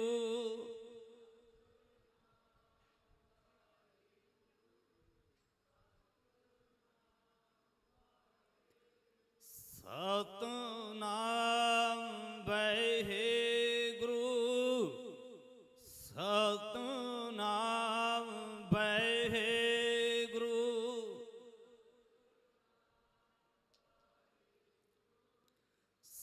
ਸਤਿਨਾਮ ਵਾਹਿਗੁਰੂ। ਸੋ ਸੰਗਤ ਦੇ ਚਰਨਾਂ 'ਚ ਬੇਨਤੀ ਹੈ, ਕੌਮੀ ਇਨਸਾਫ ਮੋਰਚਾ ਚੰਡੀਗੜ੍ਹ ਮੋਹਾਲੀ ਦੀਆਂ ਬਰੂਹਾਂ ਤੇ ਲੱਗਿਆ, ਜਿਹਦੇ ਵਿੱਚ ਗੁਰੂ ਦਾ ਦਿੱਤਾ ਪੈਣ ਦਿਆਂ ਤੇ ਗੁਰੂ ਦਾ ਦਿੱਤਾ ਹੰਡਾਉਣੇ ਆ। ਅੱਜ ਸਾਰੀ ਸੰਗਤ ਦੇ ਚਰਨਾਂ 'ਚ ਇਹ ਬੇਨਤੀ ਹੈ, ਅੱਜ ਪਰਖ ਦੀ ਘੜੀ ਹੈ ਤੇ ਪਰਖ ਹੋ ਰਹੀ ਹੈ, ਕਿਉਂਕਿ ਬੜਾ ਇੰਟਰਨੈਟ ਦਾ ਯੁੱਗ ਹੈ, ਸੋਸ਼ਲ ਮੀਡੀਆ ਦਾ ਯੁੱਗ ਹੈ। ਅੱਜ ਪ੍ਰੀਖਿਆ ਤੇ ਪਰਖ ਕਿਉਂ ਹੋ ਰਹੀ ਹੈ? ਅੱਜ ਜਿਹੜਾ ਕੌਮੀ ਇਨਸਾਫ ਮੋਰਚਾ ਲੱਗਿਆ ਬੰਦੀ ਸਿੰਘਾਂ ਦੀ ਰਿਹਾਈ ਵਾਸਤੇ, ਤੇ ਧੰਨ ਸ਼੍ਰੀ ਗੁਰੂ ਗ੍ਰੰਥ ਸਾਹਿਬ ਮਹਾਰਾਜ ਦੇ ਪਿਛਲੇ ਸਮੇਂ ਦੇ ਵਿੱਚ ਇੱਕ ਕੁਰਸੀ ਦੀ ਖਾਤਰ, ਸੱਤਾ ਦੀ ਖਾਤਰ, ਉਹ ਪਵਨ ਸਰੂਪ ਗੁਰੂ ਗ੍ਰੰਥ ਸਾਹਿਬ ਮਹਾਰਾਜ ਦੇ ਕੁਰਸੀ ਦੀ ਖਾਤਰ, ਵੋਟਾਂ ਦੀ ਖਾਤਰ, ਜਿਨ੍ਹਾਂ ਨੂੰ ਅਸੀਂ ਮਹਿੰਗੇ ਰਮਾਲਿਆਂ ਦੇ ਵਿੱਚ ਲਪੇਟ ਕੇ ਰੱਖਦੇ ਹਾਂ, ਉਹਨਾਂ ਦੇ ਅੰਗ ਪਾੜ ਕੇ ਗੰਦੀਆਂ ਨਾਲੀਆਂ ਵਿੱਚ, ਟੋਭਿਆਂ ਦੇ ਵਿੱਚ ਰੋਲੇ ਗਏ, ਜਿਨ੍ਹਾਂ ਨੂੰ ਅਸੀਂ ਰਸਤੇ ਦੇ ਵਿੱਚ ਜੇਕਰ ਸਰੂਪ ਲੈ ਕੇ ਜਾਂਦੇ ਹਾਂ, ਅਸੀਂ ਮੋਟਰ ਗੱਡੀਆਂ ਦੇ ਵਿੱਚੋਂ ਉਤਰ ਕੇ ਸਜਦਾ ਕਰਿਆ ਧੰਨ ਸ੍ਰੀ ਗੁਰੂ ਗ੍ਰੰਥ ਸਾਹਿਬ ਮਹਾਰਾਜ ਨੂੰ ਸਜਦਾ ਕਰਦੇ ਤੇ ਸਿਰ ਝੁਕਾਉਂਦੇ ਆ, ਕਾਰਾਂ ਮੋਟਰਾਂ ਤੋਂ ਉਤਰ ਕੇ ਵੋਟਾਂ ਦੀ ਖਾਤਰ, ਕੁਰਸੀ ਦੀ ਖਾਤਰ। ਪਰ ਧੰਨ ਸ਼੍ਰੀ ਗੁਰੂ ਗ੍ਰੰਥ ਸਾਹਿਬ ਮਹਾਰਾਜ ਦੇ ਸਰੂਪਾਂ ਨੂੰ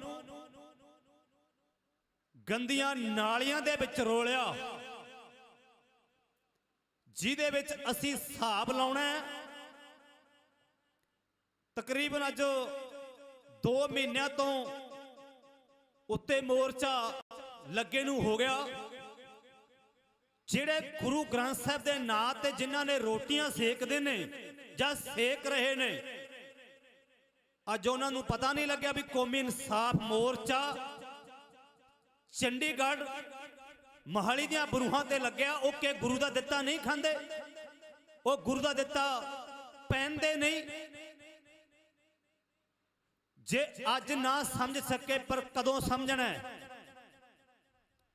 ਜੇ ਸਾਨੂੰ ਸੱਚੇ ਤੇ ਸੁੱਚੇ ਤਖਤ ਬਖਸ਼ੇ ਨੇ ਬਾਪੂ ਕਲਗੀਆਂ ਵਾਲੇ ਨੇ, ਸਰਹੰਦ ਫਤਿਹਗੜ੍ਹ ਸਾਹਿਬ ਦੀ ਧਰਤੀ ਤੇ ਲਖਤੇ ਜਿਗਰ ਦੇ ਟੋਟੇ ਉਹਨਾਂ ਨੇ ਨੀਹਾਂ ਦੇ ਵਿੱਚ ਚਣਾਏ। ਸਿੱਖ ਕੌਮ ਤੇ ਲਈ, ਆਪਣੇ ਧਰਮ ਲਈ, ਆਪਣੇ ਇਸ਼ਟ ਦੇ ਲਈ, ਆਪਣਾ ਧਰਮ ਕਾਇਮ ਰੱਖਣ ਵਾਸਤੇ ਉਹਨਾਂ ਨੇ ਆਪਣੇ 4 ਪੁੱਤ ਬਾਰੇ, ਬਾਬਾ ਫਤਿਹ ਸਿੰਘ, ਬਾਬਾ ਜੋਰਾਵਰ ਸਿੰਘ ਜਿਉਂਦੇ ਨੀਹਾਂ ਦੇ ਵਿੱਚ ਚਿਣੇ ਗਏ। ਸਾਡੀਆਂ ਸਰਦਾਰੀਆਂ ਰਾਜ ਭਾਗ ਕਾਇਮ ਰੱਖਣ ਵਾਸਤੇ ਕਲੀਆਂ ਵਾਲੇ ਨੇ ਆਪਣਾ ਸਰਬੰਸ ਵਾਰਿਆ। ਸਾਨੂੰ ਜਰਾ ਕਿ ਇਸ ਜ਼ਮੀਰ ਨੂੰ ਜਾਗਦਿਆਂ ਰੱਖਣ ਵਾਸਤੇ, ਜਿਹੜੀ ਅੱਜ ਉਹ ਜ਼ਮੀਰ ਨਹੀਂ ਜਾਗੀ, ਉਹ ਜਾਗਦੀ ਵੀ ਨਹੀਂ, ਸਾਡਾ ਸਾਰਿਆਂ ਦਾ ਫਰਜ਼ ਬਣਦਾ ਹੈ। ਬਾਬਾ ਅਜੀਜ਼ ਸਿੰਘ ਬਾਬਾ ਜੁਝਾਰ ਸਿੰਘ ਚਮਕੌਰ ਦੀ ਗੜੀ ਦੇ ਵਿੱਚ ਸ਼ਹੀਦ ਹੋਏ।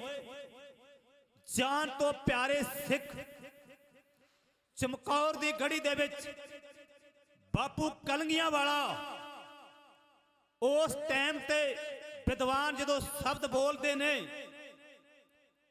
ਕਹਿੰਦੇ ਚੁੰਮਾ ਕਭੀ ਹਲਕੂਮ, ਚੁੰਮਾ ਕਭੀ ਹਲਕੂਮ, ਕਦੇ ਦਹਨ ਚੁੰਮਨੇ ਬੈਠਤੇ। ਜਦ ਗੁਰੂ ਕਲਗੀਆਂ ਵਾਲੇ ਪਾਏ ਤੇ ਆਏ, ਪੈਰਾਂ ਵਾਲੇ ਚਰਨਾਂ ਵਾਲੇ ਪਾਸੇ ਆਏ, ਆਪਣੇ ਸਿੰਘਾਂ ਤੇ ਜਾਨ ਤੋਂ ਪਿਆਰੇ ਸਿੱਖਾਂ ਦੇ, ਚੁੰਮਾ ਕਭੀ ਹਲਕੂਮ, ਕਦੇ ਦਹਨ ਚੁੰਮਨੇ ਬੈਠਤੇ। ਜਦੋਂ ਪਾਏ ਤੇ ਆਏ, ਜਦੋਂ ਚਰਨਾਂ ਵੱਲ ਆਏ ਗੁਰੂ ਕਲਗੀਆਂ ਵਾਲੇ, ਆਪਣੇ ਜਾਨ ਤੋਂ ਪਿਆਰੇ ਸਿੱਖਾਂ ਦੇ ਚਰਨ ਚੁੰਮਨੇ ਬੈਠਦੇ। ਕਹਿੰਦੇ ਚਰਨ ਚੁੰਮੇ ਕਲਗੀਆਂ ਵਾਲੇ ਬਾਪੂ ਨੇ। ਕੋਈ ਐਸਾ ਮੁਰਸ਼ਦ ਹੋ ਸਕਦਾ ਹੈ? ਕੋਈ ਐਸਾ ਗੁਰੂ ਹੋ ਸਕਦਾ ਹੈ? ਇੱਥੇ ਸੱਤਾ ਦੇ ਮਾਰੇ, ਕੁਰਸੀਆਂ ਦੇ ਮਾਰੇ, ਉਹ ਮਿਨਿਸਟਰ, ਉਹ ਮੁੱਖ ਮੰਤਰੀ, ਉਹ ਕੁਰਸੀਆਂ ਤੇ ਬਹਿ ਕੇ ਤਮਾਸ਼ਾ ਵੇਖਦੇ ਨੇ, ਸੱਤਾ ਨੂੰ ਹੰਡਾਉਂਦੇ ਨੇ, ਪਰ ਬਾਰਡਰਾਂ ਤੇ ਟੈਂਕਾਂ ਤੋਪਾਂ ਦੇ ਮੂਹਰੇ ਕੁਰਸੀਆਂ ਦਾ ਨਿੱਘ ਆਪ ਮਾਣਦੇ ਨੇ, ਤੇ ਪੁੱਤ ਲੋਕਾਂ ਦੇ ਮਾਵਾਂ ਦੇ ਮਰਵਾਉਂਦੇ ਨੇ। ਪਰ ਬਾਪੂ ਕਲਗੀਆਂ ਵਾਲੇ ਧੰਨ ਗੁਰੂ ਗੋਬਿੰਦ ਸਿੰਘ ਮਹਾਰਾਜ ਨੇ ਆਪਣੇ ਜੇ ਜਾਨ ਤੋਂ ਪਿਆਰੇ ਸਿੱਖ ਕੁਰਬਾਨ ਕੀਤੇ ਨੇ, ਸ਼ਹਾਦਤਾਂ ਦਿੱਤੀਆਂ ਨੇ। ਨਾਲ ਸਿੰਘਾਂ ਨੇ ਜਦੋਂ ਬਾਪੂ ਕਲਗੀਆਂ ਵਾਲੇ ਨੇ ਪਰ ਲਖਤ ਤੇ ਜਿਗਰ ਚਾਰ ਟੋਟੇ, ਚਾਰੇ ਸਾਹਿਬਜ਼ਾਦੇ ਬਾਪੂ ਕਲਗੀਆਂ ਵਾਲੇ ਨੇ ਜੰਗ ਦੇ ਮੈਦਾਨ ਵਿੱਚ ਥਾਪੜੇ ਦੇ ਕੇ ਭੇਜੇ ਨੇ। ਇਹ ਬਾਪੂ ਕਲਗੀਆਂ ਵਾਲਾ ਕਰ ਸਕਦਾ ਹੈ, ਕੋਈ ਪੀਰ ਪੈਗੰਬਰ ਨਹੀਂ ਕਰ ਸਕਿਆ। ਬਾਪੂ ਕਲਗੀਆਂ ਵਾਲੇ ਨੇ ਜੇ ਜਾਨ ਤੋਂ ਪਿਆਰੇ ਸਿੱਖ ਸ਼ਹੀਦ ਹੋਏ ਨੇ, ਉੱਥੇ ਥਾਪੜੇ ਦੇ ਕੇ ਬਾਪੂ ਕਲਗੀਆਂ ਵਾਲੇ ਨੇ ਆਪਣੇ ਪੁੱਤਰ ਤੋਰੇ ਨੇ। ਇੱਥੇ ਰਾਜ ਸੱਤਾ ਦੇ ਮਾਣ ਦੇ ਜਿਹੜੇ ਮਿਨਿਸਟਰ, ਚੀਫ ਮਿਨਿਸਟਰ ਨੇ, ਜਿਹੜੇ ਬਾਰਡਰਾਂ ਤੇ ਸਾਡੇ ਪੰਜਾਬ ਦੇ ਪੁੱਤਰ ਮਰਦੇ ਨੇ, ਉਹ ਤਮਾਸ਼ਾ ਕੁਰਸੀਆਂ ਤੇ ਬਹਿ ਕੇ ਵੇਖਦੇ ਨੇ। ਇੱਥੇ ਬਾਪੂ ਕਲਗੀਆਂ ਵਾਲਾ ਪਹਿਲਾਂ ਆਪਣੇ ਪੁੱਤਰ ਤੋਰਦਾ, ਜਾਨ ਤੋਂ ਪਿਆਰੇ ਸਿੱਖਾਂ ਦੇ ਨਾਲ ਕਿੰਨਾ ਪਿਆਰ ਸੀ, ਉਹਨਾਂ ਦੇ ਚਰਨ ਪੈਰ ਚੁੰਮਦਾ ਆਪਣੇ ਜਾਨ ਤੋਂ ਪਿਆਰੇ ਸਿੱਖ ਜਿਹੜੇ ਚਮਕੌਰ ਦੀ ਗੜੀ ਦੇ ਵਿੱਚ 40 ਸਿੰਘ ਖੜੇ ਸੀ ਜਾਂ ਉਸ ਟਾਈਮ ਤੇ ਸਾਥ ਦਿੱਤਾ ਸੀਗਾ। ਪਰ ਆਪਾਂ ਇਹ ਅੰਦਾਜ਼ਾ ਲਾਉਣਾ ਕਿਉਂਕਿ ਸਮਾਂ ਸੀਮਤ ਆ, ਗੱਲਾਂ ਬਹੁਤ ਡੂੰਘੀਆਂ ਤੇ ਗਹਿਰੀਆਂ ਨੇ। ਕਈ ਦਿਨਾਂ ਬਾਅਦ ਸਮਾਂ ਲੈਂਦੇ ਆ ਜੀ, ਕੁਛ ਰਾਤ ਦਾ ਸਮਾਂ ਪਹਿਰਾ ਹੁੰਦਾ, ਕੁਛ ਦਿਨ ਦੇ ਵਿੱਚ, ਅੱਜ ਵੀ ਸਮੇਂ ਚੋਂ ਸਮਾਂ ਕੱਢ ਕੇ ਕਈ ਦਿਨਾਂ ਬਾਅਦ ਸਮਾਂ ਲਈਦਾ। ਅੱਜ ਤੁਸੀਂ ਉਹਨਾਂ ਬਾਬਿਆਂ ਦੀ ਪਰਖ ਕਰੋ ਜਿਹੜੇ ਅੱਜ ਲਗਜ਼ਰੀ ਗੱਡੀਆਂ ਤੇ ਘੁੰਮਦੇ ਨੇ, ਗੁਰੂ ਦੇ ਨਾਂ ਤੇ ਗੱਡੀਆਂ ਲੈਤੀਆਂ ਨੇ ਨਾ। ਅੱਜ ਉਹਨਾਂ ਬਾਬਿਆਂ ਦੀ ਪਰਖ ਕਰੋ, ਅੱਜ ਉਹ ਕਿਹੜਾ ਬਾਬਾ ਇੱਥੇ ਧੰਨ ਸ਼੍ਰੀ ਗੁਰੂ ਗ੍ਰੰਥ ਸਾਹਿਬ ਮਹਾਰਾਜ ਦੇ ਕੌਮੀ ਇਨਸਾਫ ਮੋਰਚੇ ਤੇ ਕਿਹੜਾ ਪਹੁੰਚਿਆ, ਕਿਹੜਾ ਨਹੀਂ ਪਹੁੰਚਿਆ, ਕਿਹੜਾ ਇੱਥੇ ਇਸ ਵਕਤ ਤੇ ਪੜਾ ਲਾਇਆ, ਕਿਹਨੇ ਨਹੀਂ ਲਾਇਆ। ਤੁਸੀਂ ਉਸ ਬਾਬਿਆਂ ਦੀਆਂ ਝੋਲੀਆਂ ਨਾ ਭਰੋ ਜਿਹੜਾ ਅੱਜ ਕੌਮੀ ਇਨਸਾਫ ਮੋਰਚੇ ਤੇ ਡਟਿਆ। ਤੁਸੀਂ ਪਛਾਣ ਕਰਕੇ ਉਹਦਾ ਸਾਥ ਦਿਓ ਜਿਹੜਾ ਕੌਮੀ ਇਨਸਾਫ ਮੋਰਚੇ ਤੇ, ਜਿਹੜਾ ਸਾਡੇ ਅੱਜ ਬੰਦੀ ਸਿੰਘਾਂ ਵਾਸਤੇ ਆਵਾਜ਼ ਨਹੀਂ ਠਾ ਸਕਦਾ, 328 ਸਰੂਪਾਂ ਦੀ ਗੱਲ ਨਹੀਂ ਕਰ ਸਕਦਾ, ਉਹ ਕੌਮ ਦਾ ਕਦੇ ਜਥੇਦਾਰ ਨਹੀਂ ਹੋਊਗਾ। ਕਿਉਂਕਿ ਜਦੋਂ ਹਾਈ ਕੋਰਟ, ਸੁਪਰੀਮ ਕੋਰਟ ਨੇ ਸਾਡੇ ਬੰਦੀ ਸਿੰਘਾਂ ਨੂੰ ਸਜ਼ਾ ਸੁਣਾਈ, ਕਾਨੂੰਨ ਬਣਾਏ, ਹਾਈ ਕੋਰਟ, ਸਰਕਾਰੀ ਅਦਾਰੇ ਬਣਾਏ, ਉਸ ਟਾਈਮ ਤੇ ਬੰਦੀ ਸਿੰਘ ਜੇ ਛੱਡੇ ਜਾਂਦੇ, ਜਿੰਨਾ ਚਿਰ ਸਜ਼ਾ ਸੁਣਾਈ ਸੀ, ਜਿੰਨੀ ਜਦੋਂ ਪੂਰੀ ਹੋ ਗਈ ਸੀ ਉਹਨਾਂ ਨੂੰ ਛੱਡ ਦੇਣਾ ਚਾਹੀਦਾ ਸੀ, ਸਾਨੂੰ ਮੋਰਚੇ ਲਾਉਣ ਦੀ ਕੋਈ ਲੋੜ ਨਹੀਂ ਸੀ। ਫਿਰ ਪਵਨ ਸਰੂਪ ਜਿਨ੍ਹਾਂ ਨੂੰ ਮਹਿੰਗੇ ਰਮਾਲਿਆਂ ਵਿੱਚ ਲਪੇਟ ਕੇ ਰੱਖਦੇ ਆ, ਸਤਿਕਾਰ ਕਰਦੇ ਆ, ਸੱਤਾ ਦੇ ਮਾਰੇ, ਕੁਰਸੀ ਦੇ ਮਾਰਿਆਂ ਨੇ ਉਹ ਗੁਰੂ ਸਾਹਿਬ ਦੇ ਪਵਨ ਪਵਿੱਤਰ ਅੰਗ ਗਲੀਆਂ ਨਾਲੀਆਂ ਦੇ ਵਿੱਚ ਰੋਲੇ ਗਏ, ਜਿਨ੍ਹਾਂ ਦੇ ਘਰ ਜੇ ਦੁੱਖ ਦੀ ਘੜੀ ਹੁੰਦੀ ਹੈ, ਕਿਸੇ ਤਰ੍ਹਾਂ ਦੀ ਮੁਸੀਬਤ ਪੈਂਦੀ ਹੈ, ਜੇ ਫਸਲਾਂ ਕੱਟਦੇ ਆ, ਫਸਲਾਂ ਕੱਟ ਕੇ ਉਹਦੀ ਵੇਚ ਬਚਤ ਹੁੰਦੀ ਹੈ, ਉਦੋਂ ਅਸੀਂ ਧੰਨ ਸ਼੍ਰੀ ਗੁਰੂ ਗ੍ਰੰਥ ਸਾਹਿਬ ਦੇ ਚਰਨਾਂ 'ਚੋਂ ਮਾਇਆ ਹੋਵੇ, ਚਾਹੇ ਹਾੜੀ ਸੌਣੀ ਦੀ ਫਸਲ ਹੋਵੇ, ਅਸੀਂ ਧੰਨ ਸ਼੍ਰੀ ਗੁਰੂ ਗ੍ਰੰਥ ਸਾਹਿਬ ਦੇ ਚਰਨਾਂ 'ਚ ਲੈ ਕੇ ਆਉਨੇ ਆ। ਉਹ ਬਾਬਿਆਂ ਦੀ ਪਛਾਣ ਕਰੋ ਅੱਜ, ਜਿਹੜੇ ਅੱਜ ਕੌਮੀ ਇਨਸਾਫ ਮੋਰਚੇ ਦੇ ਵਿੱਚ ਨਹੀਂ ਖੜ ਸਕੇ।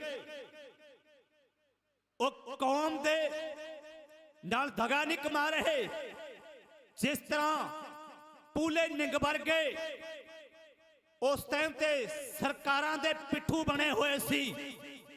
ਅੱਜ ਤੁਸੀਂ ਦੋ ਨੇਤਰ ਬਖਸ਼ੇ ਨੇ ਮਹਾਰਾਜ ਸੱਚੇ ਪਾਤਸ਼ਾਹ ਨੇ, ਇਹ ਦੁਰਾਬੀਨ ਬਖਸ਼ੀ ਹੈ। ਇਹ ਦੁਰਾਬੀਨ ਦੇ ਨਾਲ ਅੱਜ ਤੁਸੀਂ ਦੇਖੋ, ਅੱਜ ਕੌਮੀ ਇਨਸਾਫ ਮੋਰਚੇ ਦੇ ਵਿੱਚ ਜਿਹੜਾ ਧੰਨ ਸ਼੍ਰੀ ਗੁਰੂ ਗ੍ਰੰਥ ਸਾਹਿਬ ਦੇ ਪਾਵਨ ਸਰੂਪਾਂ ਦੀਆਂ ਬੇਅਦਬੀਆਂ ਹੋਈਆਂ, ਅੰਗ ਪਾੜੇ ਗਏ, ਅੱਜ ਉਹ ਕਿਹੜਾ ਬਾਬਾ ਇੱਥੇ ਕੌਮੀ ਇਨਸਾਫ ਮੋਰਚੇ ਤੇ ਪਹੁੰਚਦਾ ਜਾਂ ਪਹੁੰਚ ਰਿਹਾ, ਕਿਹੜਾ ਡਟ ਕੇ ਬੈਠਾ। ਅੱਜ ਉਹਨਾਂ ਬਾਬਿਆਂ ਦੇ ਤੁਸੀਂ ਉਸ ਕੈਮਰੇ ਨਾਲ, ਅੱਖਾਂ ਦੀ ਦੂਰਬੀਨ ਦੇ ਨਾਲ ਤੁਸੀਂ ਉਹਨਾਂ ਬਾਬਿਆਂ ਦੇ ਗੌਰ ਕਰੋ। ਕੌਮੀ ਇਨਸਾਫ ਮੋਰਚੇ ਦੇ ਵਿੱਚ ਕਿਹੜਾ ਮੋਰਚਾ ਲਾ ਕੇ ਬੈਠਾ, ਕਿਹੜਾ ਪਹੁੰਚਿਆ, ਕਿਹੜਾ ਨਹੀਂ ਪਹੁੰਚਿਆ। ਜਿਨ੍ਹਾਂ ਨੂੰ ਅੱਜ ਮਹਿੰਗੀਆਂ ਗੱਡੀਆਂ ਦਿੱਤੀਆਂ ਨੇ, ਤੁਸੀਂ ਇੱਕ ਦੀਆਂ ਝੋਲੀਆਂ ਭਰੀ ਜਾਂਦੇ, ਜਿਹੜੇ ਲੋੜਵੰਦ ਨੇ ਉਹਨਾਂ ਦੀਆਂ ਝੋਲੀਆਂ ਉਹਨਾਂ ਦੇ ਨਾਲ ਡਟ ਕੇ ਸਾਥ ਦਿਓ। ਉਹਨਾਂ ਬਾਬਿਆਂ ਦੀ ਪਛਾਣ ਕਰੋ। ਉਸ ਟਾਈਮ ਤੇ ਜਦੋਂ ਸਰਦਾਰ ਸਿਮਰਜੀਤ ਸਿੰਘ ਮਾਨ ਦੀ ਕੰਪੇਨ ਦੇ ਵਿੱਚ ਗਏ ਸੀ, ਮਨਵੀ ਪਿੰਡ ਦੇ ਵਿੱਚ ਭਾਈ ਸੰਦੀਪ ਸਿੰਘ ਉਰਫ ਦੀਪ ਸਿੱਧੂ ਜਦੋਂ ਝਾੜੂ ਫੜ ਕੇ ਹੱਥ ਦੇ ਵਿੱਚ ਇੱਕ ਤਲਵਾਰ ਸ਼ਮਸ਼ੀਰ ਜੇ ਬਾਪੂ ਕਲਗੀਆਂ ਵਾਲੇ ਨੇ ਦਿੱਤੀ, ਉਸ ਟਾਈਮ ਤੇ ਮਨਵੀ ਪਿੰਡ ਦੇ ਵਿੱਚ ਸਾਨੂੰ ਮੌਕਾ ਮਿਲਿਆ। ਅਸੀਂ ਉਸ ਟਾਈਮ ਤੇ ਵੀ ਕਿਹਾ ਤੁਸੀਂ ਜਿਉਂਦੇ ਜੀ ਕੌਮ ਦੇ ਜਰਨੈਲ ਦੀ ਪਛਾਣ ਕਰਕੇ ਜਿਉਂਦੇ ਜੀ ਕੌਮ ਦੇ ਜਰਨੈਲ ਦਾ ਸਾਥ ਦਿਓ। ਜਿਉਂਦੇ ਜੀ ਮਰਨ ਤੋਂ ਬਾਅਦ ਮੋਬਾਈਲਾਂ ਤੇ ਡੀਪੀਆਂ ਲਾਉਣ ਦਾ ਕੋਈ ਫਾਇਦਾ ਨਹੀਂ। ਇਹ ਗੱਲ ਜਦੋਂ ਭਾਈ ਸੰਦੀਪ ਸਿੰਘ ਉਰਫ ਦੀਪ ਸਿੱਧੂ ਮਨਵੀ ਪਿੰਡ ਦੇ ਵਿੱਚ ਜਦੋਂ ਕਿਰਪਾਨ ਤੇ ਝਾੜੂ ਫੜ ਕੇ ਉਹਨਾਂ ਨੂੰ ਸਾਨੂੰ ਦੱਸਿਆ ਵੀ ਤੁਹਾਨੂੰ ਬਾਪੂ ਕਲਗੀਆਂ ਵਾਲਾ ਤੁਹਾਡੇ ਮਨ ਦੇ ਵਿੱਚ, ਤੁਸੀਂ ਦਿਲਾਂ ਤੋਂ ਪੁੱਛ ਕੇ ਦੇਖੋ ਵੀ ਤੁਹਾਡੀ ਕਿਹੜੀ ਚੀਜ਼ ਆ, ਕਿਹੜੀ ਚੀਜ਼ ਤੁਹਾਨੂੰ ਦੇ ਕੇ ਗਏ ਨੇ। ਮੈਨੂੰ ਕਹਿਣ ਦੀ ਲੋੜ ਨਹੀਂ, ਤੁਹਾਡੇ ਦਿਲਾਂ ਤੇ ਹੱਥ ਰੱਖ ਕੇ ਆਪ ਪੁੱਛੋ ਵੀ ਬਾਪੂ ਕਲਗੀਆਂ ਵਾਲਾ ਸਾਨੂੰ ਕਿਹੜੀ ਚੀਜ਼ ਸਾਨੂੰ ਦੇ ਕੇ ਗਿਆ। ਉਸ ਟਾਈਮ ਤੇ ਅਸੀਂ ਜਿਉਂਦੇ ਜੀ ਦੀਪ ਸਿੱਧੂ ਦੇ ਮਨਵੀ ਪਿੰਡ ਵਿੱਚ ਜਦੋਂ ਬੋਲਿਆ, ਸਾਡੀ ਵਾਰੀ ਆਈ, ਅਸੀਂ ਇਹ ਕਿਹਾ ਵੀ ਕੌਮ ਦੇ ਜਰਨੈਲ ਦੀ ਜਿਉਂਦੇ ਜੀ ਪਛਾਣ ਕਰਕੇ ਉਸ ਜਰਨੈਲ ਦਾ ਸਾਥ ਦਿੱਤਾ ਜਾਵੇ। ਉਹਨਾਂ ਬਾਬਿਆਂ ਦੀ ਪਰਖ ਕਰੋ। ਜਿਵੇਂ ਉਸ ਪਿਛਲੇ ਸਮੇਂ ਦੇ ਵਿੱਚ ਪੂਲੇ ਨਿੰਗ ਵਰਗਿਆਂ ਨੇ ਕੌਮ ਨਾਲ ਗਦਾਰੀਆਂ ਕੀਤੀਆਂ, ਅੰਗਰੇਜ਼ਾਂ ਦੇ ਪਿੱਠੂ ਬਣੇ, ਜਿਹੜਾ ਕੌਮੀ ਇਨਸਾਫ ਮੋਰਚੇ ਦੇ ਵਿੱਚ ਅੱਜ ਗੁਰੂ ਗ੍ਰੰਥ ਸਾਹਿਬ ਦੇ ਪਾਵਨ ਸਰੂਪਾਂ ਦੀਆਂ ਬੇਅਦਬੀਆਂ ਵਾਸਤੇ ਨਹੀਂ ਇਸ ਕੌਮੀ ਇਨਸਾਫ ਮੋਰਚੇ ਦੇ ਵਿੱਚ, ਕੌਮੀ ਇਨਸਾਫ ਮੋਰਚੇ ਦੇ ਵਿੱਚ ਡਟ ਸਕਦਾ ਜਾਂ ਸਾਥ ਨਹੀਂ ਦੇ ਸਕਦਾ, ਉਹ ਐ ਹਿਸਾਬ ਲਾ ਲਿਓ ਉਹ ਅੱਜ ਵੀ ਅੰਗਰੇਜ਼ਾਂ ਦੇ ਪਿੱਠੂ ਹੋਣਗੇ, ਜਿਹੜਾ ਅੱਜ ਕੌਮ ਨਾਲ ਨਹੀਂ ਕਰ ਸਕਿਆ। ਇੱਥੇ ਪੰਜਾਬ ਦੇ ਪਾਣੀਆਂ ਦੀ ਗੱਲ ਹੈ, ਗੱਲ ਫਸਲਾਂ ਦੀ ਨਹੀਂ, ਗੱਲ ਫਸਲਾਂ ਦੀ ਨਹੀਂ, ਗੱਲ ਬਾਈ ਦੀਪ ਸਿੱਧੂ ਕਹਿੰਦਾ ਨਸਲਾਂ ਦੀ ਹੈ। ਗੱਲ ਫਸਲਾਂ ਦੀ ਨਹੀਂ, ਗੱਲ ਨਸਲਾਂ ਦੀ ਹੈ। ਅੱਜ ਅਸੀਂ ਉਹਨਾਂ ਬਾਬਿਆਂ ਦੀ ਤੁਸੀਂ ਪਰਖ ਕਰੋ, ਉਹਨਾਂ ਬਾਬਿਆਂ ਦਾ ਸਾਥ ਦਿਓ ਜਿਹੜਾ ਕੌਮੀ ਇਨਸਾਫ ਮੋਰਚੇ ਤੇ ਬੰਦੀ ਸਿੰਘਾਂ ਵਾਸਤੇ ਧੰਨ ਸ਼੍ਰੀ ਗੁਰੂ ਗ੍ਰੰਥ ਸਾਹਿਬ ਦੇ ਬੇਅਦਬੀਆਂ ਹੋਈਆਂ ਨੇ। ਉਹ ਤੇ ਇੱਕ ਕਾਨੂੰਨ ਬਣਨਾ ਚਾਹੀਦਾ। ਇਹ ਕਹਿੰਦੇ ਨੇ ਤੁਸੀਂ ਇਹ ਬਾਰਡਰ ਛੱਡ ਦੇਵੋ, ਵੀ ਬਾਰਡਰ ਛੱਡ ਦਿਓ, ਬਾਰਡਰ ਛੱਡ ਕੇ ਚਲੇ ਜਾਵੋ। ਅਸੀਂ ਇਸ ਮਹਾਰਾਜ ਦੇ ਚਰਨਾਂ 'ਚ ਅਰਦਾਸ ਬੇਨਤੀ ਕਰਕੇ ਮੋਰਚਾ ਲੱਗਿਆ, ਅਰਦਾਸ ਬੇਨਤੀ ਕਰਕੇ ਇੱਥੋਂ ਚਾਲੇ ਪਾਵਾਂਗੇ। ਜਦੋਂ ਜਾਵਾਂਗੇ ਨਗਾਰੇ ਦੀ ਚੋਟ ਤੇ ਜਾਵਾਂਗੇ, ਦਰਬਾਰ ਹਰਮੰਦਰ ਸਾਹਿਬ ਧੰਨ ਗੁਰੂ ਰਾਮਦਾਸ ਦੇ ਚਰਨਾਂ 'ਚ ਇੱਥੋਂ ਅਰਦਾਸ ਕਰਕੇ ਜਾਵਾਂਗੇ, ਇੱਥੋਂ ਜਿੱਤ ਕੇ ਜਾਵਾਂਗੇ। ਪਰ ਉਹਨਾਂ ਜੇ ਸਰਕਾਰਾਂ ਚਾਹੁੰਦੀਆਂ ਨੇ ਵੀ ਇਹ ਮੋਰਚਾ ਚੱਕਿਆ ਜਾਵੇ, ਸਾਡੇ ਬੰਦੀ ਸਿੰਘ 2 ਦਿਨਾਂ ਵਿੱਚ, 5 ਦਿਨਾਂ ਵਿੱਚ, 10 ਦਿਨਾਂ ਦੇ ਵਿੱਚ ਸਾਡੇ ਬੰਦੀ ਸਿੰਘ ਇਸ ਸਟੇਜ ਤੇ ਲੈ ਕੇ ਆਓ। ਅਸੀਂ ਅਰਦਾਸ ਕਰਕੇ ਨਗਾਰੇ ਤੇ ਚੋਟ ਲਾ ਕੇ ਜਿੱਤ ਕੇ ਧੰਨ ਗੁਰੂ ਰਾਮਦਾਸ ਦਰਬਾਰ ਹਰਮੰਦਰ ਸਾਹਿਬ ਅਰਦਾਸ ਕਰਾਂਗੇ। ਜਿੰਨਾ ਚਿਰ ਉਹ ਛੱਡੇ ਨਹੀਂ ਜਾਂਦੇ ਪਾਵਨ ਸਰੂਪ, ਜਿਨ੍ਹਾਂ ਦੇ ਅੰਗ ਪਾੜ ਕੇ ਗੰਦੀਆਂ ਨਾਲੀਆਂ ਵਿੱਚ ਸਿੱਟੇ ਗਏ ਨੇ, ਉਹ ਚਾਹੇ ਗੀਤਾ ਹੋਵੇ, ਬਾਈਬਲ ਹੋਵੇ, ਕੁਰਾਨ ਹੋਵੇ, ਕਿਸੇ ਵੀ ਧਰਮ ਦੇ ਇਸ਼ਟ ਦੇ ਗ੍ਰੰਥ ਦੀ ਬੇਅਦਬੀ ਨਾ ਹੋਵੇ। ਪਰ ਬਲਕਿ ਅਸੀਂ ਇਹ ਗੱਲ ਕਹਿਣੀ ਚਾਹੁੰਦੇ ਹਾਂ, ਪਰ ਗੀਤਾ ਦੀ, ਬਾਈਬਲ ਦੀ, ਕੁਰਾਨ ਦੀ ਬੇਅਦਬੀ ਕਿਤੇ ਨਹੀਂ ਕੀਤੀ ਗਈ ਤੇ ਹੋਣੀ ਵੀ ਨਹੀਂ ਚਾਹੀਦੀ। ਜੇ ਗੁਰੂ ਗ੍ਰੰਥ ਸਾਹਿਬ ਦੇ ਪਿਛਲੇ ਸਮੇਂ ਦੇ ਵਿੱਚ ਬੇਅਦਬੀਆਂ ਘਟਨਾਵਾਂ ਵਰਤੀਆਂ ਨੇ, ਉਹ ਤੇ ਕਾਨੂੰਨ ਨਹੀਂ ਬਣਾਇਆ, ਉਹਨਾਂ ਦੁਸ਼ਮਣਾਂ ਨੂੰ ਸਲਾਖਾਂ ਦੇ ਪਿੱਛੇ ਨਹੀਂ ਕੀਤਾ, ਉਹਨਾਂ ਨੂੰ ਸਜ਼ਾ ਨਹੀਂ ਸੁਣਾਈ, ਤੇ ਜੇ ਉਸ ਤੇ ਇੱਕ ਕਾਨੂੰਨ ਬਣਨਾ ਚਾਹੀਦਾ ਤੇ ਬੰਦੀ ਸਿੰਘ ਕੁਝ ਦਿਨਾਂ ਦੇ ਵਿੱਚ ਛੱਡ ਦਿਓ। ਅਸੀਂ ਅਰਦਾਸ ਕਰਕੇ ਨਗਾਰੇ ਦੀ ਚੋਟ ਤੇ ਇੱਥੋਂ ਉੱਠਾਂਗੇ। ਜਿੰਨਾ ਚਿਰ ਨਹੀਂ ਛੱਡੇ ਜਾਂਦੇ ਅਸੀਂ ਇੱਥੇ ਡਟ ਕੇ ਬੈਠੇ ਆਂ। ਜੇ ਤੁਸੀਂ ਚਾਹੁੰਦੇ ਹੋ ਇਹ ਰਸਤਾ ਛੱਡ ਦਿਓ, ਰੋਡ ਜਿਹੜਾ ਜਾਮ ਕੀਤਾ ਹੋਇਆ ਇਹ ਰੋਡ ਛੱਡ ਦਿਓ, ਪਰ ਬੰਦੀ ਸਿੰਘ ਛੱਡ ਦਿਓ ਤੇ ਗੁਰੂ ਗ੍ਰੰਥ ਸਾਹਿਬ ਤੇ ਕਾਨੂੰਨ ਬਣਾ ਦਿਓ, ਤੇ ਜਿਹੜੇ ਸਾਡੇ ਹੱਕ ਨੇ ਸਾਡੇ ਹੱਕ ਦੇ ਦਿਓ। ਜਦੋਂ ਹੜ੍ਹ ਆਉਂਦੇ ਨੇ, ਉਹ ਕੇਰਲਾ ਦੇ ਵਿੱਚ ਹੜ੍ਹ ਆਉਣ, ਜਿੱਥੇ ਮਰਜੀ ਹੜ੍ਹ ਆਉਣ, ਇੱਕ ਖਾਲਸਾ ਲੋੜਵੰਦਾਂ ਵਾਸਤੇ, ਹੜ੍ਹ ਪੀੜਤਾਂ ਵਾਸਤੇ ਕੱਪੜੇ ਲੈ ਕੇ ਪਹੁੰਚ ਜਾਂਦਾ ਹੈ। ਗੁਰੂ ਦੀ ਲਾਡਲੀ ਫੌਜ ਲੋੜਵੰਦ ਨੂੰ ਕੱਪੜਾ ਦਿੰਦਾ ਹੈ, ਲੋੜਵੰਦ ਨੂੰ ਭੋਜਨ ਦਿੰਦਾ ਹੈ। ਫਿਰ ਤੁਸੀਂ ਸਾਨੂੰ ਗੈਸ ਸਿਲੰਡਰ 1140 ਦਾ ਭਰਦੇ ਹੋ। ਇਹ ਸਾਡੀ ਕਲਾ ਧੰਨ ਸ਼੍ਰੀ ਗੁਰੂ ਗ੍ਰੰਥ ਸਾਹਿਬ ਮਹਾਰਾਜ ਦੀ ਹੈ। ਇਹ ਬਾਜਾਂ ਵਾਲੀ ਦੀ ਕੌਮ ਹੈ। ਸਾਨੂੰ ਤੁਸੀਂ 1140 ਦਾ ਸਿਲੰਡਰ ਦਿੰਦੇ ਹੋ।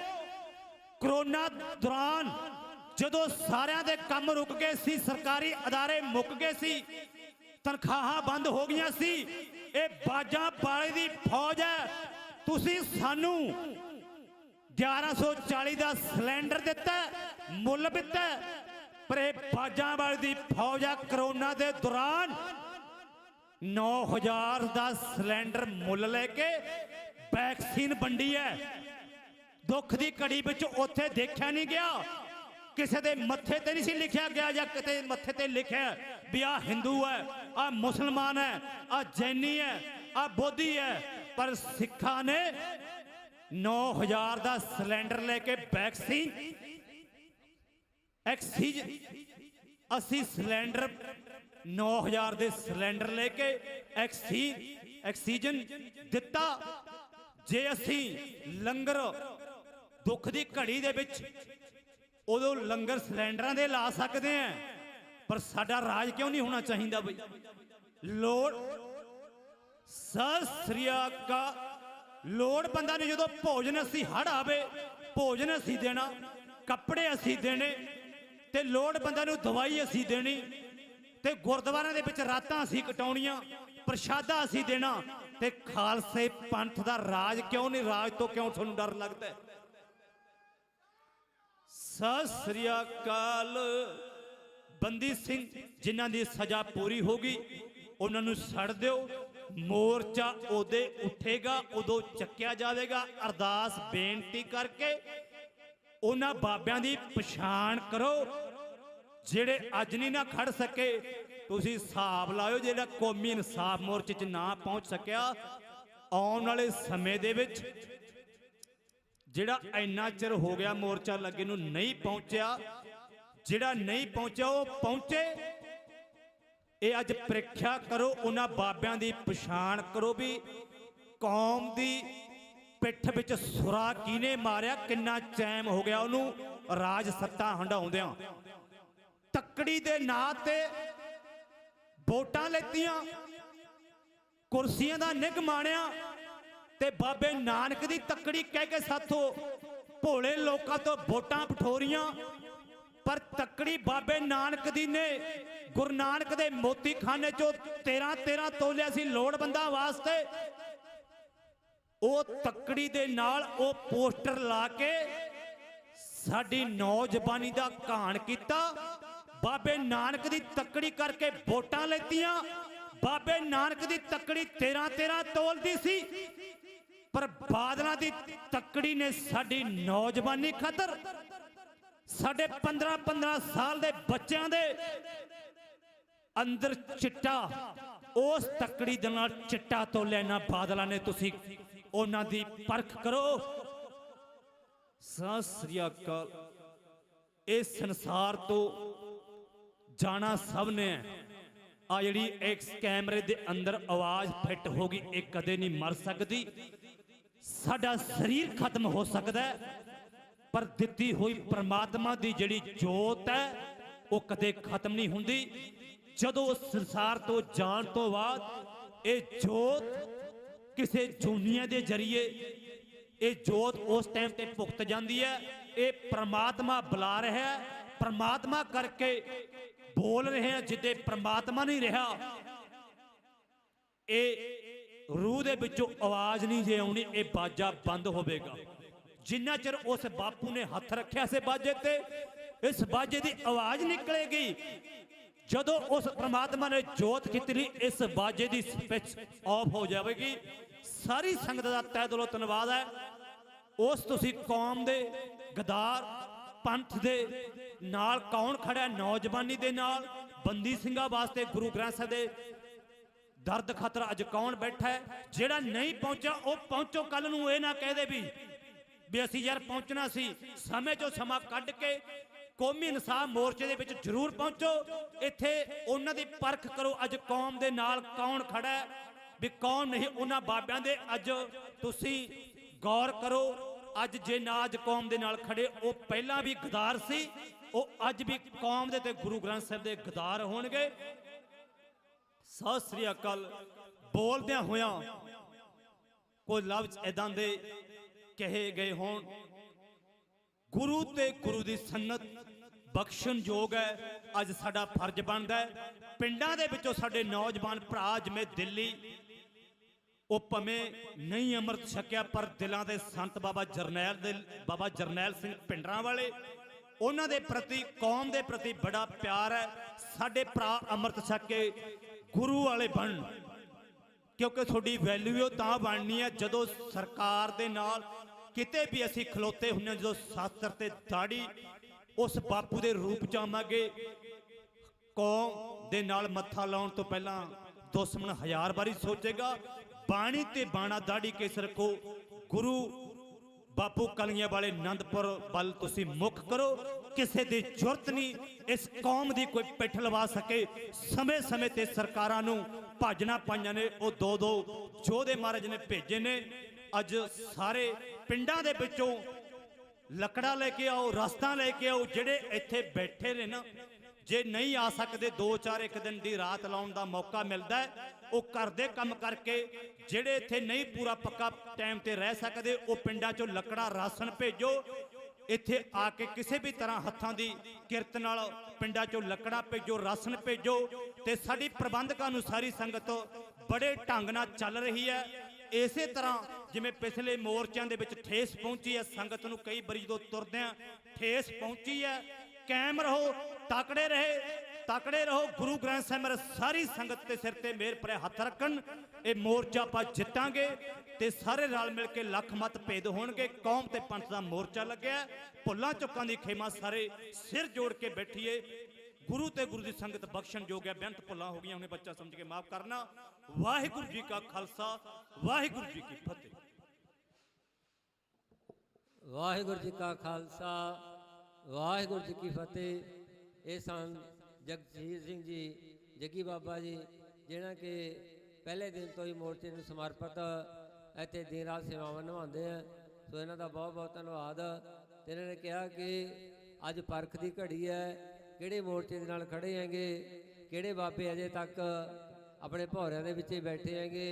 ਉਹਨਾਂ ਨੂੰ ਵੀ ਬੇਨਤੀ ਹੈ ਕਿ ਬਾਹਰ ਆਉਣ ਅਤੇ ਇਸ ਮੋਰਚੇ ਨੂੰ ਸਮਰਪਿਤ ਹੋਣ, ਕਿਉਂਕਿ ਧੰਨ ਧੰਨ ਸ੍ਰੀ ਗੁਰੂ ਗ੍ਰੰਥ ਸਾਹਿਬ ਮਹਾਰਾਜ ਅੱਗੇ ਅਰਦਾਸਾਂ ਕਰਕੇ ਆਪਾਂ ਜਿਹੜੇ ਡੇਰੇ ਬਣਾਏ ਹੈ ਤੇ ਸਾਰੀਆਂ ਵਸਤਾਂ ਆਪਾਂ ਗੁਰੂ ਸਾਹਿਬ ਅੱਗੇ ਅਰਦਾਸਾਂ ਕਰਕੇ ਲੈਂਦੇ ਆ।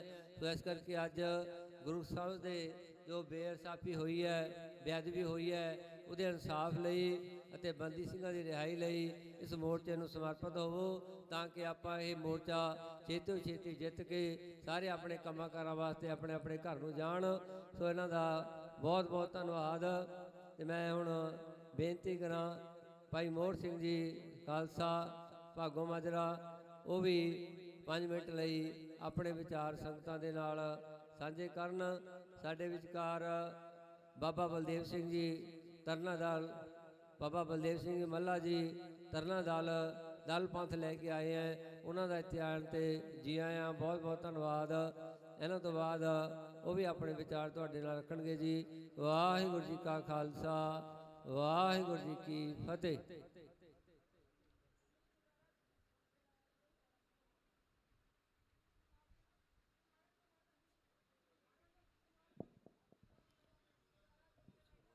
ਵਾਹਿਗੁਰੂ ਸਤਿਗੁਰੂ ਨਾਨਕ, ਵਾਹਿਗੁਰੂ ਵਾਹਿਗੁਰੂ ਸਤਨਾਮ ਵਾਹਿਗੁਰੂ। ਬੋਲੋ ਸਾਰੀ ਸੰਗਤ ਜੀ, ਨਾਮ ਜਪੋ ਸਤਨਾਮ ਵਾਹਿਗੁਰੂ। ਸਤਨਾਮ ਵਾਹਿਗੁਰੂ, ਸਤਨਾਮ ਵਾਹਿਗੁਰੂ, ਸਤਨਾਮ ਵਾਹਿਗੁਰੂ। ਧੰਨ ਧੰਨ ਗੁਰੂ ਗ੍ਰੰਥ ਸਾਹਿਬ ਜੀਓ। ਗੁਰੂ ਗ੍ਰੰਥ ਸਾਹਿਬ ਦੀ ਹਜ਼ੂਰੀ ਵਿੱਚ ਬੈਠੀ, ਚਰਨਾਂ ਵਿੱਚ ਬੈਠੀ ਸਾਰੀ ਸਾਧ ਸੰਗਤ ਜੀ, ਗੱਜ ਕੇ ਬੁਲਾਇਆ ਕਰੋ ਫਤਿਹ। ਸਾਰੇ ਰਲ ਮਿਲ ਕੇ ਫਤਿਹ ਤੇ ਦਾ ਜ਼ੋਰ ਅਸੀਂ ਰੱਖਣਾ ਹੀ ਰੱਖਣਾ। ਵਾਹਿਗੁਰੂ ਜੀ ਕਾ ਖਾਲਸਾ, ਵਾਹਿਗੁਰੂ ਜੀ ਕੀ ਫਤਿਹ। ਸਾਰਾ ਕੁਝ ਸੰਗਤ ਜੀ ਆਪ ਜਾਣੀ ਜਾਣ ਹੋ, ਕੋਈ ਬਹੁਤੀਆਂ ਗੱਲਾਂ ਕਰਨ ਦਾ ਇੱਥੇ ਜ਼ਿਆਦਾ ਫਾਇਦਾ ਨਹੀਂ ਹੈ। ਇਹ ਤਾਂ ਸਾਡੇ ਚਾਰੇ ਮੰਗਾਂ ਜਿਹੜੀਆਂ ਆਲਰੇਡੀ ਸਾਡੀਆਂ ਇਹ ਕੌਮੀ ਇਨਸਾਫ ਮੋਰਚੇ ਦੀਆਂ ਤੁਸੀਂ ਸਾਰੇ ਜਾਣਦੇ ਆ। ਹੁਣ ਜਿਹੜੀ ਮੈਂ ਗੱਲ ਕਰਦਾ ਵੀ ਜਿਹੜੀ ਸਰਕਾਰ ਦੀਆਂ ਚਾਲਾਂ ਇਹ ਵੀ ਜ਼ਿਆਦਾ ਭਖ ਗਈਆਂ। ਸਾਧ ਸੰਗਤ ਜੀ ਸਾਡੇ ਵਿੱਚ ਕਰੰਟ ਨਹੀਂ ਭਖਿਆ ਹੈ, ਅਸੀਂ ਸੰਗਤ ਸਵਾਰ ਕੇ ਹੁੰਗਾਰਾ ਨਹੀਂ ਭਰ ਰਹੀ ਹੈ। ਤੁਹਾਡੇ ਵਿੱਚ ਹੌਸਲਾ ਭਰਨਾ ਚਾਹੀਦਾ ਸੀ, ਇਹ ਉਲਟਾ ਸਰਕਾਰ ਦੇ ਵਿੱਚ ਭਰਿਆ ਜਾ ਰਿਹਾ। ਇਹ ਬਹੁਤ ਸੋਚਣ ਦੀ ਗੱਲ ਹੈ। ਹੁਣ ਸਰਕਾਰ ਸਾਡੇ ਪਿੱਛੇ ਇਹ ਮੋਰਚੇ ਦੇ ਪਈਏ ਕਹਿੰਦਾ ਅਸੀਂ ਚੁਕਾ ਦੇਵਾਂਗੇ, ਪਰ ਇਸ ਤਰ੍ਹਾਂ ਦੱਸੋ ਤੁਸੀਂ, ਜਿੱਥੇ ਤੁਹਾਡੇ ਸਿਰ ਤੇ ਹੱਥ ਗੁਰੂ ਗ੍ਰੰਥ ਸਾਹਿਬ ਜੀ ਦਾ ਹੋਵੇ ਉੱਥੇ ਸਰਕਾਰਾਂ ਕਿਆ ਸੋਚ ਸਕਦੀਆਂ ਵੀ ਅਸੀਂ ਇਸ ਮੋਰਚੇ ਨੂੰ ਇਸ ਤਰ੍ਹਾਂ ਹੀ ਕਰ ਲਵਾਂਗੇ ਤਾਰ ਪਿੱਡੋ?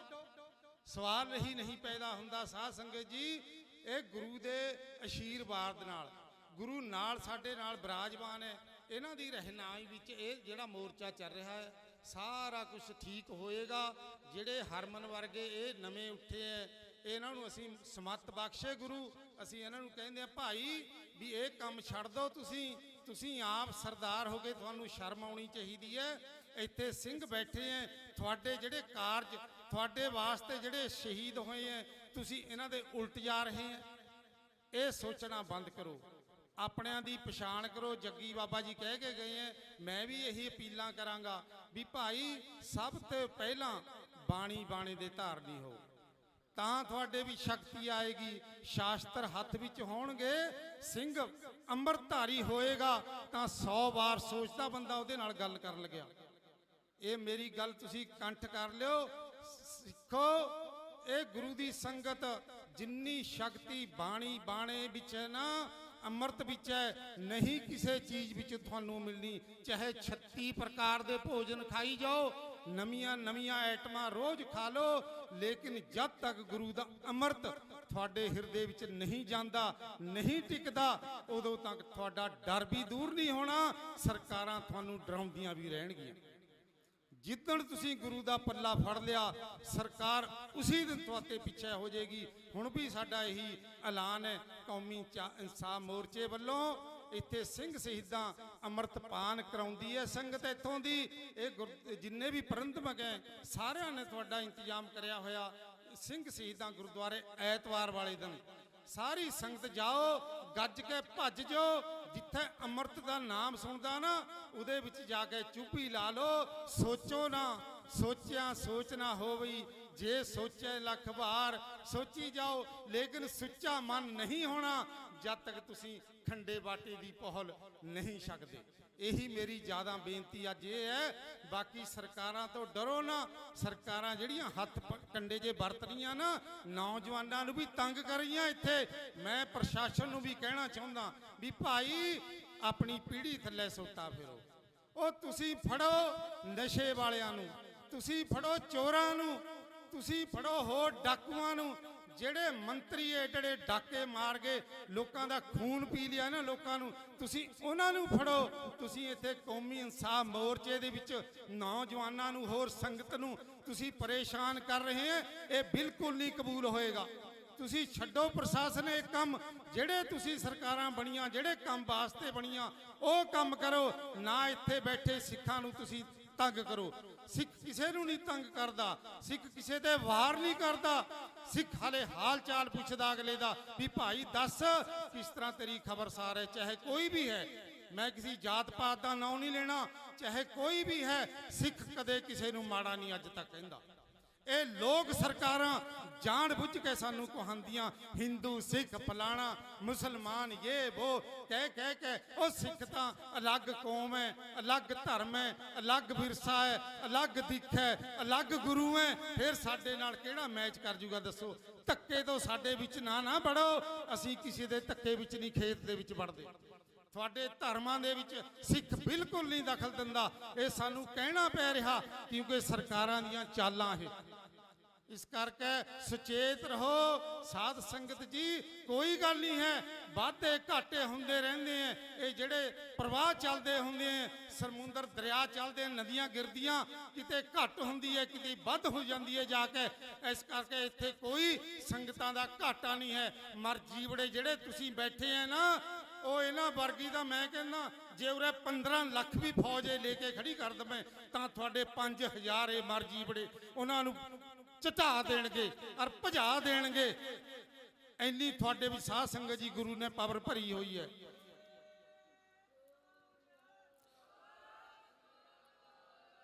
ਬਸ ਇਹੀ ਹੈ ਵੀ ਇੱਕ ਪੱਲਾ ਗੁਰੂ ਗੋਬਿੰਦ ਸਿੰਘ ਦਾ, ਗੁਰੂ ਗ੍ਰੰਥ ਸਾਹਿਬ ਦਾ ਖੰਡੇ ਬਾਟੇ ਨਾਲ ਲੱਗ ਕੇ ਫੜ ਲਓ। ਫਿਰ ਦੇਖੋ ਫਿਰ ਤੁਸੀਂ ਕਿਸ ਤਰ੍ਹਾਂ। ਅੱਜੇ ਮੰਜੀ ਸਾਹਿਬ ਤੋਂ ਕਥਾ ਆ ਰਹੀ ਸੀ ਵੀ ਇੰਨੀ ਸ਼ਕਤੀ ਹੈ ਅੰਮ੍ਰਿਤ ਦੇ ਵਿੱਚ ਵੀ ਜਿਸ ਤਰ੍ਹਾਂ ਮਰਗਾਬੀ ਪਾਣੀ ਤੇ ਨਹੀਂ ਘੁੰਮਦੀ ਹੁੰਦੀ, ਫਿਰ ਸਿੱਖ ਪਾਣੀ ਦੇ ਉੱਪਰ ਐ ਘੁੰਮੇਗਾ, ਕੋਈ ਉਹਨੂੰ ਰੁਕਾਵਟ ਨਹੀਂ ਹੋਏਗੀ। ਮਰਗਾਬੀ ਆਪਣੇ ਖੰਭ ਫੰਗ ਕਦੇ ਨਹੀਂ ਭੀਜਣ ਦਿੰਦੀ। ਤੁਸੀਂ ਦੇਖ ਲਿਓ ਇਹ ਖਿਤਾਬ ਅੱਜ ਮੰਜੀ ਸਾਹਿਬ ਤੇ ਸੁਣ ਲਿਓ ਵੀ ਇਹ ਕਿਹਾ ਵੀ ਫਿਰ ਦੱਸੋ ਤੁਸੀਂ ਕਿੰਨੀ ਸ਼ਕਤੀ ਹੈ। ਫਿਰ ਸਿੱਖ ਨੂੰ ਕਿਸ ਤਰ੍ਹਾਂ ਗੁਰੂ ਛੱਡ ਸਕਦਾ ਹੈ, ਡੁੱਬਣ ਦੇਗਾ? ਇਹ ਮੋਰਚਾ ਡੁੱਬ ਜਾਏਗਾ। ਸਵਾਲ ਨਹੀਂ ਪੈਦਾ ਹੁੰਦਾ। ਸਰਕਾਰਾਂ ਨੂੰ ਸੋਚਣਾ ਚਾਹੀਦਾ। ਉਹ ਬੈਠੋ ਤੁਸੀਂ ਏਸੀ ਵਾਲੇ ਕਮਰਿਆਂ 'ਚ ਬੈਠੇ ਐ, ਪਰ ਇੱਥੇ ਜਿਹੜੀ ਸੰਗਤ ਹੈ ਦੇਖੋ ਸੜਕ ਦੇ ਉੱਪਰ ਰੁਲ ਰਹੀ ਹੈ ਤੁਹਾਡੀਆਂ ਕਰਤੂਤਾਂ ਕਰਕੇ। ਅਸੀਂ ਇਹਨਾਂ ਨੂੰ ਵੋਟਾਂ ਪਾਈਆਂ ਸਾਧ ਸੰਗਤ ਜੀ, ਸਾਡੇ ਨਾਲੇ ਲਾਰੇ ਲੱਪੇ ਭਗਵੰਤ ਮਾਨ ਭਾਈ ਦੇਖ ਆ ਕੇ ਦੇਖ ਸੜਕ ਤੇ ਸੰਗਤ ਬੈਠੀ ਹੈ ਕਿਸ ਤਰ੍ਹਾਂ ਰੁਲ ਰਹੀ ਹੈ। ਤੂੰ ਆਵਾਜ਼ਾਂ ਮਾਰ ਕੇ ਕਹਿੰਦਾ ਸੀ ਜਦ ਵੋਟਾਂ ਦੀ ਲੋੜ ਸੀ ਨਾ, ਕਹਿੰਦਾ ਕਦੇ ਮੋਰਚਾ ਨਹੀਂ ਲੱਗੇਗਾ ਪੰਜਾਬ ਦੇ ਵਿੱਚ। ਸਾਧ ਸੰਗਤ ਜੀ ਵੀਡੀਓ ਕੱਢੋ ਇਹਨਾਂ ਦੀਆਂ, ਕਿਸ ਤਰ੍ਹਾਂ ਝੂਠ ਬੋਲ ਕੇ ਸਾਤੋਂ ਵੋਟਾਂ ਲਈਆਂ। ਹੁਣ ਸਾਡਾ ਕਿਆ ਕੰਮ ਹੈ ਦੱਸੋ ਸਿੱਖਾਂ ਦਾ? ਉਹ ਸਿੱਖਾਂ ਦੀ ਤਾਂ ਡਿਮਾਂਡ ਹੈ ਕੱਖ ਨਹੀਂ। ਇਹ ਤਾਂ ਸਰਕਾਰ ਐਵੇਂ ਵਧਾਈ ਜਾਂਦੀ ਹੈ, ਸਿੱਖਾਂ ਨੂੰ ਬਦਨਾਮ ਕਰਦੇ ਮਾਰਿਆਂ ਨੂੰ। ਕਿਆ ਮੰਗਾ ਸਿੱਖਾਂ ਦੀਆਂ? ਉਹ ਸਾਰਾ ਕੁਝ ਸਾਡੀਆਂ ਸਜ਼ਾਵਾਂ ਪੂਰੀਆਂ ਕਰ ਲਈਆਂ ਸਿੰਘਾਂ ਨੇ, ਫੇਰ ਵੀ ਤੁਸੀਂ ਨਹੀਂ ਛੱਡ ਰਹੇ। ਕਸੂਰ ਸਾਰਾ ਸਰਕਾਰਾਂ ਦਾ, ਬਿਲਕੁਲ ਟੋਟਲੀ ਕੋਈ ਸਿੱਖ ਦਾ ਕਸੂਰ ਨਹੀਂ ਹੈ। ਸਾਧ ਸੰਗਤ ਜੀ ਸੁਚੇਤ ਰਹੋ, ਬਸ ਤੁਹਾਡਾ ਇਹੀ ਯੋਗਦਾਨ ਮਿਲਦਾ ਰਹੇ। ਤੁਸੀਂ ਇੱਥੇ ਆਉਂਦੇ ਰਹੋ ਤੇ ਆਪਣੇ ਹੋਰ ਵੀ ਸੰਗੀ ਸਾਥੀਆਂ ਨੂੰ ਕਹੋ ਵੀ ਹੁਣ ਇੱਥੇ ਜ਼ਰੂਰਤ ਹੈ, ਬੈਠੋ, ਸਿਰ ਜੋੜ ਕੇ ਬੈਠਾਂਗੇ ਅਸੀਂ ਵੀ ਤੁਹਾਡੇ ਨਾਲ। ਸਰਕਾਰਾਂ ਨੂੰ ਵੀ ਕਹਾਂਗੇ, ਐ ਲਲਕਾਰ ਕੇ ਕੋਈ ਗੱਲ ਨਹੀਂ ਹੈ, ਕਿਉਂਕਿ ਸਿੱਖ ਤਾਂ ਡਰਦਾ ਹੀ ਨਹੀਂ ਹੈ। ਸਿੱਖ ਦੇ ਤਾਂ ਮਨ ਵਿੱਚੋਂ ਡਰੇ ਕੱਢਣਾ ਸੀ। ਅੰਮ੍ਰਿਤ ਕਿਉਂ ਪੀਂਦਾ ਸਿੱਖ? ਉਹ ਤਾਂ ਡਰ ਕੱਢ ਦੇਣਾ ਗੁਰੂ ਨੇ। ਜਿਹੜਾ ਡਰੇ ਨਾ ਇਹ ਸਾਰੀ ਉਹ ਮੌਤ ਹੈ ਸਮਝ ਲਓ। ਜਿਹੜੇ ਬੰਦੇ ਦੇ ਮਨ ਵਿੱਚ ਡਰ ਹੈ ਉਹ ਸਮਝ ਲਓ ਮੌਤ ਹੈ। ਜਦ ਫਿਰ ਗੁਰੂ ਦਾ ਅੰਮ੍ਰਿਤ ਤੁਹਾਡੇ ਅੰਦਰ ਚੱਲਿਆ ਜਾਣਾ, ਉਹ ਡਰ ਡੁਰ ਸਾਰਾ ਕੁਝ ਭੱਜ ਜਾਣਾ। ਫਿਰ ਗੁਰ ਦਿਖਲਾਈ ਮੋਰੀ ਜਹਾਂ ਮਿਰਤ ਬੜਤ ਹੈ ਚੋਰੀ। ਮੂੰਦ ਲੀਏ ਦਰਵਾਜ਼ੇ, ਫਿਰ ਇਹ ਗੱਲ ਕਰ ਦੇਣੀ ਹੈ ਗੁਰੂ ਨੇ, ਤੁਸੀਂ ਦਰਵਾਜ਼ੇ ਬੰਦ ਕਰ ਦੇਣੇ ਅੰਦਰ ਦੇ, ਫਿਰ ਤੁਹਾਡੇ ਅੰਦਰ ਅੰਮ੍ਰਿਤ ਚਲਿਆ ਜਾਣਾ। ਬਾਕੀ ਜਿਹੜੇ 5 ਕਕਾਰ ਹੈਗੇ ਹੋਰ ਕਾਮ ਕ੍ਰੋਧ ਲੋਭ ਮੋਹ ਸਾਰੇ ਭੱਜ ਗਏ। ਇਹ ਭਗਵੰਤ ਮਾਨ ਕੇ ਉਹਨਾਂ ਦੇ ਕਮਰਿਆਂ ਵਿੱਚ ਵੜ ਜਾਣਗੇ, ਉੱਥੇ ਵੜ ਜਾਣ, ਜਾ ਕੇ ਕੋਈ ਹਰਜ ਨਹੀਂ ਹੈ। ਪਰ ਤੁਸੀਂ ਅੰਮ੍ਰਿਤ ਦੀ ਦਾਤ ਸੰਗਤ ਜੀ ਜ਼ਰੂਰ ਛਕੋ, ਜ਼ਰੂਰ ਸਭ ਨੂੰ ਕਹੋ, ਹੋਰ ਵੀ ਕਿਸੇ ਨੂੰ ਕਹੋ, ਜਿੰਨੇ ਵੀ ਤੁਸੀਂ ਕਹਿ ਸਕਦੇ ਆ। ਵੱਧ ਤੇ ਵੱਧ ਐਤਵਾਰ ਵਾਲੇ ਦਿਨ ਸਿੰਘ ਸ਼ਹੀਦਾਂ ਗੁਰਦੁਆਰਾ ਸਾਹਿਬ ਦੇ ਵਿੱਚ ਸੇਵਾ ਹੁੰਦੀ ਹੈ, ਉੱਥੇ ਜਾ ਕੇ ਅੰਮ੍ਰਿਤ ਪਾਨ ਕਰੋ। ਫਿਰ ਇੱਥੇ ਆ ਕੇ ਸੰਗਤਾਂ ਨਾਲ ਸਿੰਘ ਸ਼ਹੀਦਾਂ ਜਿਹੜੇ ਬੈਠੇ ਆ, ਸਿੰਘ ਆਪਣੇ ਜਿਹੜੇ ਗੁਰੂ ਦੀਆਂ ਲਾਡਲੀਆਂ ਫੌਜਾਂ, ਉਹਨਾਂ ਦੇ ਨਾਲ ਆ ਕੇ ਬੈਠੋ। ਫਿਰ ਗੁਫ਼ਤਗੂ ਵੀ ਕਰੋ, ਆਪਣੇ ਸੁਝਾਅ ਵੀ ਦਿਓ। ਕੋਈ ਗੱਲ ਨਹੀਂ ਹੈ, ਇੱਥੇ ਨੌਜਵਾਨ ਹੈ, ਚਾਹੇ ਹੋਰ ਕੋਈ ਬੁੱਧੀਜੀਵੀ ਹੈ, ਚਾਹੇ ਕੋਈ ਪੜ੍ਹਿਆ ਲਿਖਿਆ ਹੋਰ ਵੀ ਬੱਚਾ ਹੈ, ਸਾਰਿਆਂ ਨੂੰ ਹੈ ਭਾਈ ਬੇਨਤੀ ਵੀ ਆਓ, ਚੰਗੇ ਸੁਝਾਅ ਦਿਓ। ਅਸੀਂ ਕਿਸ ਤਰ੍ਹਾਂ ਇੱਥੇ ਇਹਨਾਂ ਸਰਕਾਰਾਂ ਨਾਲ ਟੱਕਰ ਲਈਏ, ਕਿਉਂਕਿ ਸਰਕਾਰ ਬਹੁਤ ਖਤਰਨਾਕ ਹੈ। ਖਤਰਨਾਕ ਮੈਂ ਤਾਂ ਇਸ ਤਰ੍ਹਾਂ ਕਹਿ ਰਿਹਾ ਕਿਉਂਕਿ ਉਹਨਾਂ ਦੀ ਸੋਚ ਉਲਟੀ ਹੈ। ਭਾਈ ਸਿੱਖ ਕਦੇ ਨਹੀਂ ਗਲਤ ਸੋਚਦਾ, ਉਹਨਾਂ ਨੇ ਉਲਟ ਸੋਚਣਾ। ਉਹ ਉਲਟ ਸੋਚਣ ਵਾਲਾ ਸੱਚ ਝੂਠ ਕਿੱਥੇ ਮਿਲ ਜਾਏਗਾ? ਸੱਚ ਵਿੱਚ ਝੂਠ ਨਹੀਂ ਮਿਲੇਗਾ, ਝੂਠ ਤਾਂ ਲੱਗ ਹੀ ਰਹੇਗਾ। ਇਸ ਕਰਕੇ ਸਰਕਾਰਾਂ ਨੂੰ ਬੇਨਤੀ ਹੈ ਵੀ ਨਾ ਇੱਥੇ ਕਿਸੇ ਨੂੰ ਤੰਗ ਕਰਿਆ ਜਾਵੇ।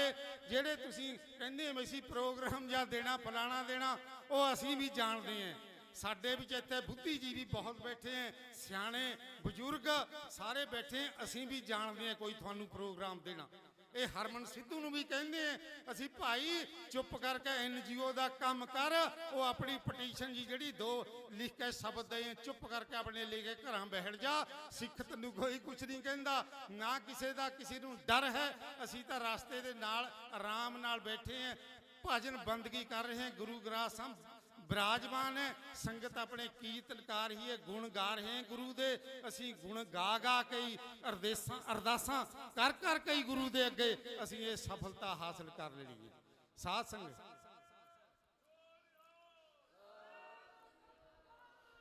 ਸਾਧ ਸੰਗਤ ਜੀ, ਸਭ ਤੋਂ ਵੱਡਾ ਸਾਡਾ ਹਥਿਆਰ ਜਿਹੜਾ ਹੈ ਸਿਰਫ ਅਰਦਾਸ ਹੈ ਗੁਰੂ ਦੇ ਅੱਗੇ। ਅਸੀਂ ਨਿਮਰਤਾ ਦੇ ਨਾਲ ਗੁਰੂ ਦੇ ਅੱਗੇ ਅਰਦਾਸ ਕਰਦੇ ਹਾਂ ਵੀ ਸਾਰੇ ਸਿੰਘਾਂ ਨੂੰ, ਸਾਡਿਆਂ ਨੂੰ, ਇਹਨਾਂ ਨੂੰ ਵਿਚਾਰਿਆਂ ਨੂੰ, ਹੋਰ ਵੀ ਜਿੰਨੇ ਵੀ ਹੈ ਅਸੀਂ ਤਾਂ ਸਾਰਿਆਂ ਦੀ ਅਰਦਾਸ ਕਰਦੇ ਹਾਂ। ਹੋਰ ਵੀ ਬਥੇਰੇ ਸਿੰਘ ਬੈਠੇ ਆ ਅੰਦਰ, ਸਾਰਿਆਂ ਦਾ ਹੀ ਦਰਦ ਹੈ, ਇਹਨਾਂ ਦਾ ਤਾਂ ਬਹੁਤ ਜ਼ਿਆਦਾ ਹੀ ਹੈ। ਹੋਰ ਵੀ ਜਿੰਨੇ ਵੀ ਸਾਡੇ ਸਿੱਖਾਂ ਦੇ ਮਸਲੇ ਹੈ, ਬੈਠ ਕੇ ਸਰਕਾਰ ਹੱਲ ਕਰ ਦੇਵੇ।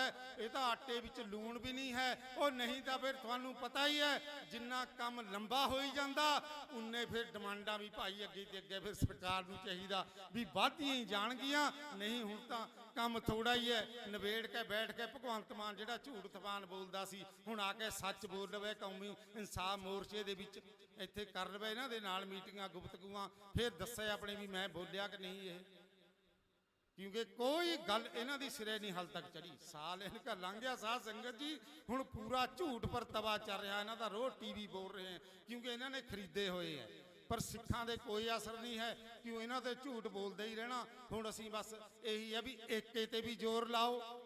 ਸਾਧ ਸੰਗਤ ਜੀ, ਕੋਈ ਛੋਟੀ ਮੋਟੀ ਕੋਈ ਹੋਰ ਤੁਹਾਡੇ ਕੋਈ ਲੰਬੜਦਾਰੀ ਕੋਈ ਲਈ ਹੋਈ ਹੈ ਕਿਸੇ ਨੇ, ਕਿਉਂਕਿ ਕੁਰਸੀਆਂ ਦੇ ਭੁੱਖੇ ਹੈ ਲੋਕ। ਇੱਥੇ ਆਉਣੇ ਦੇ ਤਾਂ ਹੀ ਡਰਦੇ ਹੈ ਵੀ ਜਿਹੜਾ ਸਾਡਾ ਮਾੜਾ ਜਿਹਾ ਨਾਮ ਹੈ, ਜਿਹੜੀ ਸੰਸਥਾ ਜੀ ਕੋਈ ਬਣੀ ਹੋਈ ਹੈ, ਵੀ ਉਹ ਸਾਤੋਂ ਖੁਸ਼ ਨਾ ਜਾਵੇ। ਉਹ ਲੋਕੋ ਸਾਧ ਸੰਗਤ ਜੀ, ਉਹ ਗੁਰੂ ਤੁਹਾਡਾ ਬੈਠਿਆ ਤੁਹਾਡੇ ਕੋਲ ਹੈ, ਤੁਸੀਂ ਤਾਂ ਗੁਰੂ ਦੇ ਕੋਲ ਆਣਾ ਹੈ। ਵੀ ਲਾ ਕੇ ਸਾਰਿਆਂ ਨੂੰ ਹੁਣ ਖਤਮ ਕਰ ਦਿਓ ਆਪਣੀਆਂ ਛੋਟੀਆਂ ਮੋਟੀਆਂ ਇਹ ਜਿੰਨੀਆਂ ਵੀ ਜਥੇਬੰਦੀਆਂ ਜੀ ਹੈ। ਮੇਰੀ ਅਪੀਲ ਹੈ ਸਾਰੀ ਸੰਗਤ ਨੂੰ, ਹੋਰ ਵੀ ਕਹੋ ਜੇ ਕੋਈ ਇਹੋ ਜਿਹਾ ਬੰਦਾ, ਉਹਨੂੰ ਕਹੇ ਭਾਈ ਆ ਜਾ ਇੱਥੇ ਗ੍ਰੰਥ ਸਾਹਿਬ ਦੇ ਵਿੱਚ ਕੌਮੀ ਇਨਸਾਫ ਮੋਰਚਾ ਗੁਰੂ ਦੀ ਹਜ਼ੂਰੀ ਵਿੱਚ ਲੱਗਿਆ ਹੋਇਆ, ਆ ਕੇ ਇੱਥੇ ਯੋਗਦਾਨ ਪਾ, ਕੋਈ ਚੰਗੀ ਗੱਲ ਕਰ। ਵਾਹਿਗੁਰੂ ਜੀ ਕਾ ਖਾਲਸਾ, ਵਾਹਿਗੁਰੂ ਜੀ ਕੀ ਫਤਿਹ।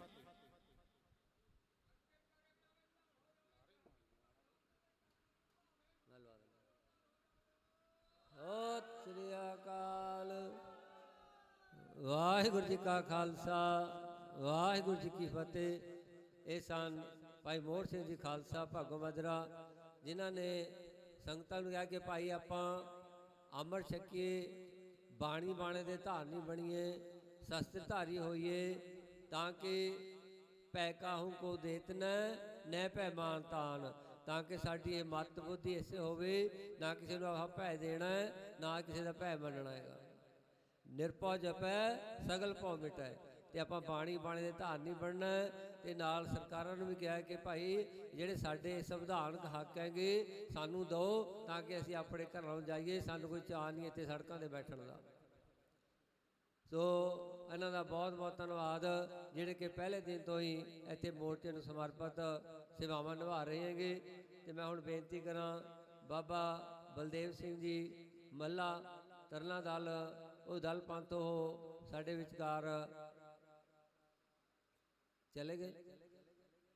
ਤੇ ਮੈਂ ਹੁਣ ਬੇਨਤੀ ਕਰਾਂ ਭਾਈ ਅਜੀਤ ਸਿੰਘ ਜੀ ਰਾਜਸਥਾਨ ਤੋਂ, ਉਹ ਆਪ ਜੀ ਨੂੰ ਕਵਿਤਾਵਾਂ ਦੁਆਰਾ ਨਿਹਾਲ ਕਰਨਗੇ।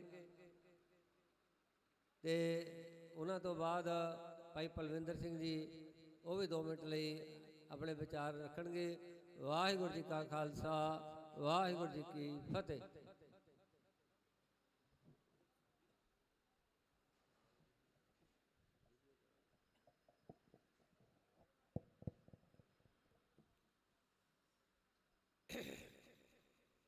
ਕਿਸੇ ਕਵੀ ਨੇ ਲਿਖਿਆ ਹੈ, ਆਪਾਂ ਵਾਲਾ ਵਕਤ ਨਿਭਾ ਲੈਂਦੇ ਆ ਤੇ ਫਿਰ ਪਛਤਾਉਂਦੇ ਆ। ਕਹਿੰਦੇ ਨੇ ਉਹ ਵੇਲਾ ਮੁੜ ਕੇ ਨਹੀਂ ਮਿਲਦਾ, ਜੋ ਵੇਲਾ ਹੱਥੋਂ ਗਵਾਚ ਗਿਆ, ਉਹ ਜੋਬਨ ਮੁੜ ਕੇ ਨਹੀਂ ਮਿਲਦਾ, ਜੋ ਜੋਬਨ ਪੱਤਰਾ ਵਾਚ ਗਿਆ, ਪਾਣੀ ਦਰਿਆਵਾਂ ਦੇ ਇੱਕ ਵਾਰ ਜੋ ਵਹਿ ਗਏ ਨੇ, ਮੁੜ ਕੇ ਪਤਨਾ ਤੇ ਆਉਂਦੇ ਨਹੀਂ, ਗਲਦਾਨੇ ਕਹਿ ਗਏ ਨੇ। ਆਖੀ ਸਿੱਖ ਕੌਮ ਆਪਣੇ ਹੱਥਾਂ ਚੋਂ ਟਾਈਮ ਗਵਾ ਰਹੀ ਹੈ। ਅਸੀਂ ਪ੍ਰਚਾਰਕਾਂ ਵੱਲੋਂ, ਸਟੇਜ ਸੈਕਟਰੀਆਂ ਵੱਲੋਂ ਬਾਰ-ਬਾਰ ਅਖਵਾਉਣੇ ਵੀ ਕਿਉਂ ਨਹੀਂ ਆਉਂਦੇ। ਦੁੱਧ ਪੀਂਦੇ ਮਜਨੂਆਂ ਦੀ ਪਰਖ ਉਦੋਂ ਹੁੰਦੀ ਹੈ ਜਦੋਂ ਜਾਨ ਤੇ ਬਣੇ। ਬਾਬਾ ਜੱਗੀ ਜੀ ਕਹਿ ਗਏ ਸੀ ਉਹ ਸੰਤਾਂ ਦੇ ਬਾਰੇ, ਪਰ ਮੈਂ ਇੱਕ ਗੱਲ ਕਹਿਣਾ ਹੈ, ਜਿਹੜੀ ਪਤੰਗੇ ਆ ਨਾ ਸ਼ਮਾ ਤੇ ਭੱਜ ਕੇ ਆ ਜਾਂਦੇ, ਉਹਨਾਂ ਨੂੰ ਸੱਦਣਾ ਨਹੀਂ ਪੈਂਦਾ। ਪਰ ਅੱਜ ਸਾਨੂੰ ਪਤੰਗਿਆਂ ਨੂੰ, ਸਿੱਖ ਕੌਮ ਨੂੰ ਪਤੰਗੇ ਕਿਹਾ ਹੈ ਤੇ ਪਤੰਗਿਆਂ ਨੂੰ ਸੱਦਣਾ ਪੈਂਦਾ ਹੈ। ਕਿਸੇ ਨੂੰ ਭੇਜਿਆ ਕਿਸੇ ਨੇ, ਪਤੰਗੇ ਨੇ, ਜਾਂ ਪਤਾ ਕਰਕੇ ਆ ਸ਼ਮਾ ਬਲਦੀ ਆ ਕਿਸੇ ਜਗ੍ਹਾ ਤੇ, ਕਹਿੰਦਾ ਪਤਾ ਕਰਕੇ ਆਉਣਾ ਏ। ਉਹ ਪਤਾ ਕਰਕੇ ਆ ਗਿਆ, ਦੱਸਿਆ ਆਣ ਕੇ, ਉਹਨੂੰ ਉਹਨਾਂ ਨੇ ਪਤਾ ਕੀ ਕਿਹਾ, ਉਹ ਤੂੰ ਪਤੰਗਾ ਨੀਗਾ, ਤੂੰ ਪਤੰਗਾ ਨਹੀਂ, ਤੂੰ ਨਕਲੀ ਆ। ਕਿਉਂ ਨਕਲੀ ਆ? ਉਹ ਪਤੰਗਾ ਤੇ ਸ਼ਮਾ ਨੂੰ ਵੇਖ ਲੈ ਤੇ ਉੱਥੋਂ ਦੂਰ ਜਾਂਦਾ ਹੀ ਨਹੀਂ, ਸੜ ਕੇ ਹੀ ਵਾਪਸ ਆਉਂਦਾ। ਤੂੰ ਦੱਸਣਾ ਹੈ ਤੂੰ ਪਤੰਗਾ ਨਹੀਂ, ਕੋਈ ਨਕਲੀ ਆ ਤੂੰ। ਇਹ ਜਿਹੜੇ ਟਾਰਾਂ ਮਾਰਦੇ ਆ ਨਾ ਕਾਰਾਂ ਤੇ ਬਹਿ ਕੇ, ਸੰਤ ਬਹੁਤ ਕੁਝ ਕਰਦੇ ਆ, ਬੜੀ ਦੁਨੀਆ ਨੂੰ ਵਗਲਾ ਕੇ ਆਪਣੇ ਕੋਲ ਲੈ ਆਉਂਦੇ ਆ। ਬਾਹਰਲੇ ਮੁਲਕਾਂ 'ਚ ਜਦੋਂ ਜਾਂਦੇ ਆ ਨਾ, ਉੱਥੋਂ NRI ਜਦੋਂ ਆਉਂਦੇ ਆ, ਉਹ ਹਰਮੰਦਰ ਸਾਹਿਬ ਨਹੀਂ ਜਾਂਦੇ, ਸਿੱਧਾ ਉਹਨਾਂ ਕੋਲ ਜਾਂਦੇ ਆ। ਕਹਿੰਦੇ ਸਾਡੇ ਕੋਲ ਆਇਓ ਪਹਿਲੋਂ ਤੁਸੀਂ। ਮੈਂ ਕਈ ਵੇਖੇ ਆ, ਪਰ ਇਹ ਪਰਖ ਜਿਹੜੀ ਆ, ਹੁਣ ਇੱਥੇ ਕਿਹੜਾ ਆਇਆ ਕੋਈ, ਇਹ ਬਾਹਰਲੇ ਮੁਲਕਾਂ 'ਚ ਫੱਟ ਛੱਟਿਆ ਜਾਂਦੇ ਆ। ਇੱਥੇ ਕਿਸੇ ਨੂੰ ਪ੍ਰੋਗਰਾਮ ਨਾ ਮਿਲਦਾ ਹੋਵੇ ਕਿਸੇ ਦਾ, ਵੱਡੇ ਸੰਤ ਦਾ, ਤੇ ਬਾਹਰੋਂ NRI ਕਹਿ ਦੇਵੇ ਕੋਈ, ਇਹਨਾਂ ਨੂੰ ਦੇ ਦਿਓ, ਉਸੇ ਵੇਲੇ ਦੇ ਦੇਣਗੇ। ਫਿਰ ਸਾਰੇ ਕੈਂਸਲ ਕਰ ਦੇਣਗੇ ਪ੍ਰੋਗਰਾਮ। ਪਰ ਇੱਥੇ ਕੋਈ ਨਹੀਂ ਆਉਂਦਾ। ਮੈਂ ਕਹਿ ਕੇ ਹਟਿਆ ਨਾ, ਜੋ ਵੇਲਾ ਹੱਥੋਂ ਗਵਾਚ ਗਿਆ ਉਹ ਵੇਲਾ ਮੁੜ ਕੇ ਨਹੀਂ ਮਿਲਦਾ। ਜੋ ਜੋਬਨ ਪੱਤਰਾ ਆਵਾਜ਼ ਗਿਆ, ਜਵਾਨੀ ਵੇਖਰੀ ਚਲੇ ਗਈ, ਉਹ ਵੀ ਮੁੜ ਕੇ ਨਹੀਂ ਮਿਲਣੀ। ਪਾਣੀ ਦਰਿਆਵਾਂ ਦੇ ਜਿਹੜੇ ਇੱਕ ਵਾਰੀ ਟੱਟ ਥੱਲੇ ਲੰਘ ਜਾਣ, ਮੁੜ ਕੇ ਨਹੀਂ ਆਉਂਦੇ ਕਦੀ ਵੀ। ਉਹ ਵੇਲਾ ਸੰਭਾਲ ਲਓ ਜੇ ਸੰਭਾਲਿਆ ਜਾਂਦਾ ਤੁਹਾਡੇ ਕੋਲੋਂ। ਤੇ ਕਿਤੇ ਸਰਕਾਰਾਂ ਨੂੰ ਇਹ ਮੌਕਾ ਨਾ ਮਿਲ ਜਾਵੇ ਸਾਨੂੰ, ਸਾਡੀ ਇਹ ਮਤਲਬ ਫੇਲ ਕਰਨ ਦਾ। ਇਹ ਫੇਲ ਨਹੀਂ ਹੁੰਦਾ। ਮੈਂ ਇੱਕ ਗੱਲ ਕਰਨ ਲੱਗਾ ਹੈ ਕਰੈਕਟਰ ਦੀ, ਹਰੀ ਸਿੰਘ ਨਲੂਏ ਦੀ, ਜਿਹੜੀ ਇਹਨਾਂ ਬੰਦੀਆਂ ਦੇ ਨਾਲ ਹੀ ਆਊਗੀ। ਹਰੀ ਸਿੰਘ ਨਲੂਆ ਜਮਰੌਦ ਦੇ ਵਿੱਚ ਬੈਠਾ ਹੈ। ਇੱਕ ਬਾਨੋ ਨਾਮ ਦੀ ਲੜਕੀ ਆ, ਮੁਸਲਮਾਨੀ ਪਠਾਣੀ, ਉਹਨੇ ਕਟਾਰ ਪਹਿਨੀ ਹੋਈ, ਅਸੀਂ ਗਾਤਰਾ ਕਹਿੰਦੇ, ਸ੍ਰੀ ਸਾਹਿਬ ਕਹਿੰਦੇ, ਉਹ ਕਟਾਰ ਕਹਿੰਦੇ ਆ। ਆਪਣੇ ਸੱਥੀ ਨੂੰ ਧਾਕਾ ਦੇ ਕੇ ਪਹਾੜਾਂ ਦੇ ਵਿੱਚੋਂ, ਖੁੰਦਰਾਂ ਦੇ ਵਿੱਚੋਂ ਆ ਗਈ, ਮੈਂ ਹਰੀ ਸਿੰਘ ਜਰਨੈਲ ਨੂੰ ਮਿਲ ਕੇ ਆਉਣਾ ਹੈ। ਉਹ ਕਹਿੰਦਾ ਨਹੀਂ, ਉਹ ਬਗਾਨੀ ਕੌਮ ਆ, ਨਹੀਂ ਮਿਲਣਾ ਉਹਨੂੰ। ਕਹਿੰਦੀ ਨਹੀਂ, ਮੈਂ ਮਿਲ ਕੇ ਆਉਣਾ ਉਹਨੂੰ। ਜਦੋਂ ਆਣ ਕੇ ਬਾਹਰ ਤੰਬੂ ਦੇ ਵਿੱਚ ਖਲੋਤੀ ਨਾ, ਆਣ ਕੇ ਜਦੋਂ ਸਿੰਘ ਬਰਛੇ ਲੈ ਕੇ ਖਲੋਤੇ ਹੋਏ ਸੀ, ਉਹਨਾਂ ਨੂੰ ਆਣ ਕੇ ਕਹਿੰਦੀ ਮੈਂ ਤੁਹਾਡੇ ਜਥੇਦਾਰ ਨੂੰ ਮਿਲਣਾ ਚਾਹੁੰਦੀ ਆ। ਉਹ ਕਹਿੰਦੇ ਤੇਰਾ ਨਾਮ ਕੀ ਆ? ਬਾਨੋ। ਜਾ ਕੇ ਹਰੀ ਸਿੰਘ ਨਲੂਏ ਨੂੰ ਅੰਦਰ ਦੱਸਿਆ ਤੰਬੂ ਦੇ ਵਿੱਚ ਵੀ ਇੱਕ ਬਾਨੋ ਨਾਮ ਦੀ ਲੜਕੀ ਆਈ ਹੈ, ਜਵਾਨ, ਕਹਿੰਦੀ ਮੈਂ ਜਥੇਦਾਰ ਨੂੰ ਮਿਲਣਾ ਹੈ, ਤੇ ਕਹਿੰਦੇ ਉਹਨੂੰ ਭੇਜ ਦਿਓ ਅੰਦਰ। ਜਦੋਂ ਅੰਦਰ ਆਈ ਤੇ 3 ਸਵਾਲ ਕੀਤੇ ਉਹਨੇ। ਕਿਹੜੇ? ਕਹਿੰਦੇ ਤੁਸੀਂ ਇਹ ਜਗ੍ਹਾ ਕਿਉਂ ਰੋਕੀ, ਰਸਤਾ ਕਿਉਂ ਰੋਕਿਆ? ਚੋਰ ਮਾਰੀ ਜਿਹਨੂੰ ਕਹਿੰਦੇ ਸੀ। ਜਦੋਂ ਲੋਕ ਅਬਦਾਲੀ, ਅਹਿਮਦ ਸ਼ਾਹ ਦੁਰਾਨੀ ਉਧਰ ਦੀ ਆਉਂਦੇ ਹੁੰਦੇ ਸੀ, ਉਹ ਹਰੀ ਸਿੰਘ ਜਰਨੈਲ ਨੇ ਰੋਕੀ ਸੀ, ਤੇ ਅੱਜ ਤੱਕ ਉਧਰ ਦੀ ਕੋਈ ਲੰਘ ਕੇ ਨਹੀਂ ਆਇਆ। ਕਹਿੰਦੇ ਹਰੀ ਸਿੰਘ ਨੇ ਜਵਾਬ ਦਿੱਤਾ, ਜਦੋਂ ਆਪਣੇ ਖਤਰਾ ਹੋਵੇ ਘਰ ਦੇ ਨੂੰ ਤੇ ਰਾਹ ਦੇ ਵਿੱਚ ਰੋਕਣਾ ਪੈਂਦਾ ਸਾਨੂੰ ਜਾ ਕੇ। ਫਿਰ ਕਹਿੰਦੀ ਆ ਤੁਸੀਂ ਲੜਾਈ ਕਿਉਂ ਕਰਦੇ ਜੇ? ਉਹ ਕਹਿੰਦੇ ਅਸੀਂ ਲੜਾਈ ਨਹੀਂ ਕਰਦੇ, ਅਸੀਂ ਮਜ਼ਲੂਮਾਂ ਦੀ ਖਾਤਰ ਲੜਾਈ ਕਰਦੇ ਆਂ, ਅਸੀਂ ਕਦੀ ਜ਼ਮੀਨਾਂ ਦੇ ਵਾਸਤੇ, ਜਾਇਦਾਦ ਵਾਸਤੇ, ਘਰਾਂ ਵਾਸਤੇ ਨਹੀਂ ਕਰਦੇ। ਅਸੀਂ ਮਜ਼ਲੂਮਾਂ ਦੇ ਵਾਸਤੇ ਕਰਦੇ ਆ, ਮਜ਼ਲੂਮਾਂ ਦੀ ਰਾਖੀ ਕਰਦੇ ਅਸੀਂ। ਫਿਰ ਕਹਿੰਦੇ ਤੁਹਾਡੀ ਜਿੱਤ ਕਿਉਂ ਹੁੰਦੀ ਆ? ਕਹਿੰਦੇ ਅਸੀਂ ਸੱਚਾਈ ਤੇ ਚੱਲਦੇ ਆ, ਤੁਹਾਡੀ ਤਾਂ ਜਿੱਤ ਹੁੰਦੀ ਆ। ਸਾਨੂੰ ਗੁਰੂ ਗੋਬਿੰਦ ਸਿੰਘ ਨੇ ਮੱਤ ਦਿੱਤੀ ਹੋਈ ਆ ਕਿਸੇ ਤੇ ਨਜਾਇਜ਼ ਨਹੀਂ ਕਰਨੀ। ਤੇ ਕਹਿੰਦੀ ਆ ਜਿਹੜੀ ਗੱਲ ਉਹਨੇ ਕਹਿਣੀ ਸੀ ਉਹ ਧਿਆਨ ਨਾਲ ਸਰਵਣ ਕਰਿਓ ਤੁਸੀਂ।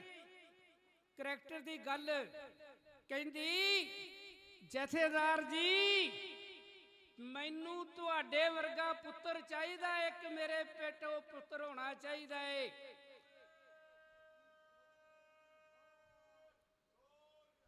ਸਤਿ ਸ੍ਰੀ ਅਕਾਲ।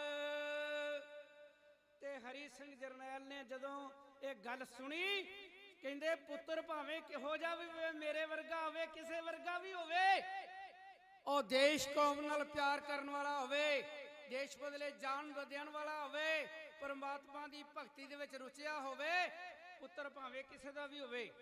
ਫਿਰ ਉਹਨੇ ਕਹਿਤਾ ਨਹੀਂ ਮੈਨੂੰ ਤੁਹਾਡੇ ਵਰਗਾ ਪੁੱਤਰ ਚਾਹੀਦਾ ਹੈ। ਫਿਰ ਵੀ ਉਹਨਾਂ ਜਵਾਬ ਦਿੱਤਾ। ਤੀਸਰੀ ਵਾਰੀ ਜਦੋਂ ਆਖਿਆ, ਕਮਾਲ ਕਰ ਦਿੱਤੀ ਉਹਨੇ। ਕਹਿੰਦੀ ਮੈਂ ਸਿੱਧਾ ਕਹਿਣੀ ਚਾਹੁੰਦੀ ਆ, ਜਥੇਦਾਰ ਜੀ ਮੇਰੇ ਨਾਲ ਨਿਕਾਹ ਕਰੋ। ਨਿਕਾਹ ਸਮਝਦੇ ਸੀ ਵਿਆਹ ਕਹਿੰਦੇ ਆ, ਤੇ ਉਹ ਨਿਕਾਹ ਕਹਿੰਦੇ ਆ। ਜਥੇਦਾਰ ਨੂੰ ਚੜ ਗਿਆ ਗੁੱਸਾ ਤੇ ਅੱਖਾਂ ਕਰ ਲੀਆਂ ਲਾਲ ਤੇ ਕਹਿੰਦਾ ਬਾਨੋ ਤੂੰ ਮੈਨੂੰ ਸਿੱਖੀ ਤੋਂ ਡੇਗਣ ਆਈ ਐ, ਚਲੇ ਜਾ ਇੱਥੋਂ, ਹੋਰ ਕਿਸੇ ਕੋਲ ਜਾ।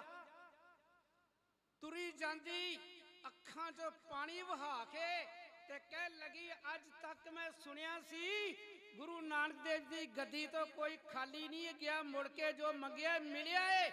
ਕਹਿੰਦੇ ਇਹ ਸਭ ਝੂਠ ਹੈ, ਗੌਰ ਕਰਨਾ ਥੋੜਾ ਜਿਹਾ। ਮੇਨਾ ਮਾਰਿਆ, ਕਹਿੰਦੀ ਇਹ ਸਭ ਝੂਠ ਹੈ, ਕੁਛ ਨਹੀਂ ਮਿਲਦਾ ਇੱਥੇ। ਫਿਰ ਜਥੇਦਾਰ ਨੇ ਆਵਾਜ਼ ਮਾਰ ਲਈ, ਕਹਿੰਦੇ ਵਾਪਸ ਆ ਬਾਨੋ। ਤੇ ਸਿੰਘਾਂ ਨੂੰ ਆਵਾਜ਼ ਦਿੱਤੀ, ਉਹ ਸਿੰਘੋ ਨਾਲ ਦੇ ਤੰਬੂ ਦੇ ਵਿੱਚੋਂ ਦਿਸ਼ਾਲਾ ਲਿਆਓ ਵਧੀਆ ਕੱਢ ਕੇ। ਅੱਜ ਕੱਲ ਛਾਲ ਕਹਿੰਦੇ, ਉਦੋਂ ਦਿਸ਼ਾਲਾ ਕਹਿੰਦੇ ਸੀ। ਛਾਲ ਲਿਆਂਦਾ ਕੱਢ ਕੇ ਤੇ ਹਰੀ ਸਿੰਘ ਜਰਨੈਲ ਨੇ ਕੀ ਕੀਤਾ, ਬਾਨੋ ਦੇ ਸਿਰ ਤੇ ਦੇ ਦਿੱਤਾ ਤੇ ਪੈਰਾਂ ਤੇ ਟੇਕ ਦਿੱਤਾ ਮੱਥਾ ਤੇ ਕਹਿਣ ਲੱਗਾ ਲੈ ਬਾਨੋ ਅੱਜ ਤੋਂ ਮੈਂ ਤੇਰਾ ਧਰਮ ਦਾ ਪੁੱਤਰ ਬਣਿਆ। ਐ ਤਸੱਲੀਆਂ ਕਰਾਤੀਆਂ, ਕਾਮ ਵਾਸ਼ਨਾ ਨੂੰ ਠੰਡਿਆ ਕਰਕੇ ਸੀਤਲ ਬਣਾ ਦਿੱਤਾ, ਠੰਡ ਪਾ ਦਿੱਤੀ। ਤੇ ਬਾਨੋ ਫਿਰ ਜਾਣ ਲੱਗੀ, ਕਹਿਣ ਲੱਗੀ ਅੱਜ ਮੈਂ ਫਖਰ ਨਾਲ ਕਹਿ ਸਕਦੀ ਆ ਸਿੱਖ ਕੌਮ ਦਾ ਜਰਨੈਲ ਮੇਰਾ ਪੁੱਤਰ ਆ, ਐਡਾ ਵੱਡਾ ਜਰਨੈਲ। ਓਏ ਅੱਜ ਕੱਲ ਦੇ ਜਵਾਨੋ ਤੁਸੀਂ ਕਰੈਕਟਰ ਬਣਾਓ ਆਪਣਾ। ਕਰੈਕਟਰ ਤੇ ਹੀ ਗੁਰੂ ਗੋਬਿੰਦ ਸਿੰਘ ਨੇ ਸਾਨੂੰ ਦੱਸਿਆ ਹੈ। ਜਦੋਂ ਕਲਗੀਧਰ ਪਾਤਸ਼ਾਹ ਦੇ ਵੇਖ ਕੇ ਰਾਣੀ ਆਈ ਕਹਿੰਦੀ ਤੁਸੀਂ ਵੀ ਜਵਾਨ ਜੇ, ਮੈਂ ਵੀ ਜਵਾਨ ਆ, ਮੈਨੂੰ ਤੁਹਾਡੇ ਵਰਗਾ ਪੁੱਤਰ ਚਾਹੀਦਾ ਹੈ। ਗੁਰੂ ਗੋਬਿੰਦ ਸਿੰਘ ਨੇ ਕੀ ਕੀਤਾ, ਕਹਿੰਦਾ ਰਾਣੀ ਮੇਰੇ ਵਰਗਾ ਪੁੱਤਰ ਮਾਤਾ ਗੁਜਰੀ ਪੈਦਾ ਕਰ ਸਕਦੀ, ਹੋਰ ਕੋਈ ਨਹੀਂ ਪੈਦਾ ਕਰ ਸਕਦੀ। ਤੂੰ ਅੱਜ ਤੋਂ ਬਾਅਦ ਮੈਨੂੰ ਆਪਣਾ ਪੁੱਤਰ ਸਮਝ ਲਾ। ਕੀ ਹੋਇਆ, ਕਿਸੇ ਨੇ ਲਿਖਿਆ ਹੈ, ਕਹਿੰਦਾ ਛਾਵਾਂ ਦਰਖਤਾਂ ਦੀਆਂ ਅਸੀਂ ਬਹੁਤ ਵੇਖੀਆਂ ਨੇ, ਕਦੀ ਬੋੜ ਵਰਗੀ ਮਿੱਠੀ ਛਾਂ ਨਹੀਂ। ਕਹਿੰਦਾ ਵਰਲਡ ਦੇ ਵਿੱਚ ਬੜੇ ਬੜੇ ਸ਼ਹਿਰ ਵੇਖੇ, ਹਰਮੰਦਰ ਵਰਗੀ ਕਦੀ ਵੀ ਕੋਈ ਥਾਂ ਨਹੀਂ। ਮਾਵਾਂ ਦੁਨੀਆ ਤੇ ਵੇਖੀਆਂ ਬਹੁਤ ਜ਼ਿਆਦਾ, ਤੇ ਮਾਤਾ ਗੁਜਰੀ ਵਰਗੀ ਕੋਈ ਮਾਂ ਨਹੀਂ। ਇਹ ਕਰੀ ਜਕਾਰਾ ਛੱਡ ਦਿਓ। ਮਾਵਾਂ ਦੁਨੀਆ ਤੇ ਵੇਖੀਆਂ ਬਹੁਤ ਜ਼ਿਆਦਾ, ਤੇ ਮਾਤਾ ਗੁਜਰੀ ਵਰਗੀ ਕੋਈ ਛਾਂ ਨਹੀਂ, ਮਾਂ ਨਹੀਂ। ਜਗਤ ਦੇ ਵਿੱਚ, ਸੰਸਾਰ ਦੇ ਵਿੱਚ ਸ਼ਹਿਰ ਬਹੁਤ ਵੇਖੇ, ਤੇ ਹਰਮੰਦਰ ਸਾਹਿਬ ਵਰਗੀ ਕੋਈ ਥਾਂ ਨਹੀਂ। ਆਓ ਆਪਾਂ ਕਰੈਕਟਰ ਬਣਾਈਏ, ਆਪਣਾ ਧਰਮ ਦੀ ਰਾਖੀ ਕਰੀਏ।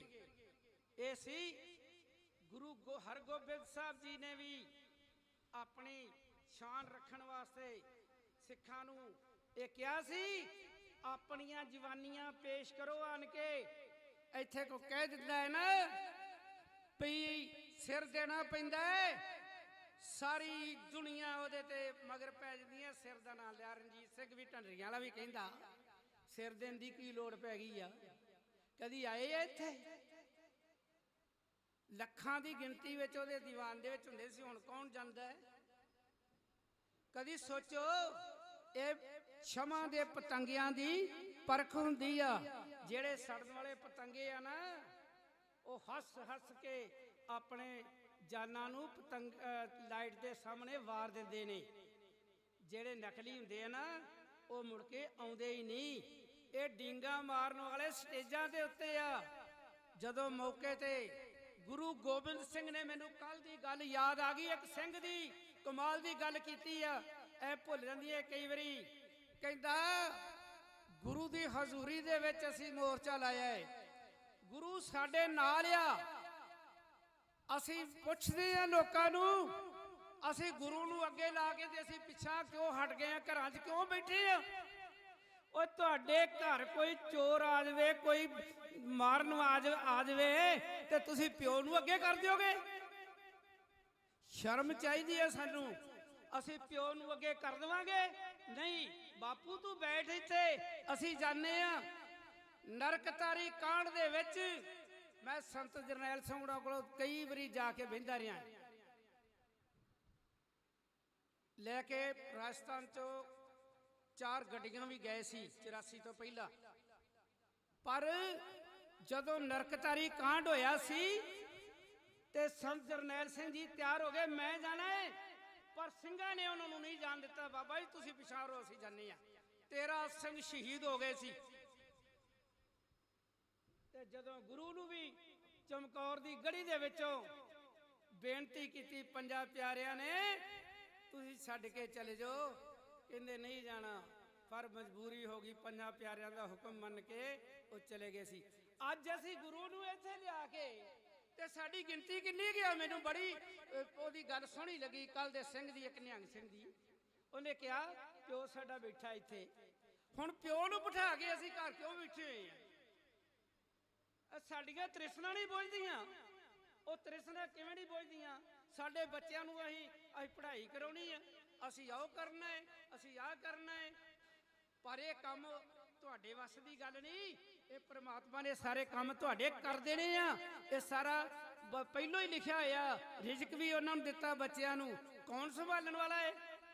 ਉਡੇ ਉਡ ਆਵੇ ਸੈ ਕੋਸਾ, ਤਿਸ ਪਾਛੇ ਬਚਰੇ ਛਰਿਆ, ਤੈਨ ਕਵਨ ਖਿਲਾਵੇ ਕਵਨ ਜਗਾਵੇ, ਮਨ ਮੈਂ ਸਿਮਰਨ ਕਰਿਆ। ਸਭ ਨਿਧਾਨ ਦਸ ਅਸ਼ਦਾਨ ਠਾਕਰ ਕਰ ਤਲ ਧਰਿਆ, ਜਨ ਨਾਨਕ ਬਲ ਬਲ ਸਦ ਬਲ ਜਾਈਏ, ਤੇਰਾ ਅੰਤ ਨਾ ਪਾਰਾ ਵਰਿਆ। ਬਾਣੀ ਵੀ ਬਹੁਤ ਜ਼ਰੂਰੀ ਸਾਨੂੰ ਕਰਨੀ ਚਾਹੀਦੀ। ਮੇਰਾ ਦਿਲ ਕਰਦਾ ਸੀ ਅੱਜ ਥੋੜੀ ਜਿਹੀ ਕਥਾ ਕਰੀਏ, ਲੇਕਿਨ ਨਹੀਂ, ਟਾਈਮ ਨਹੀਂ।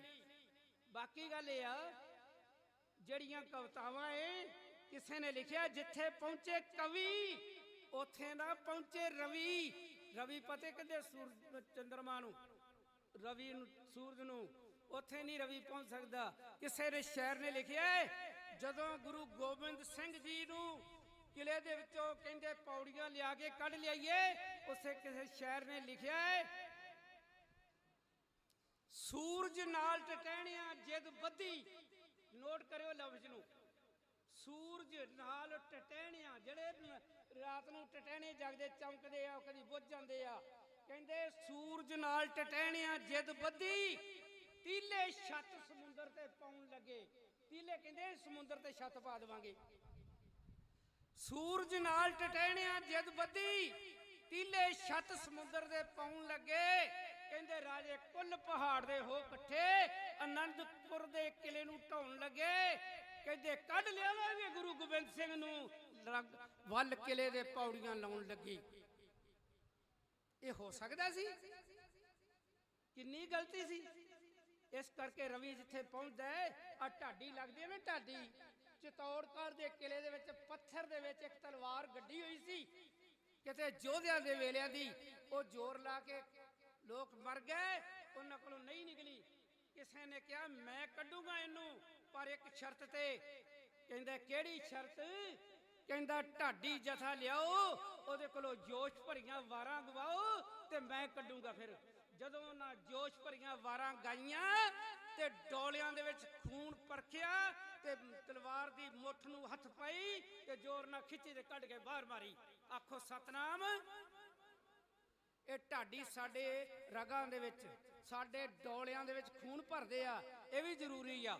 ਤੇ ਉਹ ਕਵਿਤਾ ਵੀ ਜ਼ਰੂਰੀ ਆ ਤੇ ਬਾਣੀ ਵੀ ਬਹੁਤ ਜ਼ਰੂਰੀ ਆ। ਗੁਰੂ ਗੋਬਿੰਦ ਸਿੰਘ ਜੀ ਦੇ ਸਿੱਖ ਰਹਿਤ ਵੀ ਰੱਖਣ ਤੇ ਬਾਣੀ ਵੀ ਪੜਨ। ਨਿਹੰਗਾਂ ਸਿੰਘਾਂ ਨੂੰ ਪਤਾ ਹੈ ਬਾਣੀ ਬਾਣਾ ਪੰਖ ਪਛਾਣ, ਸਿੰਘ ਗੁਰੂ ਦਾ ਪੰਖੀ ਜਾਣ। ਜਿਹੜਾ ਰਹਿਤ ਰੱਖ ਕੇ ਬਾਣੀ ਨਹੀਂ ਪੜਦਾ, ਰਹਿਤ ਵੀ ਨਹੀਂ ਰੱਖਦਾ, ਉਹ ਸਿੱਖ ਨਹੀਂ। ਗੁਰੂ ਗੋਬਿੰਦ ਸਿੰਘ ਨੇ ਕਿਹਾ ਰਹਿਤ ਪਿਆਰੀ ਮੁਝ ਕੋ, ਸਿੱਖ ਪਿਆਰਾ ਨਹੀਂ। ਰਹਿਤ ਬਿਨਾ ਨਾ ਸਿੱਖ ਕਹਾਵੇ, ਰਹਿਤ ਬਿਨਾ ਡਰ ਟੋਟਾ ਖਾਵੇ। ਤਾਂ ਤੇ ਰਹਿਤ ਦ੍ਰਿੜ ਕਰ ਰਹੇ, ਰਹਿਤ ਨੂੰ ਦ੍ਰਿੜ ਕਰੋ। ਕਿਸੇ ਨੇ ਪੁੱਛਿਆ ਸੀ ਕਿਸੇ ਜਗ੍ਹਾ ਤੇ ਪੰਡਾਲ ਲੱਗਾ ਆ ਤੇ ਕਹਿਣ ਲੱਗੇ ਕਿਹੜਾ ਕਕਾਰ ਜ਼ਰੂਰੀ ਆ ਪਾਉਣਾ। ਕਿਸੇ ਨੇ ਕਿਹਾ ਕਿਰਪਾਨ ਜ਼ਰੂਰੀ ਆ, ਕਿਸੇ ਨੇ ਕਿਹਾ ਕੰਘਾ ਜ਼ਰੂਰੀ ਆ, ਕਿਸੇ ਨੇ ਕਿਹਾ ਕਸ਼ਹਿਰਾ ਜ਼ਰੂਰੀ ਆ। ਲੇਕਿਨ ਨਹੀਂ, ਫਿਰ ਮੈਂ ਹੱਥ ਖੜਾ ਕੀਤਾ ਰਾਜਸਥਾਨ ਦੇ ਵਿੱਚ। ਉਹ ਮੈਂ ਕਿਹਾ 5 ਕਕਾਰ ਬਹੁਤ ਜ਼ਰੂਰੀ, ਇੱਕ ਵੀ ਉਹਦੇ ਚੋਂ ਮਾਫ ਨਹੀਂ ਕਰਦਾ ਗੁਰੂ ਗੋਬਿੰਦ ਸਿੰਘ। ਬਹੁਤ ਜ਼ਰੂਰੀ ਆ 5 ਕਕਾਰ। ਜੇ ਇਹਨਾਂ ਨੂੰ ਵਿਸਰ ਗਿਆ ਤੇ ਸਮਝ ਲਓ ਦੂਸਰੇ ਵੀ ਵਿਸਰ ਜਾਊਗਾ। ਨਾ ਬਾਣੀ ਵਿਸਰੋ, ਨਾ ਕਕਾਰਾਂ ਨੂੰ ਵਿਸਰੋ। ਅੰਮ੍ਰਿਤ ਵੇਲਾ ਸੰਭਾਲੋ, ਗੁਰਸਿੱਖ ਬਣੋ, ਤੁਹਾਡੀ ਗੁਰੂ ਬੋੜੀ ਕਰੂਗਾ। ਤੇ ਅਸੀਂ ਜਦੋਂ ਦਿਲੋਂ ਅਰਦਾਸ ਕਰਾਂਗੇ, ਅਰਦਾਸ मंजूर करता है खुदा जब दिल से होती है, बड़ी मुश्किल है ये, बड़ी मुश्किल से होती है। ਅਰਦਾਸ ਦਿਲੋਂ ਕਰਨੀ, ਹਿਰਦੇ ਵਿੱਚੋਂ। ਜੋ ਹਿਰਦੇ ਦੇ ਵਿੱਚੋਂ ਗੱਲ ਨਿਕਲਦੀ ਆ ਹਿਰਦੇ 'ਚ ਜਾ ਕੇ ਵੱਜੂਗੀ। ਮੈਂ ਬੇਨਤੀ ਕਰਾਂ, ਕਿਸੇ ਦੀ ਸਿਫਤ ਨਹੀਂ ਕਰਦਾ, ਮੈਂ ਪਿਆਰ ਵੇਖ ਲੈਣਾ ਹੈ। ਬਾਬਾ ਜੱਗੀ ਦੇ ਅੰਦਰੋਂ ਜਿੰਨਾ ਵੀ ਇੱਥੇ ਬੋਲ ਕੇ ਗਿਆ, ਅੰਦਰੋਂ ਦਿਲੋਂ ਪਿਆਰ ਬੋਲਿਆ ਗੁਰੂ ਗੋਬਿੰਦ ਸਿੰਘ ਦਾ। ਉਹ ਬਾਹਰੋਂ ਨਹੀਂ ਬੋਲਿਆ। ਆਪਾਂ ਸਾਰੇ ਅੰਦਰੋਂ ਬੋਲਿਆ ਕਰੀਏ, ਬਾਹਰੋਂ ਨਾ ਬੋਲਿਆ ਕਰੀਏ। ਗੱਲ ਉਹ ਕਰਿਆ ਕਰੀਏ ਜਿਹੜੀ ਨਿਭਾ ਦਈਏ। 3 ਤਰੀਕ ਦਾ ਦਾਸ ਆਇਆ ਰਾਜਸਥਾਨ 'ਚੋਂ, ਮਹਾਰਾਜ ਦੀ ਕਿਰਪਾ ਹੈ। ਕਈ ਵਾਰੀ ਗੌਰਮੈਂਟ ਨੇ ਅਰੈਸਟ ਕੀਤਾ, ਬੇੜੀਆਂ ਲਾਈਆਂ। ਮਹਾਰਾਜ ਦੀ ਕਿਰਪਾ ਨਾਲ ਅੰਡੋਲ ਰਹੇ ਆ। ਆਓ ਜ਼ਿਆਦਾ ਸਮਾਂ ਨਾ ਲਵਾਂ, ਇੱਥੇ ਮੈਂ ਸਮਾਪਤੀ ਕਰਾਂਗਾ। ਭੁੱਲਾਂ ਚੁੱਕਾਂ ਦੀ ਮਾਫੀ ਦੇਣੀ। ਕਵਿਤਾ ਹੋਰ ਬੋਲਣੀ ਸੀ ਲੇਕਿਨ ਅੱਜ ਕਵਿਤਾ ਨਹੀਂ ਬੋਲੀ, ਸਮਾਪਤੀ ਕਰਨ ਲੱਗਾ। ਹਾਂਜੀ, ਮੈਂ ਇੱਕ ਆਪ ਜੀ ਨੂੰ, ਜਿਹੜਾ ਇੱਕ ਬੱਚਾ ਨਿੱਘਾ ਜਿਹਾ ਆਪਣੇ ਆਪ ਨੂੰ ਸਿਲੰਡਰ ਕਰ ਦਿੱਤਾ ਗੁਰੂ ਦੇ ਅੱਗੇ, ਆਪ ਜੀ ਨੂੰ ਪਤਾ ਲੱਗਦਾ ਹੋਊਗਾ ਕਿਹਨੇ ਕੀਤਾ ਸੀ। ਆਨੰਦਪੁਰ ਸਾਹਿਬ ਦੇ ਵਿੱਚ ਦੀਵਾਨ ਲੱਗਾ ਹੋਇਆ ਹੈ। ਗੁਰੂ ਜੀ ਬਿਰਾਜਮਾਨ ਹਨ ਤੇ ਪਿਸ਼ੌਰ ਤੋਂ ਸੰਗਤ ਆਈ ਆ। ਉਹਨਾਂ ਦੇ ਨਾਲ ਇੱਕ ਛੋਟਾ ਜਿਹਾ ਬੱਚਾ ਹੈ ਜਿਹਦਾ ਨਾਲ ਜੋਗਾ ਸਿੰਘ ਹੈ। ਕਈਆਂ ਨੇ ਸੁਣਿਆ ਹੋਊਗਾ। ਜੋਗਾ ਸਿੰਘ ਦੀ ਸੁਖਣਾ ਲਾਉਣ ਵਾਸਤੇ ਆਏ ਆ ਤੇ ਸੰਗਤ ਦੇ ਨਾਲ ਆਏ ਆ। ਸ਼ੁਰੂ ਕਰਦਾ ਮੈਂ ਕਵਿਤਾ, ਪਿਆਰ ਦੇ ਨਾਲ ਉਹਦਾ ਹੈਡਿੰਗ ਬਣਾਉਣਾ ਹੈ। ਕਹਿੰਦੇ ਵਿੱਚ ਆਨੰਦ ਦੇ ਆਨੰਦਪੁਰ ਬੈਠੇ, ਧਿਆਨ ਨਾਲ ਸਰਵਣ ਕਰਿਓ। ਵਿੱਚ ਆਪ ਅੱਖਾਂ ਮੀਟ ਕੇ ਵੇਖੋ ਤੇ ਆਨੰਦਪੁਰ ਚ ਪਹੁੰਚ ਜੋਗੇ। ਵਿੱਚ ਆਨੰਦ ਦੇ ਆਨੰਦਪੁਰ ਬੈਠੇ, ਗੱਦੀ ਉੱਤੇ ਸਤਿਗੁਰ ਬੈਠੇ। ਵਸਤ ਪ੍ਰੇਮ ਕੀ ਲੱਗੀ ਸੀ ਸਸਤੀ, ਪੈ ਮਸਤਾਨੇ ਲੁੱਟਣ ਮਸਤੀ। ਖੁੱਲਾ ਸਾਕੀ ਦਾ ਮੈਂ ਖਾਨਾ, ਜੋ ਹੋਵੇ ਪੀ ਹੋ ਜਾਵੇ دیਵਾਨਾ, ਜੋ ਪੀਵੇ ਹੋ ਜਾਏ دیਵਾਨਾ। ਆਸਾ ਦੀ ਬਾਤ ਚੱਲ ਰਹੀ। ਕਹਿੰਦੇ ਦੂਰੋਂ ਸੰਗਤ ਆਉਂਦੀ ਪਈ ਏ, ਦੂਰੋਂ ਸਾਜ ਵਜਾਉਂਦੀ ਪਈ ਏ। ਰਾਜੇ ਢੋਏ ਢੋਏ ਰੋ ਰੋ ਢੋ ਢੋ ਰੋਏ ਆਖਣ, ਮਾੜੇ ਬੰਦੇ ਰੋ ਰੋ ਆਖਣ। ਹਮਰੀ ਕਰੋ ਹੱਥ ਦੇ ਰੱਛਾ, ਪੂਰਨ ਹੋਏ ਚਿੱਤ ਕੀ ਇੱਛਾ। तब चरणों में रहे हमारा, अपना जान करो प्रतिपारा। हमरे दुष्ट सवे तुम कहावो, आप दे मोहे बचावो। सुखी बसे मोरो परवारा, सेवक सिख सवे करतारा। कुछ पछारो संगत आई, नाल अपने जोगा सिंह लियाई।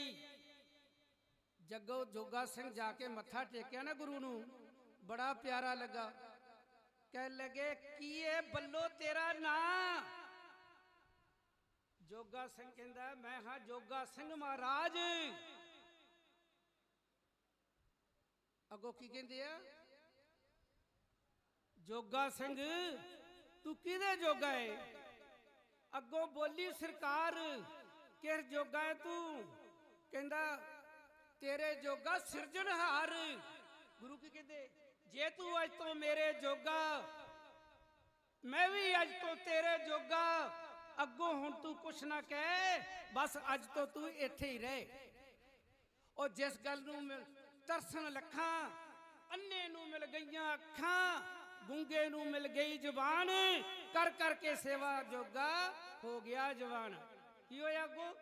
ਜਦੋਂ ਜਵਾਨ ਆ ਗਿਆ, ਪਹਿਲੋਂ ਮਾਤਾ ਨੂੰ ਕਹਿਣ ਲੱਗੇ ਪੁੱਤਰ ਚੱਲੀਏ ਆਪਾਂ, ਤੇ ਜੋਗੇ ਨੇ ਜਵਾਬ ਦਿੱਤਾ, ਕਹਿੰਦਾ ਇਹ ਗੱਲ ਸਤਿਗੁਰੂ ਨੂੰ ਕਹਿ ਲੋ, ਜੇ ਕਰ ਦਿੰਦੇ ਛੁੱਟੀ ਤਾਂ ਲੈ ਲੋ, ਨਹੀਂ ਤੇ ਦਰਦ ਵਸੋੜਾ ਸਹਿ ਲੋ, ਮੈਂ ਤੇ ਸੇਵਾ ਕਰਨੀ ਹੈ, ਕਵੀ ਨੇ ਹਾਲਤ ਵਰਨੀ ਹੈ, ਮੈਂ ਤੇ ਗੁਰੂ ਦੀ ਸੇਵਾ ਕਰਨੀ ਆ, ਤੁਸੀਂ ਜਾਓ। ਉਹ ਚਲੇ ਗਏ। ਫਿਰ ਜਵਾਨ ਹੋ ਗਿਆ ਸੇਵਾ ਕਰ ਕਰਕੇ। ਤੇ ਕਹਿੰਦੇ ਕੀ ਹੋਇਆ? ਇੱਕ ਪਿਛੌਰੋਂ ਆਈ ਚਿੱਠੀ, ਚਿੱਠੀ ਪੜ੍ਹ ਕੇ ਸਤਿਗੁਰੂ ਉੱਠੀ, ਕਹਿੰਦੇ ਜੋਗੇ ਤੂੰ ਘਰ ਨੂੰ ਜਾ, ਤੇਰਾ ਚੰਨ ਆ ਗਿਆ ਵਿਆਹ। ਜੋਗਾ ਬੋਲਿਆ ਆਲੀ ਜਾ, ਮੈਂ ਨਹੀਂ ਪਾਉਣਾ ਗਲ ਵਿੱਚ ਫਾ, ਇੰਦਰ ਦਾ ਮੈਨੂੰ ਰਾਜ ਵੀ ਮਿਲ ਜਾਏ, ਤ੍ਰੈ ਲੋਕੀ ਦਾ ਤਾਜ ਵੀ ਮਿਲ ਜਾਏ, ਪੱਖੇ ਮੈਨੂੰ ਝੱਲੇ ਪਾਉਣ, ਹੂਰਾ ਮੇਰੇ ਗਿਰਦੇ ਭਾਉਣ, ਕਾਰੂ ਦਾ ਮਿਲ ਜਾਏ ਖਜ਼ਾਨਾ, ਚਰਨ ਧੂੜ ਦਾ ਮੈਂ ਦੀਵਾਨਾ, ਸੇਵਾ ਤੇਰੀ ਛੱਡ ਨਹੀਂ ਸਕਦਾ, ਅੱਖਾਂ ਉੱਥੇ ਗੱਡ ਨਹੀਂ ਸਕਦਾ। ਜਵਾਬ ਦੇਤਾ, ਕਹਿੰਦਾ ਮੈਂ ਨਹੀਂ ਜਾਣਾ ਵਿਆਹ ਕਰਾਉਣ ਵਾਸਤੇ, ਸੱਚੇ ਪਾਤਸ਼ਾਹ ਤੇਰੀ ਸੇਵਾ ਨਹੀਂ ਛੱਡ ਸਕਦਾ, ਮੈਂ ਤੇਰੇ ਕੋਲੋਂ ਲਾਂਭੇ ਨਹੀਂ ਹੋ ਸਕਦਾ, ਅਸੀਂ ਗੁਰੂ ਨੂੰ ਇੱਥੇ ਬਿਠਾ ਕੇ ਤੇ ਲਾਂਭੇ ਬੈਠੇ। ਉਹ ਨਿੱਕਾ ਜਿਹਾ ਬੱਚਾ ਕਹਿ ਰਿਹਾ ਸੇਵਾ ਤੇਰੀ ਛੱਡ ਨਹੀਂ ਸਕਦਾ, ਅੱਖਾਂ ਉੱਥੇ ਗੱਡ ਨਹੀਂ ਸਕਦਾ। ਗੁਰੂ ਨੇ ਕਹਿਤਾ ਇਹ ਤੇ ਹੁਣ ਅਲਾਮਾ ਮਿਲੂਗਾ ਮੈਨੂੰ ਉੱਥੋਂ, ਇਹਦੇ ਮਾਲਕਾਂ ਵੱਲੋਂ, ਪਿਤਾ ਵੱਲੋਂ, ਜਿਹੜੇ ਸੁਖਣਾ ਸਿੱਖੀ ਲਿਆ ਸੀ, ਇਸ ਸੁਖਣਾ ਲਾਉਣ ਆਏ ਸੀ, ਉਹ ਇੱਥੇ ਰਹਿ ਗਿਆ। ਹੁਣ ਵਿਆਹ ਕਰਨ ਨੂੰ ਨਹੀਂ ਜਾਂਦਾ।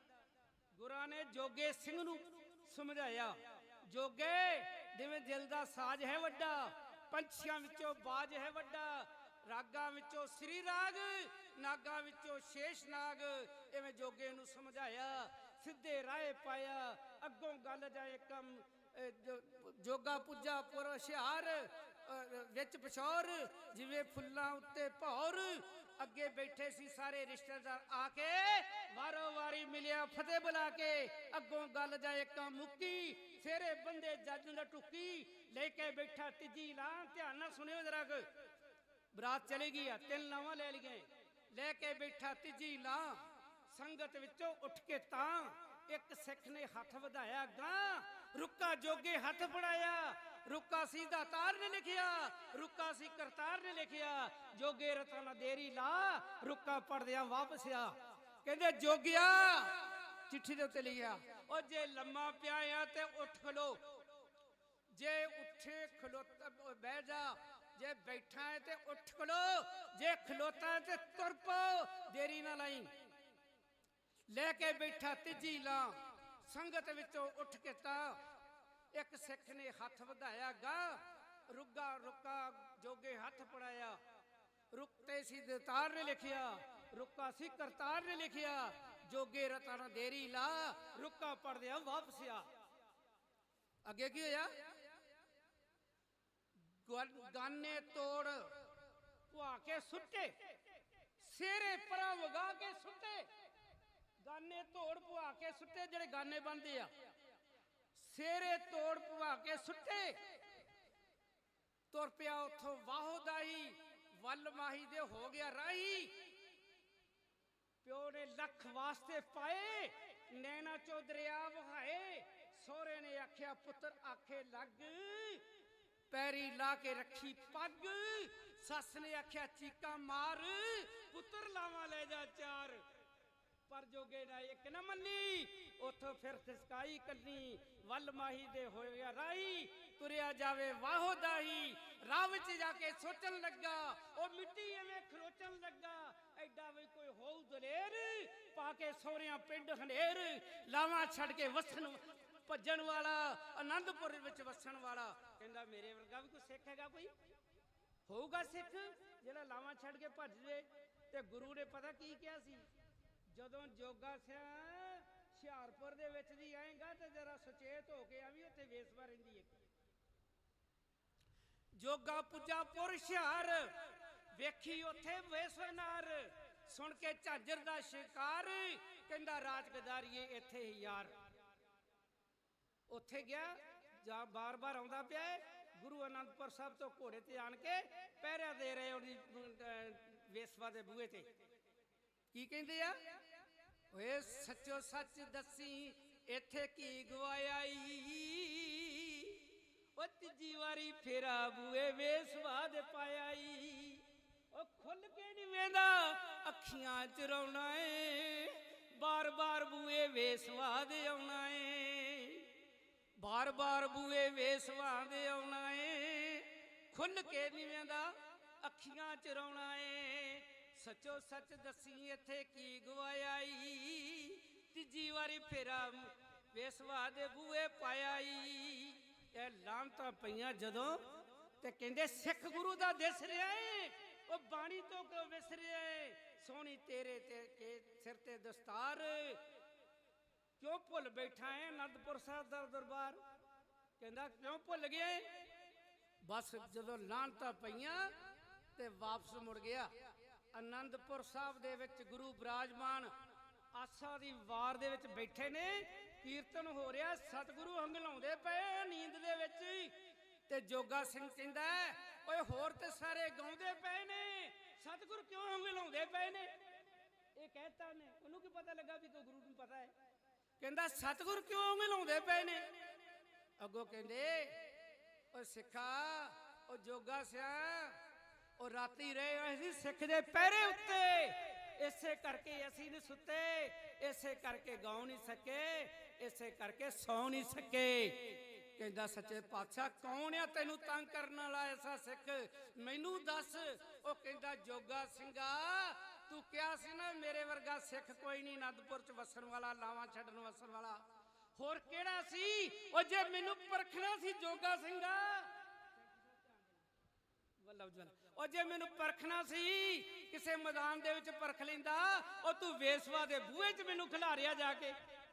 ਤੂੰ ਕਹਿੰਦਾ ਮੇਰੇ ਵਰਗਾ ਸਿੱਖ ਨਹੀਂ, ਤੇ ਮੇਰੇ ਵਰਗਾ ਵੀ ਕੋਈ ਗੁਰੂ ਹੋਊਗਾ ਜਿਹੜੇ ਵੇਸਵਾ ਦੇ ਬੂਹੇ 'ਚ ਜਾ ਕੇ ਖਲੋਊਗਾ? ਹੈ ਕੋਈ ਗੁਰੂ ਗੋਬਿੰਦ ਸਿੰਘ ਵਰਗਾ? ਕਹਿ ਦਿਓ। ਜੇ ਤੇਰੇ ਵਰਗਾ ਸਿੱਖ ਨਹੀਂ ਤੇ ਮੇਰੇ ਵਰਗਾ ਗੁਰੂ ਵੀ ਕੋਈ ਨਹੀਂ। ਕਹਿੰਦੇ ਇੱਥੇ ਮੈਂ ਗੱਲ ਕਰਨ ਲੱਗਾ, ਥੋੜਾ ਜਿਹਾ ਹੋਰ ਦੋ ਲੈਣਾ ਕਹਿਣ ਲੱਗਾ। ਕਹਿੰਦਾ ਭਗਤ ਚੱਲ ਕੇ ਰੱਬ ਕੋਲ ਨਹੀਂ ਜਾਂਦਾ। ਕਿਸੇ ਨੂੰ ਕੰਮ ਹੋਵੇ ਨਾ, ਉਹ ਜਾਂਦੇ ਚੱਲ ਕੇ, ਪਰ ਭਗਤ ਦਾ ਉਲਟਾ ਕੰਮ ਆ। ਭਗਤ ਚੱਲ ਕੇ ਰੱਬ ਕੋਲ ਨਹੀਂ ਜਾਂਦਾ, ਰੱਬ ਚੱਲ ਕੇ ਭਗਤ ਕੋਲ ਆਉਂਦਾ ਏ। ਕਹਿੰਦੇ ਖੂਹ ਚੱਲ ਕੇ ਪਿਆਸੇ ਕੋਲ ਨਹੀਂ ਜਾਂਦਾ, ਪਿਆਸਾ ਚੱਲ ਕੇ ਖੂਹ ਦੇ ਕੋਲ ਆਉਂਦਾ ਏ। ਭਗਤ ਚੱਲ ਕੇ ਰੱਬ ਕੋਲ ਨਹੀਂ ਜਾਂਦਾ, ਰੱਬ ਚੱਲ ਕੇ ਭਗਤ ਕੋਲ ਆਉਂਦਾ ਏ। ਓਏ ਬੱਤੀਆਂ ਦੰਦਾਂ ਦੇ ਵਿੱਚੋਂ ਜੋ ਭਗਤ ਮੰਗੇ, ਵਰ ਕਰਕੇ ਪੂਰਾ ਭੁਗਤਾਉਂਦਾ ਏ। ਆਇਆ ਸੀ ਨਾ ਗੁਰੂ, ਫਿਰ ਗੁਰੂ ਗੋਬਿੰਦ ਸਿੰਘ ਜਿੱਥੇ ਯਾਦ ਕਰੋ ਆਊਗਾ। ਤੇ ਇੰਨੀ ਗੱਲ ਯਾਦ ਰੱਖ ਲਿਓ, ਪਹਿਲੇ ਦਿਨ ਮੈਂ ਇਹ ਬਾਤ 4 ਤਰੀਕ ਨੂੰ ਮੈਂ ਇੱਥੇ ਕਿਹਾ ਸੀ, ਰੋਜ਼ ਮਹਾਰਾਜ ਦੀ ਕਿਰਪਾ ਦੇ ਨਾਲ ਪ੍ਰੋਗਰਾਮ ਦੇਣਾ ਹੈ, ਤੇ ਇੱਕ ਵਾਰੀ ਉਹ ਦੁਹਰਾ ਕੇ ਲੈਣਾ ਤੇ ਮੈਂ ਸਮਾਪਤ ਕਰੂੰਗਾ।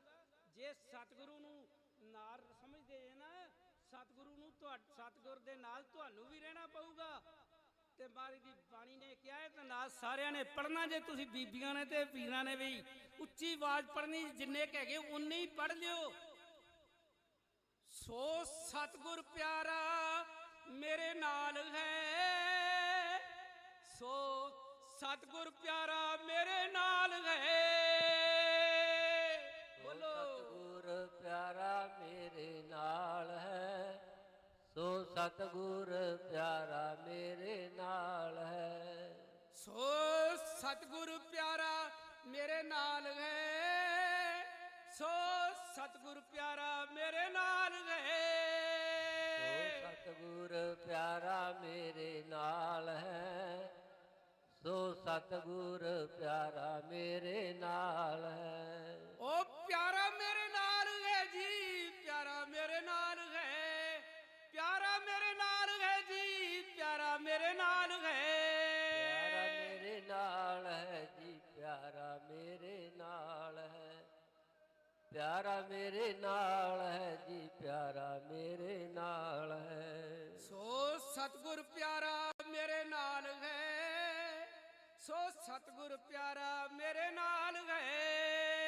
ਸੋ ਸਤਿਗੁਰ ਪਿਆਰਾ ਮੇਰੇ ਨਾਲ ਹੈ, ਸੋ ਸਤਿਗੁਰ ਪਿਆਰਾ ਮੇਰੇ ਨਾਲ ਹੈ। ਉਹ ਜਿੱਥੇ ਕਿੱਥੇ ਮੈਨੂੰ ਲੈ ਛਡਾਈ, ਜਿੱਥੇ ਕਿੱਥੇ ਮੈਨੂੰ ਲੈ ਛਡਾਈ, ਜਿੱਥੇ ਕਿੱਥੇ ਮੈਨੂੰ ਲੈ ਛਡਾਈ, ਜਿੱਥੇ ਕਿੱਥੇ ਮੈਨੂੰ ਲੈ ਛਡਾਈ। ਸੋ ਸਤਿਗੁਰ ਪਿਆਰਾ ਮੇਰੇ ਨਾਲ ਹੈ, ਸੋ ਸਤਿਗੁਰ ਪਿਆਰਾ ਮੇਰੇ ਨਾਲ ਹੈ। ਸੋ ਸਤਿਗੁਰ ਪਿਆਰਾ ਮੇਰੇ ਨਾਲ ਹੈ, ਸੋ ਸਤਿਗੁਰ ਪਿਆਰਾ ਮੇਰੇ ਨਾਲ ਹੈ। ਚਰਨ ਸਰਨ ਗੁਰੂ ਏਕ ਪੈਂਡਾ ਜਾਏ ਚੱਲ, ਸਤਿਗੁਰੂ ਕੋਟ ਪੈਂਡਾ ਆਗੇ ਹੋਏ ਲੇਤ ਗਏ। ਭਾਵਨੀ ਭਗਤ ਭਾਵੇ ਭਾਗ ਰਖਤਾ ਹੈ ਗੁਰ, ਸਰਬ ਨਿਧਾਨ ਦਾਨ ਦੇਤ ਗਏ। ਸਤਿਗੁਰੂ ਦੇ ਵੱਲ ਤੁਸੀਂ ਇੱਕ ਕਦਮ ਪੁੱਟ ਕੇ ਜਾਓ ਸ਼ਰਧਾ ਦੇ ਨਾਲ, ਤੁਹਾਨੂੰ 1 ਕਰੋੜ ਕਦਮ ਅੱਗੋਂ ਦੀ ਹੋ ਕੇ ਲੈ ਕੇ ਜਾਊਗਾ। ਜੇ ਤੁਸੀਂ ਇੱਕ ਕਦਮ ਪਿਛਾਂਹ ਹਟ ਗਏ ਗੁਰੂ ਤੋਂ, ਤੇ ਗੁਰੂ ਵੀ ਕਰੋੜ ਕਦਮ ਪਿੱਛੇ ਹਟਣ ਜਾਂਦਾ ਹੈ, ਉਹਨੂੰ ਵੀ ਜਾਚ ਹੈ ਪਿਛਾਂਹ ਹਟਣ ਦੀ। ਤੁਸੀਂ ਨਾ ਹਟਿਓ ਪਿੱਛੇ, ਤੁਹਾਨੂੰ ਗੁਰੂ ਤੁਹਾਡੀ ਰੱਖਿਆ ਕਰੂਗਾ, ਤੁਹਾਨੂੰ ਗੋਦ ਵਿੱਚ ਬਿਠਾਊਗਾ। ਆਪਣੇ ਪੁੱਤਰਾਂ ਨੂੰ ਗੋਦ ਵਿੱਚ ਨਹੀਂ ਬਿਠਾਇਆ ਤੇ ਮਾਨ ਸਿੰਘ ਨੂੰ ਗੋਦ ਵਿੱਚ ਬਿਠਾ ਕੇ ਉਹਨੂੰ ਸਵਰਗਾਂ 'ਚ ਭੇਜਿਆ ਏ। ਆਓ ਆਪਾਂ ਇੰਨੀਆਂ ਗੱਲਾਂ ਆਪਣੇ ਹਿਰਦੇ 'ਚ ਵਸਾ ਲਈਏ, ਕਿਤੇ ਇਹਨੂੰ ਕੱਢੀਏ ਨਾ ਤੇ ਫਿਰ ਤੁਹਾਡਾ ਪਾਰ ਉਤਾਰਾ ਹੋ ਜਾਊਗਾ। ਮੇਰੀਆਂ ਗੱਲਾਂ ਨੂੰ ਨੋਟ ਕਰਿਓ, ਮੈਂ ਪਿਆਰ ਦੇ ਨਾਲ ਹਿਰਦੇ ਦੇ ਨਾਲ ਅੰਦਰੋਂ ਕਹਿ ਗਿਆ, ਕਿਤੇ ਮੈਂ ਉਹਨਾਂ ਦੇ ਵਿੱਚੋਂ ਨਹੀਂ ਜਿਹੜੇ ਦੁੱਧ ਪੀਣ ਵਾਲੇ ਮਜਨੂ ਆ। ਪ੍ਰਮਾਤਮਾ ਦੀ ਕਿਰਪਾ ਦੇ ਨਾਲ ਉਹਦੇ ਨਾਲ ਪਿਆਰ ਆ, ਮੇਰੇ ਹਿਰਦੇ 'ਚੋਂ ਗੱਲਾਂ ਨਿਕਲਦੀਆਂ ਬਗੈਰ ਪੈਸਿਆਂ ਤੋਂ। ਸੇਵਾ ਕਰਦਾ ਰਾਜਸਥਾਨ 'ਚ ਵੀ ਤੇ ਇੱਥੇ ਵੀ, ਕਥਾ ਵੀ ਕਰ ਲਈਦੀ ਆ, ਪਰ ਮੇਰਾ ਇੱਥੇ ਕੁਦਰਤੀ ਬੰਦੀ ਸਿੰਘਾਂ ਦੇ ਵਾਸਤੇ ਰੋਜ਼ ਕਵਿਤਾ ਇੱਕ ਹੋਰ ਅੱਜ ਤਿਆਰ ਕੀਤੀ, ਕੱਲ ਵੀ ਤਿਆਰ ਕੀਤੀ ਸੀ, ਅੱਜ ਵੀ ਲਿਖੀ ਆ, ਉਹ ਕਦੀ ਫਿਰ ਸੁਣਾਵਾਂਗੇ ਮੌਕਾ ਮਿਲਿਆ ਤੇ। ਸਾਰੀ ਸੰਗਤ ਇੱਕ ਪਿਆਰ ਦੇ ਨਾਲ ਸਬੂਤ ਦਿਓ, ਕੋਈ ਵੀ ਖਾਲੀ ਨਾ ਰਿਓ, ਗੱਜ ਕੇ ਫਤਿਹ ਬੁਲਾਇਓ। ਮੈਂ ਸਮਝੂਗਾ ਵੀ ਮੇਰੀ ਕਵਿਤਾ, ਮੇਰੀਆਂ ਗੱਲਾਂ ਤੁਸੀਂ ਅੰਦਰ ਹਿਰਦੇ 'ਚ ਵਸਾ ਲੈਣੀਆਂ। ਆਓ ਫਤਿਹ ਬੁਲਾਓ। ਵਾਹਿਗੁਰੂ ਜੀ ਕਾ ਖਾਲਸਾ, ਵਾਹਿਗੁਰੂ ਜੀ ਕੀ ਫਤਿਹ। ਵਾਹਿਗੁਰੂ ਜੀ ਕਾ ਖਾਲਸਾ, ਵਾਹਿਗੁਰੂ ਜੀ ਕੀ ਫਤਿਹ। ਇਹ ਸਨ ਭਾਈ ਅਮਰਜੀਤ ਸਿੰਘ ਜੀ, ਅਜੀਤ ਸਿੰਘ ਜੀ ਰਾਜਸਥਾਨ ਤੋਂ, ਜਿਹੜੇ ਕਿ ਇਸ ਮੋਰਚੇ ਨੂੰ ਪਹਿਲੇ ਦਿਨ ਤੋਂ ਸਮਰਪਿਤ ਹੈ ਅਤੇ ਮਹਾਰਾਜ ਦੀ ਬੜੀ ਕਿਰਪਾ ਇਹਨਾਂ ਤੇ। ਆਪ ਹੀ ਕਵਿਤਾਵਾਂ ਲਿਖਦੇ ਹੈ ਤੇ ਆਪ ਹੀ ਬੋਲਦੇ ਹੈਗੇ। ਸੋ ਕਿਸੇ ਕਿਸਮ ਦਾ ਕੋਈ ਇਹਨਾਂ ਨੂੰ ਲਾਲਚ ਨਹੀਂ ਹੈ। ਸੋ ਇਹ ਕੌਮੀ ਮੋਰਚੇ ਨੂੰ ਸਮਰਪਿਤ ਹੈ। ਸੋ ਇਹਨਾਂ ਦਾ ਬਹੁਤ ਬਹੁਤ ਧੰਨਵਾਦ। ਤੇ ਮੈਂ ਹੁਣ ਬੇਨਤੀ ਕਰਾਂ advocate Amarjit Singh ji high court ਤੋਂ, ਉਹ ਵੀ ਚੱਲ ਕੇ ਮੋਰਚੇ ਪਹੁੰਚੇ ਹੈ। ਉਹਨਾਂ ਦੇ ਪਹੁੰਚਣ ਤੇ ਜੀ ਆਇਆਂ। ਉਹ ਵੀ ਆਪ ਦੇ ਨਾਲ ਆਪਣੇ ਵਿਚਾਰ ਸਾਂਝੇ ਕਰਨਗੇ ਤੇ ਸਾਨੂੰ ਮੋਰਚੇ ਨੂੰ ਸਫਲ ਕਰਨ ਵਾਸਤੇ ਕਾਨੂੰਨੀ ਨੁਕਤੇ ਦੱਸਣਗੇ। ਵਾਹਿਗੁਰੂ ਜੀ ਕਾ ਖਾਲਸਾ, ਵਾਹਿਗੁਰੂ ਜੀ ਕੀ ਫਤਿਹ। ਵਾਹਿਗੁਰੂ ਜੀ ਕਾ ਖਾਲਸਾ, ਵਾਹਿਗੁਰੂ ਜੀ ਕੀ ਫਤਿਹ। ਵੈਸੇ ਤਾਂ ਮੇਰਾ ਜਨਮ ਹੈ ਜਿਹੜਾ ਉਹ ਹਿੰਦੂ ਧਰਮ 'ਚ ਹੋਇਆ ਹੈ, ਪਰ ਮੈਂ 2 ਗੱਲਾਂ ਤੁਹਾਡੇ ਨਾਲ ਸਾਂਝੀਆਂ ਕਰਾਂਗਾ ਕਿ ਪੰਜਾਬ 'ਚ ਰਹਿੰਦੇ ਹੋਏ ਤੇ ਪੰਜਾਬ 'ਚ ਪੈਦਾ ਹੋਣਾ, ਉਹਦੇ ਵਿੱਚ ਗੁੜਤੀ ਕੀ ਮਿਲਦੀ ਹੈ। ਅਸੀਂ ਛੋਟੇ ਛੋਟੇ ਸੀ, ਮੈਨੂੰ ਯਾਦ ਹੈ ਜਿਵੇਂ ਮਾਵਾਂ ਕਹਾਣੀ ਸੁਣਾਉਂਦੀਆਂ ਨੇ, ਸਾਡੀ ਮਾਂ ਸਾਨੂੰ 4 ਸਾਹਿਬਜ਼ਾਦਿਆਂ ਦੀ ਸ਼ਹਾਦਤ, ਉਹ ਇਤਿਹਾਸ ਸਾਡੀ ਮਾਂ ਨੂੰ ਯਾਦ ਸੀ ਤੇ ਉਹਨਾਂ ਨੇ ਸਾਨੂੰ ਸੁਣਾਉਣਾ ਕਿ ਕਿਸ ਤਰ੍ਹਾਂ ਛੋਟੇ ਸਾਹਿਬਜ਼ਾਦੇ ਸ਼ਹੀਦ ਕੀਤੇ ਗਏ, ਕਿਸ ਤਰ੍ਹਾਂ ਵੱਡੇ ਸਾਹਿਬਜ਼ਾਦੇ ਸ਼ਹੀਦ ਹੋਏ। ਇਹ ਸਾਰੀਆਂ ਗੱਲਾਂ ਬਚਪਨ ਤੋਂ ਲੈ ਕੇ ਜਦੋਂ ਤੱਕ ਹੋਸ਼ ਸੰਭਾਲੀ ਇਹ ਸੁਣੀਆਂ, ਸਿੱਖੀਆਂ ਤੇ ਅੱਜ ਵੀ ਯਾਦ ਨੇ ਤੇ ਕੋਸ਼ਿਸ਼ ਕਰੀਦੀ ਹੈ ਕਿ ਉਹਨਾਂ ਗੱਲਾਂ ਦੇ ਉੱਤੇ, ਉਸ ਇਤਿਹਾਸ ਦੇ ਉੱਤੇ ਉਹਨਾਂ ਦੇ ਨਾਲ ਜਿੰਨਾ ਖੜ ਸਕੀਏ, ਜਿੰਨਾ ਉਹਦੇ ਤੇ ਪਹਿਰਾ ਦੇ ਸਕੀਏ, ਉਹਦੇ ਲਈ ਕੋਸ਼ਿਸ਼ ਕਰੀਦੀ ਹੈ। ਤੇ ਇਸੇ ਕਰਕੇ ਹੀ ਕੌਮੀ ਇਨਸਾਫ ਮੋਰਚੇ ਦੇ ਕੋਲੋਂ ਅੱਜ ਮੈਂ ਲੰਘ ਰਿਹਾ ਸੀ ਤੇ ਮੇਰੇ ਤੋਂ ਖਾਲੀ ਨਹੀਂ ਜਾਇਆ ਗਿਆ। ਉਹ ਜਿਹੜਾ ਇਤਿਹਾਸ ਹੈ ਉਹਨੇ ਮੈਨੂੰ ਆਵਾਜ਼ ਮਾਰੀ ਤੇ ਮੈਂ ਇੱਥੇ ਆਇਆ। ਪਹਿਲਾਂ ਵੀ ਕਈ ਵਾਰੀ ਆਇਆ ਪਰ ਅੱਜ ਜ਼ਿਆਦਾ ਟਾਈਮ ਬਿਤਾਉਣ ਦਾ ਮੌਕਾ ਮਿਲਿਆ, ਕਿਉਂਕਿ ਅੱਜ ਹਾਈ ਕੋਰਟ ਮੈਂ ਛੁੱਟੀ ਕਰਕੇ ਆਇਆ ਸੀ। ਮੈਂ ਸੋਚਿਆ ਸੀ ਕਿ ਅੱਜ ਉੱਥੇ ਟਾਈਮ ਬਿਤਾਉਣਾ ਹੈ, ਇਸ ਕਰਕੇ ਮਨ ਵੀ ਕਰਿਆ ਕਿ ਇੱਥੇ ਆਪਣੀ ਜਿਹੜੀ ਗੱਲ ਹੈ ਉਹ ਕਹਿ ਕੇ ਜਾਵਾਂ। ਤਾਂ ਉਹਦੇ ਵਿੱਚੋਂ ਮੈਂ ਦੋ ਗੱਲਾਂ ਕਰਨੀਆਂ ਕਿ ਜਿਹੜੀ ਭਾਰਤ ਦੀ ਹਕੂਮਤ ਹੈ, ਜਿਹੜੇ ਫਲਸਫੇ ਦੇ ਉੱਤੇ ਉਹ ਖੜੀ ਹੈ, ਉਹ ਬ੍ਰਾਹਮਣਵਾਦੀ ਫਲਸਫਾ ਹੈ। ਤੇ ਉਹ ਫਲਸਫਾ ਜਿਹੜਾ ਅੱਜ ਤੱਕ ਭਾਰਤ ਦੇ ਐ ਕਹਿ ਲਓ ਕਿ ਜਿਹਨੂੰ ਮਨੂ ਸਮ੍ਰਿਤੀ ਕਹਿ ਦਿੰਦੇ ਆ, ਜਾਂ ਹੋਰ ਜਿਹੜੇ ਗ੍ਰੰਥ ਨੇ ਅੱਜ ਤੋਂ 3000 ਸਾਲ ਪਹਿਲਾਂ, ਕੋਈ 2000 ਸਾਲ ਪਹਿਲਾਂ ਲਿਖੇ ਗਏ, ਉਹ ਇਸ ਕਿਸਮ ਦੇ ਗ੍ਰੰਥ ਨੇ ਕਿ ਜਿਹੜਾ ਵੀ ਧਰਮ ਪੈਦਾ ਹੋਇਆ ਉਸ ਤੋਂ ਬਾਅਦ, ਜੇ ਆਪਾਂ ਜੈਨ ਧਰਮ ਦੀ ਗੱਲ ਕਰ ਲਈਏ, ਬੁੱਧ ਧਰਮ ਦੀ ਗੱਲ ਕਰ ਲਈਏ, ਚਾਰ ਵਾਹਕ ਦੀ ਗੱਲ ਕਰ ਲਈਏ, ਜਿੰਨੇ ਵੀ ਧਰਮ ਹੋਏ, ਬ੍ਰਾਹਮਣਵਾਦੀਆਂ ਕੋਲ ਦੋ ਤਰੀਕੇ ਨੇ। ਜਾਂ ਤਾਂ ਇਹਨਾਂ ਨੂੰ ਆਪਦੇ ਵਿੱਚ ਮਿਲਾ ਲਓ, ਜੇ ਇਹ ਵਿੱਚ ਨਹੀਂ ਮਿਲਦੇ ਤੇ ਫਿਰ ਇਹਨਾਂ ਨੂੰ ਮਾਰ ਕੇ ਖਤਮ ਕਰ ਦਿਓ। ਦੋ ਤਰੀਕੇ ਨੇ। ਵਿੱਚ ਮਿਲਾਉਣ ਦਾ ਤਰੀਕਾ ਇਹ ਹੈ, ਜਿਹੜੀ ਜਾਤ ਪਾਤ ਹੈ, ਨਾਰੀ ਨੂੰ ਮਾੜਾ ਸਮਝਣਾ, ਜਾਤ ਪਾਤ, ਇਹ ਬ੍ਰਾਹਮਣਵਾਦ ਦੀ ਦੇਣ ਹੈ। ਤੇ ਸਾਨੂੰ ਇਹ ਸੋਚਣਾ ਪਏਗਾ ਕਿ ਸਾਡੇ ਗੁਰੂਆਂ ਨੇ, ਸਾਡੇ ਗੁਰੂ ਗ੍ਰੰਥ ਸਾਹਿਬ ਵਿੱਚ ਮਾਨਸ ਕੀ ਜਾਤ ਸਭੇ ਏਕ ਪਹਿਚਾਨ ਵੋ ਦਾ ਸੁਨੇਹਾ ਹੈ, ਪਰ ਉਹ ਜਾਤ ਪਾਤ ਸਾਡੇ ਵਿੱਚ ਵੀ ਆ ਗਈ। ਉਹਦੇ ਨਾਲ ਜੇ ਆਪਾਂ ਇਹ ਦੇਖਾਂਗੇ ਕਿ ਮੂਰਤੀ ਪੂਜਾ ਕਰਨਾ, ਕਰਮ ਦੇ ਉੱਤੇ ਵਿਸ਼ਵਾਸ ਨਹੀਂ ਰੱਖਣਾ, ਜਿਵੇਂ ਗੁਰੂ ਸਾਹਿਬ ਤਾਂ ਇਹ ਕਹਿੰਦੇ ਆ ਨਾ, ਉਹਨਾਂ ਨੇ ਮੀਰੀ ਪੀਰੀ ਦਾ ਸਿਧਾਂਤ ਦਿੱਤਾ, ਉਹਨਾਂ ਨੇ ਆਪ ਲੜ ਕੇ ਜ਼ੁਲਮ ਦਾ ਟਾਕਰਾ ਕੀਤਾ।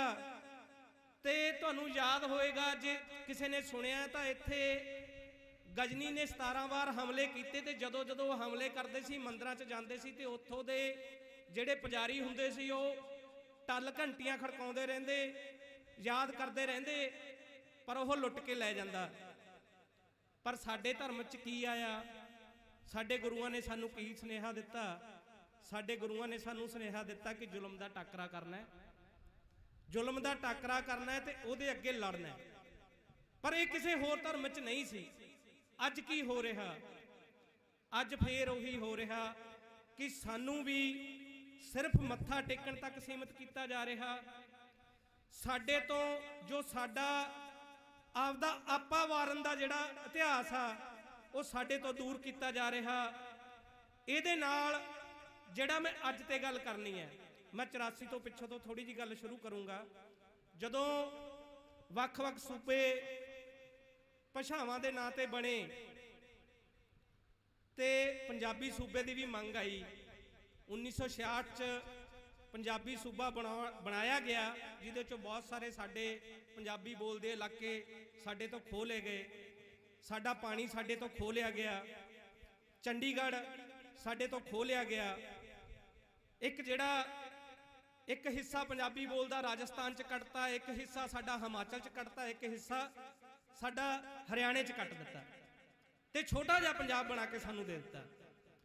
ਤਾਂ ਉਸ ਤੋਂ ਬਾਅਦ ਜਦੋਂ ਇਹਨਾਂ ਮੰਗਾਂ ਨੂੰ ਲੈ ਕੇ ਆਨੰਦਪੁਰ ਸਾਹਿਬ ਦਾ ਮਤਾ ਆਇਆ, ਜੇ ਤੁਸੀਂ ਨਹੀਂ ਪੜ੍ਹਿਆ ਤੇ ਉਹਨੂੰ ਜ਼ਰੂਰ ਪੜ੍ਹਿਓ। ਆਨੰਦਪੁਰ ਸਾਹਿਬ ਦਾ ਮਤਾ ਪੰਜਾਬ ਦੀ, ਪੰਜਾਬੀ ਬੋਲਦੇ ਲੋਕਾਂ ਦੀ, ਉਹਨਾਂ ਦੀ ਆਤਮਾ ਤੇ, ਜਿਹਨੂੰ ਆਪਾਂ ਕਹਿੰਦੇ ਨੇ, ਪਹਿਲਾਂ ਵੀ ਇੱਕ ਭਾਈ ਸਾਹਿਬ ਗੱਲ ਕਰ ਰਹੇ ਸੀ, ਇਹ ਮਸਲਾ ਫਸਲਾਂ ਬਚਾਉਣ ਦਾ ਨਹੀਂ, ਨਸਲਾਂ ਬਚਾਉਣ ਦਾ। ਉਹ ਸਾਡੀ ਨਸਲ ਬਚਾਉਣ ਦਾ, ਪੰਜਾਬੀਆਂ ਨੂੰ ਸਵੈਮਾਣ ਦਿਵਾਉਣ ਦਾ, ਪੰਜਾਬੀਆਂ ਨੂੰ ਹੱਕ ਦਿਵਾਉਣ ਦਾ ਉਹ ਮਤਾ ਸੀ। ਉਸ ਤੋਂ ਬਾਅਦ ਕੇਂਦਰ ਦੀ ਸਰਕਾਰ ਨੇ ਲਗਾਤਾਰ ਕੋਸ਼ਿਸ਼ ਕੀਤੀ ਕਿ ਮੰਗਾਂ ਨਾ ਮੰਨ ਕੇ ਇਹਨੂੰ ਇਸ ਕਿਸਮ ਨਾਲ ਪੇਸ਼ ਕੀਤਾ ਜਾਵੇ ਵੀ ਕਿ ਇਹ ਕੱਲਾ ਸਿੱਖਾਂ ਦਾ ਮੋਰਚਾ ਤੇ ਸਿੱਖ ਹੀ ਲੜ ਰਹੇ ਆ, ਤੇ ਉਦੋਂ ਬਾਅਦ ਉਹਨੂੰ ਰੰਗਤ ਦਿੰਦੇ ਯਾਨੀ ਕਿ ਉਹਦੇ ਉੱਤੇ ਹਮਲਾ ਕਰਦੇ ਉਹ ਹਮਲੇ ਦੇ ਵੀ ਮੈਂ ਦੱਸੂਗਾ। ਅੱਜ ਤੱਕ 2 ਸਟੇਟਾਂ ਜਿਹਦੇ ਉੱਤੇ ਸਭ ਤੋਂ ਵੱਧ ਰਾਸ਼ਟਰਪਤੀ ਰਾਜ ਲਾਗੂ ਹੋਇਆ, ਇੱਕ ਆਂਧਰਾ ਪ੍ਰਦੇਸ਼ ਹੈ, ਦੂਜਾ ਪੰਜਾਬ ਹੈ। 10 ਵਾਰ ਰਾਸ਼ਟਰਪਤੀ ਰਾਜ ਲਾਗੂ ਹੋਇਆ। ਇੱਥੇ ਦੀਆਂ ਬਣੀਆਂ ਸਰਕਾਰਾਂ ਭੰਗ ਕਰਕੇ ਕੇਂਦਰ ਨੇ ਸਿੱਧਾ ਫੌਜੀ ਰਾਜ ਸਾਡੇ ਉੱਤੇ ਥੋਪਿਆ। ਉਸੇ ਜਿਹੜੀ ਹਕੂਮਤ ਦੀ ਜਿਹੜੀ ਸਾਡੇ ਉੱਤੇ ਜਿਹੜਾ ਹਮਲਾ ਉਹ ਲਗਾਤਾਰ ਚੱਲਦਾ ਰਿਹਾ ਤੇ ਜਦੋਂ 84 ਹੋਇਆ ਉਹ ਕੋਈ ਇਹ ਨਹੀਂ ਸੀ ਕਿ ਉਹ ਸਬਕ ਸਿਖਾਉਣਾ ਚਾਹੁੰਦੇ ਸੀ। ਇਹ ਨਹੀਂ ਸੀ ਕਿ 84 ਵੇਲੇ ਗੱਲਬਾਤ ਨਾਲ ਮਸਲਾ ਹੱਲ ਨਹੀਂ ਸੀ ਹੋ ਸਕਦਾ। ਉਹ ਇਸ ਕਿਸਮ ਦਾ ਘੱਲੂ ਘਾਰਾ ਰਚਾਉਣਾ ਚਾਹੁੰਦੇ ਸੀ ਕਿ ਸਿੱਖ ਨੇ ਜਿਹੜੇ ਇਹ ਲੜਨ ਵਾਲੇ ਲੋਕ ਨੇ, ਜਿਹੜੇ ਕਿਸੇ ਦੀ ਈਨ ਨਹੀਂ ਮੰਨਦੇ, ਜਿਹੜੇ ਖੜੇ ਹੋ ਗਏ, ਇਹਨਾਂ ਨੂੰ ਕੁਛ ਨਹੀਂ ਦੇਣਾ, ਇਹਨਾਂ ਨੂੰ ਮਾਰਨਾ ਹੈ ਤੇ ਮਕਾਉਣਾ ਹੈ। ਇਹਨਾਂ ਨੂੰ ਇਹੋ ਜਿਹਾ ਸਬਕ ਸਿਖਾਉਣਾ ਹੈ ਕਿ ਆਉਣ ਵਾਲੇ 20 25 40 ਸਾਲ ਇਹ ਮੁੜ ਕੇ ਸਾਡੇ ਵੱਲ ਦੇਖ ਨਾ ਸਕਣ। ਤੇ ਤੁਸੀਂ ਸਾਰੇ ਜਾਣਦੇ ਹੋ 84 ਹੋਇਆ। 84 ਤੋਂ ਬਾਅਦ ਜਦੋਂ ਇੰਦਰਾ ਗਾਂਧੀ ਦਾ ਕਤਲ ਹੋਇਆ, ਬਦਲਾ ਲਿਆ ਗਿਆ, ਉਸ ਤੋਂ ਬਾਅਦ ਲਗਾਤਾਰ ਪੰਜਾਬ ਦੇ ਅੰਦਰ 10 ਸਾਲ ਮੂਵਮੈਂਟ ਚੱਲਿਆ, ਲੰਮਾ ਸਮਾਂ ਪੰਜਾਬ ਕੇਂਦਰ ਸਰਕਾਰ ਦੀਆਂ ਵਧੀਕੀਆਂ ਦੇ ਖਿਲਾਫ ਪੰਜਾਬ ਦੇ ਹੱਕ ਮੰਗਦੇ ਹੋਏ। ਉਸ ਤੋਂ ਬਾਅਦ ਜਦੋਂ 94 95 ਤੱਕ ਪੰਜਾਬ ਦੀ ਜਵਾਨੀ ਦਾ ਇੱਕ ਹਿੱਸਾ ਚੱਕ ਕੇ ਮਾਰ ਦਿੱਤਾ ਗਿਆ ਘਰਾਂ ਚੋਂ। ਭਾਈ ਖਾਲੜਾ ਜੀ ਜਿਨ੍ਹਾਂ ਨੇ ਉਹਦੀਆਂ ਬਹੁਤ ਸਾਰੀਆਂ ਖੋਜਾਂ ਕੀਤੀਆਂ, ਬਹੁਤ ਸਾਰੇ ਇਹੋ ਜਿਹੇ ਸਿਵੇ ਲੱਭ ਲਏ ਜਿਹੜੇ ਨੌਜਵਾਨਾਂ ਨੂੰ ਘਰੋਂ ਚੱਕ ਕੇ ਟੈਰਰਿਸਟ ਕਹਿ ਕੇ, ਅੱਤਵਾਦੀ ਕਹਿ ਕੇ ਮਾਰ ਦਿੱਤਾ ਗਿਆ ਸੀ, ਜਿਨ੍ਹਾਂ ਦੀਆਂ ਲਾਸ਼ਾਂ ਵੀ ਉਹਨਾਂ ਦੇ ਘਰਦਿਆਂ ਤੱਕ ਨਹੀਂ ਪਹੁੰਚੀਆਂ। ਤਾਂ ਮੁੜ ਕੇ ਭਾਈ ਖਾਲੜਾ ਜੀ ਨੂੰ ਵੀ ਕਤਲ ਕਰਵਾ ਦਿੱਤਾ ਗਿਆ। ਉਸ ਤੋਂ ਬਾਅਦ 1994 ਤੋਂ ਲੈ ਕੇ 2023 ਤੱਕ ਇੱਕ ਵੱਡਾ ਬਦਲਾਅ ਹੋਇਆ ਜਿਹਦੇ ਬਾਰੇ ਮੈਂ ਗੱਲ ਕਰਨੀ ਹੈ। ਵੱਡਾ ਬਦਲਾਅ ਇਹ ਹੋਇਆ ਕਿ ਅੱਜ ਭਾਰਤ ਦੇ ਉੱਤੇ ਜਿਹੜੀ ਹਕੂਮਤ ਹੈ, ਭਾਰਤ ਦੇ ਉੱਤੇ ਉਹ ਹਕੂਮਤ ਰਾਜ ਕਰ ਰਹੀ ਹੈ ਜਿਹਦਾ ਇੱਕੋ ਇੱਕ ਸੁਪਨਾ ਹੈ, ਭਾਰਤ ਨੂੰ ਹਿੰਦੂ ਰਾਜ ਬਣਾਉਣਾ। ਕਸ਼ਮੀਰ ਦੇ ਵਿੱਚ ਧਾਰਾ 370 ਤੋੜੀ, ਕਸ਼ਮੀਰ ਦੇ 3 ਹਿੱਸੇ ਕਰਕੇ ਯੂਟੀ ਬਣਾਤੀ। ਕਸ਼ਮੀਰੀ ਲਗਾਤਾਰ ਸੰਘਰਸ਼ ਕਰ ਰਹੇ ਹੈ, ਲੜ ਰਹੇ ਹੈ, ਉਹਨਾਂ ਦੇ ਨੌਜਵਾਨ ਪੁੱਤ ਰੋਜ਼ ਮਾਰੇ ਜਾ ਰਹੇ ਹੈ। ਕਸ਼ਮੀਰ ਚੋਂ ਬਹੁਤ ਸਾਰੇ ਲੋਕ ਚੱਕ ਕੇ ਭਾਰਤ ਦੀਆਂ ਵੱਖ-ਵੱਖ ਜੇਲ੍ਹਾਂ 'ਚ ਬੰਦ ਕੀਤੇ ਹੋਏ ਹੈ। ਬਹੁਤ ਸਾਰੇ ਲੋਕਾਂ ਨੂੰ ਆਪਦੇ ਪੁੱਤਾਂ ਦਾ ਪਤਾ ਨਹੀਂ ਮੇਰਾ ਪੁੱਤ ਕਿਹੜੀ ਜੇਲ੍ਹ 'ਚ ਬੰਦ ਹੈ। ਇਸ ਤੋਂ ਬਾਅਦ ਨਾਗਾਲੈਂਡ, ਭਾਰਤ ਦੇ ਜਿਹੜੇ ਉੱਤਰ ਪੂਰਬੀ ਰਾਜ ਨੇ, ਉਹ ਵੀ ਆਪਦੀ ਆਜ਼ਾਦੀ ਦੀ ਲੜਾਈ ਲੜ ਰਹੇ ਨੇ। ਉੱਥੋਂ ਹਜ਼ਾਰਾਂ ਨੌਜਵਾਨ ਚੱਕ ਕੇ ਮਾਰੇ ਜਾ ਰਹੇ ਨੇ, ਉਹਨਾਂ ਦੇ ਉੱਪਰ ਫੌਜ ਲਾਈ ਹੋਈ ਹੈ। ਪਰ ਪੰਜਾਬ ਬਾਰੇ ਉਹ ਕੀ ਸੋਚਦੇ ਨੇ, ਇਹਦੇ ਬਾਰੇ ਮੈਂ ਗੱਲ ਕਰਨਾ ਚਾਹੁੰਦਾ ਕਿ ਜਿਹੜੀ ਇਹ ਹਕੂਮਤ ਆਈ ਹੈ, ਜਿੱਥੋਂ ਮੈਂ ਗੱਲ ਸ਼ੁਰੂ ਕੀਤੀ ਸੀ, ਇਹਨਾਂ ਕੋਲ 2 ਤਰੀਕੇ ਆ। ਪਹਿਲਾ ਤਰੀਕਾ ਇਹ ਸੋਚਦੇ ਨੇ ਵੀ ਜਿਹੜੀ ਵੀ ਵੱਖਰਾ ਧਰਮ ਹੈ, ਜਿਹੜਾ ਵੀ ਵੱਖਰਾ ਪੰਥ ਹੈ, ਉਹਨੂੰ ਆਪਦੇ ਵਿੱਚ ਮਿਲਾ ਲਓ। ਉਹਨਾਂ ਨੂੰ ਲਾਲਚ ਦੇ ਦਿਓ, ਉਹਨਾਂ ਨੂੰ ਰਿਸ਼ਵਤ ਦੇ ਦਿਓ, ਉਹਨਾਂ ਨੂੰ ਕੁਰਸੀਆਂ ਦੇ ਦਿਓ, ਉਹਨਾਂ ਨੂੰ ਸ਼ਾਹੀ ਠਾਠ ਬਾਠ ਦੇ ਦਿਓ। ਅੱਜ ਸਾਡੇ ਪੰਜਾਬ 'ਚ, ਸਾਡੇ ਸਿੱਖਾਂ ਦੇ ਅੰਦਰ ਇਹ ਕੁਛ ਕੀਤਾ ਜਾ ਰਿਹਾ ਹੈ। ਬਹੁਤ ਸਾਰੇ, ਚਾਹੇ ਬਾਦਲ ਕਿਆਂ ਨੇ ਤਾਂ 10 ਸਾਲ ਉਹਨਾਂ ਨਾਲ ਸਾਂਝੀ ਸਰਕਾਰ ਹੀ ਚਲਾਈ ਹੈ, ਪਰ ਅੱਜ ਪੰਜਾਬ ਦੇ ਲੋਕਾਂ ਨੇ ਸਿੱਟ ਤੇ ਚੱਕ ਕੇ ਪਾਸੇ। ਪਰ ਇਹਦੇ ਨਾਲ ਨਹੀਂ, ਜਦੋਂ ਤੁਸੀਂ ਦੇਖੋਗੇ ਪੰਜਾਬ ਦੇ ਅੰਦਰ ਚਾਹੇ ਅਮਿਤ ਸ਼ਾਹ ਆਉਂਦਾ ਹੈ, ਚਾਹੇ ਮੋਦੀ ਆਉਂਦਾ ਹੈ, ਚਾਹੇ ਕੋਈ ਆਉਂਦਾ ਹੈ, ਸਭ ਨੂੰ ਇਹ ਡਰਾ ਕੇ ਇੱਕ ਈਡੀ, ਚਾਹੇ ਉਹਨਾਂ ਦੀ ਆਈਬੀ ਹੈ, ਉਹਦੇ ਤਹਿਤ ਕਰਪਸ਼ਨਾਂ ਤਾਂ ਇਹਨਾਂ ਸਾਰਿਆਂ ਨੇ ਕੀਤੀਆਂ ਨੇ, ਉਹਦੇ ਡਰ ਤਹਿਤ ਉਹਨਾਂ ਨੂੰ ਆਪਦੇ ਨਾਲ ਮਿਲਾਇਆ ਜਾ ਰਿਹਾ ਹੈ। ਤਾਂ ਇਹਦੇ ਨਾਲ ਕੀ ਹੋਣਾ ਹੈ?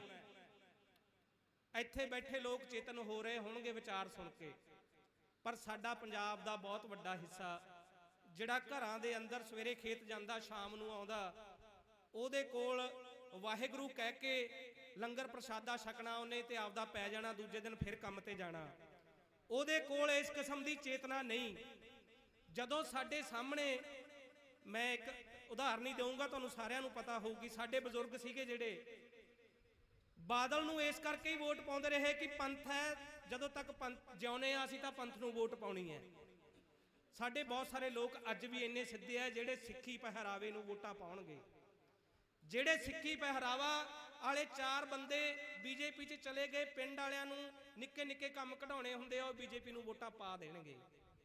ਤਾਂ ਇਹਨਾਂ ਗੱਲਾਂ ਤੋਂ ਸੁਚੇਤ ਹੋਣ ਦੀ ਲੋੜ ਹੈ। ਉਹ ਅੱਜ ਸਾਨੂੰ ਅੰਦਰੋਂ ਵੀ ਪਾੜਨਾ ਚਾਹੁੰਦੇ ਨੇ, ਤੇ ਜਿਹੜੇ ਬਚ ਗਏ, ਜਿਹੜੇ ਚੇਤਨ ਹੋ ਗਏ, ਉਹਨਾਂ ਨੂੰ ਫਿਰ ਉਹ ਮਾਰਨ ਵਾਲੇ ਪਾਸੇ ਆਉਣਗੇ।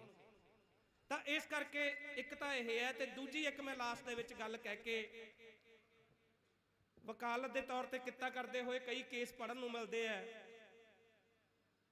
ਰਾਜਵਿੰਦਰ ਸਿੰਘ ਬੈਂਸ ਜੀ, ਜਿਨ੍ਹਾਂ ਨੂੰ ਤੁਸੀਂ ਸਾਰੇ ਜਾਣਦੇ ਹੋਵੋਗੇ, ਪੰਜਾਬ ਦੇ ਮਨੁੱਖੀ ਹੱਕਾਂ ਦੇ ਰਾਖੇ ਨੇ, ਐਡਵੋਕੇਟ, ਸੀਨੀਅਰ ਐਡਵੋਕੇਟ।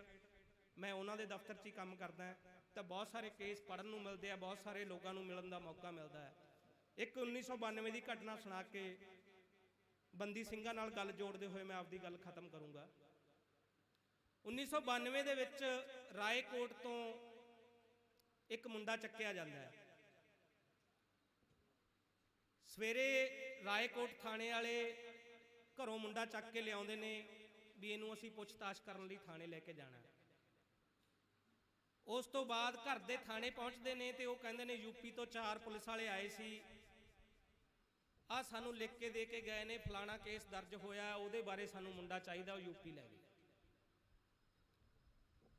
ਮਾਂ-ਬਾਪ ਯੂਪੀ ਪਹੁੰਚਦਾ ਹੈ ਹਰਿਦੁਆਰ, ਜਿਹੜਾ ਥਾਣਾ ਉਹ ਦੱਸਦੇ ਨੇ, ਥਾਣੇ 'ਚ ਮਿਲਦੇ ਨੇ, ਕਹਿੰਦੇ ਨਾ ਜੀ ਸਾਡੇ ਕੋਲ ਤਾਂ ਆਇਆ ਨਹੀਂ। ਮੁੜ ਕੇ ਐਸਐਸਪੀ ਨੂੰ ਮਿਲਦੇ ਨੇ, ਉਹ ਕਹਿੰਦੇ ਨਾ ਜੀ ਸਾਡੇ ਕੋਲ ਵੀ ਨਹੀਂ ਆਇਆ। ਬਾਪ ਉੱਥੇ ਹੀ ਹੈ, 4-5 ਦਿਨ ਹੋ ਗਏ ਯੂਪੀ ਦੇ ਥਾਣਿਆਂ 'ਚ, ਯੂਪੀ ਦੇ ਦਫ਼ਤਰਾਂ 'ਚ ਧੱਕੇ ਖਾ ਰਿਹਾ ਹੈ।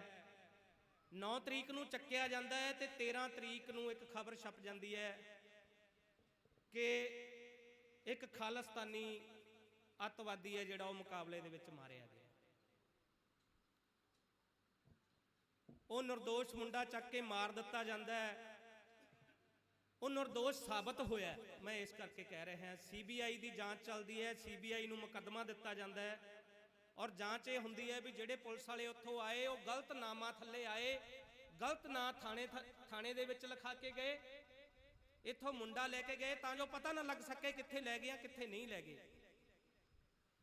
ਉਹ ਮੁੜ ਕੇ ਜਦੋਂ ਤਫਤੀਸ਼ ਹੋਈ ਤੇ ਉਹ ਮੁੰਡਾ ਨਿਰਦੋਸ਼ ਨਿਕਲਿਆ, ਉਹ ਮਾਰ ਦਿੱਤਾ ਗਿਆ। ਖਾਨਾ ਪੂਰਤੀਆਂ ਉਹਨਾਂ ਨੇ ਸਾਰੀਆਂ ਕੀਤੀਆਂ।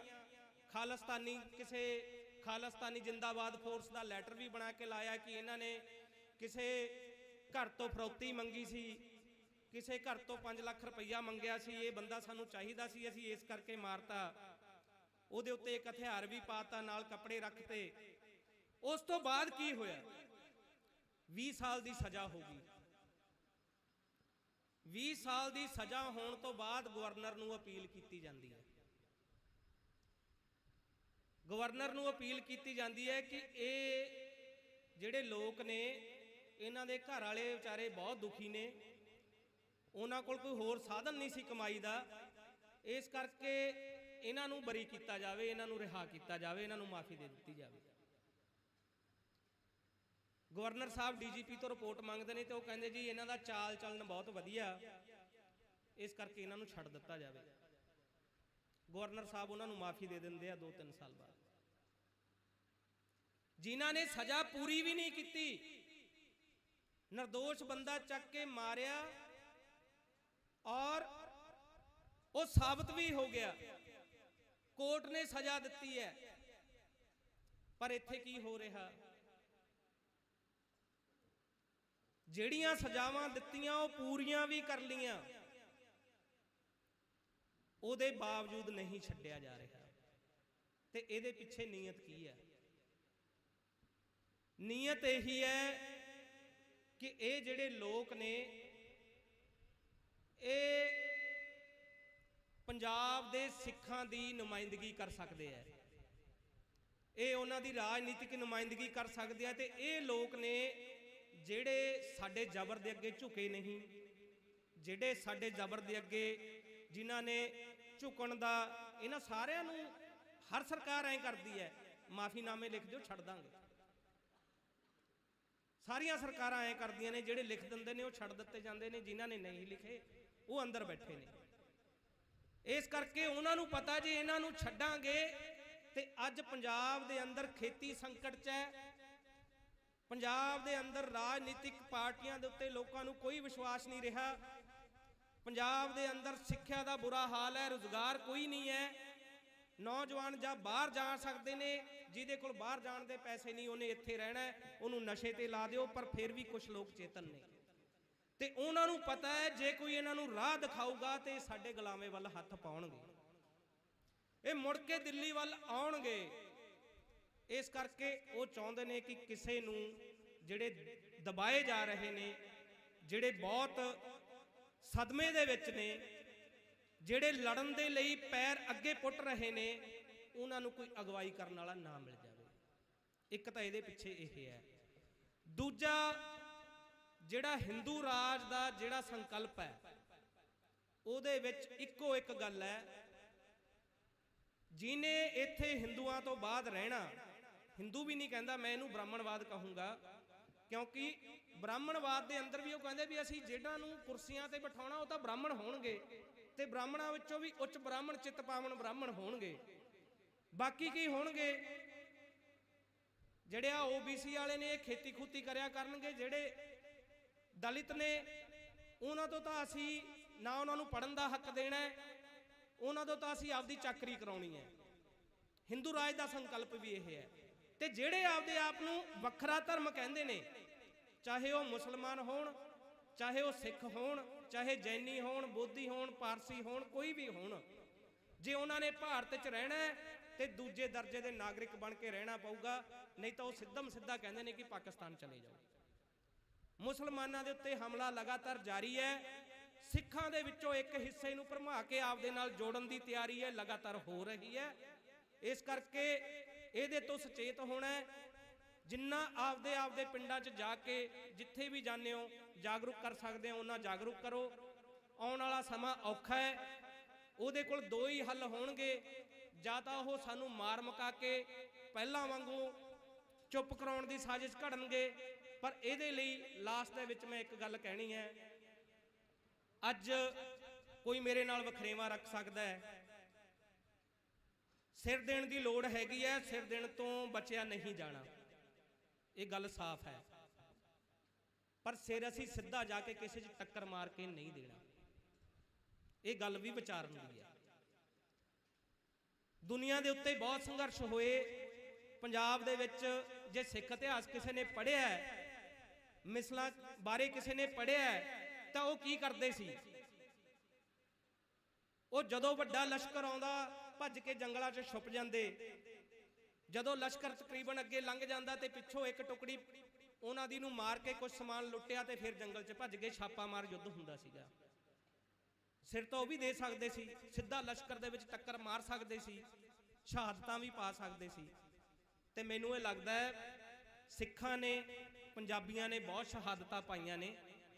ਸ਼ਹਾਦਤ ਪਾਉਣੀ ਹੈ, ਜ਼ਰੂਰ ਪਾਈ ਜਾਏਗੀ, ਤੇ ਸਿਰ ਦੇਣ ਤੋਂ ਬਚਿਆ ਨਹੀਂ ਜਾਣਾ। ਪਰ ਸਿਰ ਸਿਆਣਪ ਨਾਲ ਦਿੱਤਾ ਜਾਵੇ ਤਾਂ ਜ਼ਿਆਦਾ ਚੰਗੀ ਗੱਲ ਹੈ।